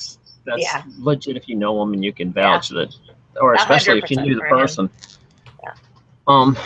It's nuts, man. I don't I don't know what to say about that, man. So People Taryn, coming back from the dead is a good one. Yeah. Taryn, when you started the guest section, the panel section, you mentioned the question wanting to touch on the certainty or the question of whether we know we've moved in our location in the universe, as well as the alternate world idea or the parallel world idea of being in the quantum what's the word for it? Spooky action at a distance that Einstein said with the duality, quantum entanglement. That's what I'm looking for, where you've got two atoms that are synchronized at the creation of the universe. And the idea of that theory is that one atom went in this direction, one atom went in that direction, and now they're on opposite sides of the galaxy, and we jump from one world to the other. Would you like to hear a few comments about that? Yeah, go ahead. You can say that. That wasn't. I think it was Mandela Harmony that made a video about that. The Mandela Effect Harmony guy. He said that happened. So that wasn't really my idea, but I was just repeating it. Go ahead. Okay. There's two things that are relevant for me in this. One was based on my own personal experience. Now, I suspect that a few people may have experienced what I've experienced and just didn't realize it, but I've never heard anybody actually have this same testimony. My first experience with the Mandela Effect, for the first 3 weeks, I was in that other world. Whoa. Whoa. All right. At night, and this is how I first recognized it, at night, the stars were so dramatically different. Thousands and tens of thousands more, and they were much larger. They looked like little marbles. We used to play the marbles when we were kids, you know, all the little different, so they were that big, some of them. And the sky was full from one side to the other. If you want to go on either Google or on YouTube, and probably Google, just say pictures of stars in the sky, and there'll be some from South America people have taken. I think they've actually brought some of the pictures over from that world and put them in our database to look at. You will see how many more, and these were pictures without telescopes. These are just photos people took of the sky. I remember those guys. Yeah, I remember when you could look up and see that. But I mean, the sky, I've never all my life, and now the stars are pinpricks. There's a few slightly like the head of a pin, but most of them are pinpricks. They're that small compared, and these were just humongous and so full. Then the sun was that bright yellow people say it used to be, and it was yellower than any, and it was closer and bigger. The sky was a shade hue of blue that was so beautifully vibrant. You just stood and looked at it in awe. The quality of life and the variety of things. I was Googling all kinds of things, a zillions more flower varieties and other kinds of life and the types of things. And then after 3 weeks, it was like there was this sort of wavy vibration in my eyes and head for a moment. I was sitting on my couch behind me when this happened, and I'm suddenly aware that something's happened. And that night, the stars had gone almost back to normal. And then about a month later, the Big Dipper, which normally sat horizontal on the horizon, started to move 30 degrees east past the North Star and was now hanging upside down, like if you held it from its handle and hooked it on a nail on the side of a wall, only flipping it upside down, pointing upward. And then as the night, and now it's staying there. And every night, about night up. Initially, the first hour, the Big Dipper was where it belonged in the position it belonged in. When they then 2 hours, hour and a half later, it'd move over 30 degrees in the sky and up. And to me, that was an indication of when Cern was flipping on their experiments, because when they turn on that big collider, it's 1,000 times more powerful than the Earth's geomagnetic positioning. And the sun pulls the Earth along in orbit through its forward motion away from the center of the universe by the magnetic pole. So if Cern becomes the magnetic pole, it would describe exactly why the Big Dipper would flip and shift in that position.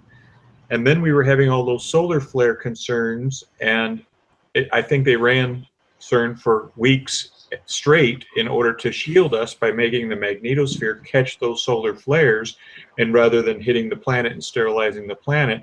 And as they did that, the Earth's core, I suspect, this is my theory, the Earth's core started to come into alignment with the position of where Cern is. It didn't make it all the way, it made it about 2/3 of the way. So when they shut the machine off, now the Earth's core put the planet back to the relationship to the sun on the North Pole, the magnetic North Pole, and it was keeping. So now what I'm saying is the Big Dipper has moved back a little bit further north. It's almost just right of north of where the North Star used to be. Now the sky and the sun, I mentioned this last week, the sun still relatively rises in the east and west when it sets. Now, the fact that our stars are the same stars, and by the way, one of the stars, the only star system I recognized was the belt of Orion. And normally those three stars are completely vertical to each other relative to the two side stars. But over there, the three stars in the center were at about a 40-degree angle, you know, relative to the two side stars. All the other star systems were different. There was no Big Dipper. There was no anything else similar. And so in order to calculate where you'd have to move to see the stars from that angle, made sense. You'd be 80,000 miles away from, or light years away from where you previously were, and you'd be looking at that same star cluster from the opposite side at a different angle. Well, now the stars where they are, you're not looking at them from different angles. They're just slightly different orientation to the sky itself from where your position is, north, east, west. And as the Earth travels, you know, rotating during the night, those stars move across the sky. Same stars, just in a different direction across the sky. And yet the sun rises and falls in the same place. That indicates that the solar system itself has been pulled and turned and is on a curved trajectory in a different vector than it was previous to what's going on with planet X. And that the Earth itself, having turned in relation to that, is only a small part of that whole turning process. Otherwise, the sun would come up and settle in a greater degree difference from where it was previous to the Mandela Effect. You see what I mean? If just the planet alone was turned, but it only has moved a little bit. So part of the shift is Mandela with the Cern, and part of the shift is the big gravity being applied to our solar system by planet X and the brown dwarf star that's with it and its 4 moons being so huge. And that's what the astronomy system has said. They've pointed out that there is a big gravitational mass that we can't see. This is the official public statement, just on the edge of our solar system that is diverting the entire solar system's course. Sam, are you saying that, okay, we got, because some of these people got lost in this, I got a little lost. There's, because of the quarks and the two different, you know, spooky entanglement, that there's two versions of this reality. There's two solar systems, there's two Earths, there's two everything. There's like a backup Earth, I guess, for that's 80,000 light years away on the other side of the galaxy. That Planet X came by our old reality and wrecked it, and we moved to this new reality where Planet X is, and the constellations are a little different. Is that what you're saying? Almost. I'm not saying Planet X wrecked our old reality. I'm saying that there's a quantum entanglement parallel world that is 80,000 light years away, but there are also an unlimited quantum parallel worlds in our same location. Now, the same location ones are the ones we're jumping through normally. I think when they boosted the initial power, it was such a great amount of power, and they didn't necessarily understand which waves were going to create which effect, and some of us got bumped to that other world 80,000 light years away. I think our quantum computers are connecting with all these various ones, and some of the posts we're getting on the internet are from some of the parallel worlds, which is why they don't confirm here in our universe, but people are swearing that they confirm in what they're seeing. Like the one about SpongeBob was one of them, about the sun and the stars being completely different positions or not recognizable shapes. Those are from there. And that's my personal experience. They were the way they were describing it. But here they're not in different geometries. They're just in entirely a different orientation. Now, what I'm saying is the power level that they put into the system bumped our souls, some of us, to this other place. Now, there's a documentary out there that I typed in your comment section for last week's show about it's called the Best Parallel Worlds documentary, and it's got this Machu guy and all these other top physicists around the world. And if you want to go see, what they describe is just what I'm saying, that their math and their theories are, and this is related to string theory, there are an almost infinite number of worlds in the same space we're in. There's also the quantum entanglement duality 80,000 light years away, where all the same atoms that were synchronized with our atoms went in a different vector from the Big Bang, and so they're on the other side of the galaxy in the Orion Belt. Could we just refer to that as the bizarro Earth and on our new Earth, like this Sure. other clone that is everything's a little off, the negative spins on the quarks. Yeah. I'm with you it's very interesting because it kind of ties, like I said, there's so many different theories and they all sound right, because some of these say, yeah, we jumped across, and then some people are like, no, not really. And I keep saying that, you know, I've made a lot of videos on the sky lately because it's crazy here. The stars just disappeared. And then now, like a week ago, they came back. Yeah, And that's not a result of Mandela. No, they've got. I've been doing quite a bit of studying on. All right, go ahead. On the upper atmosphere chemtrails. We'll we don't want to get too deep into that one. We'll save that for the next show. The stars being blacked out is more related to that, to the chemtrails, upper atmosphere chemtrails, than Mandela. The star positions are related to Mandela. I'll have you on the next show to really deep dive into this more, but because it is 12:30. So yeah, I was gonna cut in and tell you guys that I have to get going. I've got to go pick my husband up from work. So no job. No, this is all we do now. This is it. I know. Like, I get it. All right, thank you for joining us, guys. And if you enjoy links, I will post a link. Did I say links? I love that. I'm sorry, it's late. If you enjoy Jinx, I will put a post in. By the way, all my people I've had come speak on here, you'll find their links in the description. So if you like her page, she makes really good stories. If you're not subscribed, go over there and do it. It's good karma. Cool. Yeah. So thank you, Jinx. I want to say a few things before we split here. And then I'm gonna give you guys all a chance to say your last words. If you guys didn't notice, there's been an enormous amount of generosity. I have to say thank you tonight. If you notice in the chat window, there's a little money sign. It says Super Chat when you hover over it. That allows you to, because the chat's flying by so fast, if you want me to actually see a comment, it highlights it and sticks it. It's like a sticky chat. The more you donate, the longer your comment hangs out for everybody to see. I do appreciate, and I have to give some serious shout outs to some people tonight. So Michelle, she donated some money, and I really appreciate it. And she says, don't change because of the donation. So right on. And then I'm not sure how to say your name right, but I want to. Varanja, I really appreciate it a lot. Thank you. There's no comment. And then Jennifer, you've always been super supportive. Thank you so much for your donation. Tanya, I've seen you in the chats, and I really appreciate the comments. Thank you so much. And of course, DMT, I see him every day. I really appreciate that. And man, I don't know how to say this either. Amodurna Relic. I'm sorry if I killed that. I don't know how to say it. Derma Relic. I really appreciate it, and I like Dolores Cannon too, so I appreciate the donation. Wino Guy, I always see him in the comments. How can you miss that that face of his? Much appreciated. Go check out my brewing section. I have lots of stuff on brewing wine. And Techie Farms, biggest donation. He gave $100 tonight. Techie Farm, dang man, that was completely unexpected. Thanks for all the awesome videos on farming. I really appreciate. And we're going to talk about some pretty exciting stuff coming out with growing food and 3D printers and farms, and maybe even robots working on the farm. We're gonna get into some more, which is probably right up your alley since you're called Techie Farm, because we want to start focusing on some empowering things we can do. And I love growing food. It's one of the most empowering things you can do.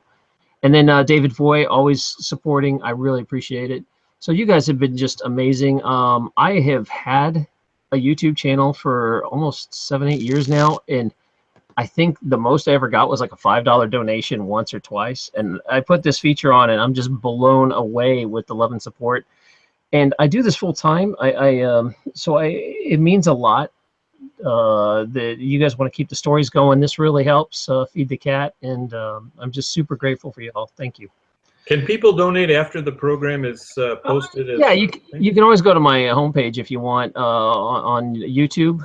There's a little donation button, but it's kind of fun to do it in the chats because the money sign appears and everybody gets to see what you're saying and you get to make fun of me and make a joke or whatever. So I appreciate that.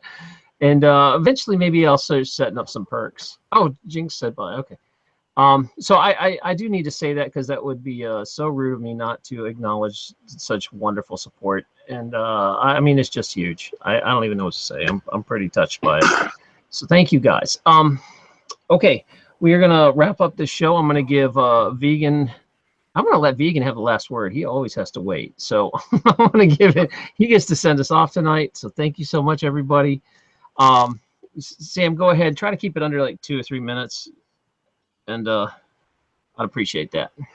Well, last week I noticed that there were some people that made some really thought-provoking comments after the video was posted.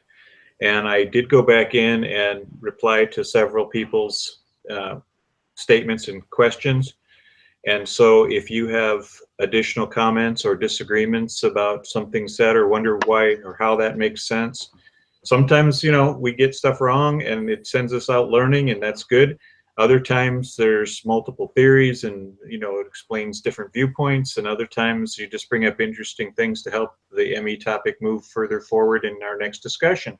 So I invite you to, you know, it's nice to hear attaboy, but at the same time, if you've got a thought about, hey, you know, I wonder, and then put it together a couple of sentences, and then it really inspires us to keep our topics relevant. Yeah. Nice. Oh, nice. Before I give Vegan the last word, I forgot something. Guys, don't forget the Saturday show. Some of you people just tuned in. I'm having a very special Saturday morning show at 10:30 for international guests. So if you're wondering if this is going on in the rest of the world, and you would just want to come listen to the show and hang out in the chat, yes. If you're an international person, I'm doing this early enough so you can actually make a live chat. So please, if you're an international person, rearrange your schedule and come. I'd love to have. You can even jump in and say your piece if you want, if you're so daring. But we got a pretty cool panel coming from all over the world. And if you want to know what, because not many people are talking about, is the Mandela Effect going on in the rest of the world, we're going to find out Saturday. So don't miss that show.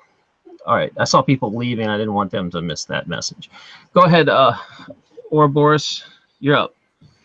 Dr. Taryn, always thank you for putting on such a great show. And by the way, I don't know if you agree here, but I feel like we broke the ice on some of the philosophy topics. You know, with just looking like, yeah, some of the topics to evolve and get other guests. And also, I have chickens. I raise tomatoes, pansies. I'm a horticulturist myself, so if you ever need like a panelist for a farming show, if you decide to do that in the future, I do all that in my spare time daily. So I kind of am well versed in that topic, not just these topics. So, and Vegan, I just want to extend a personal thank you because I did not,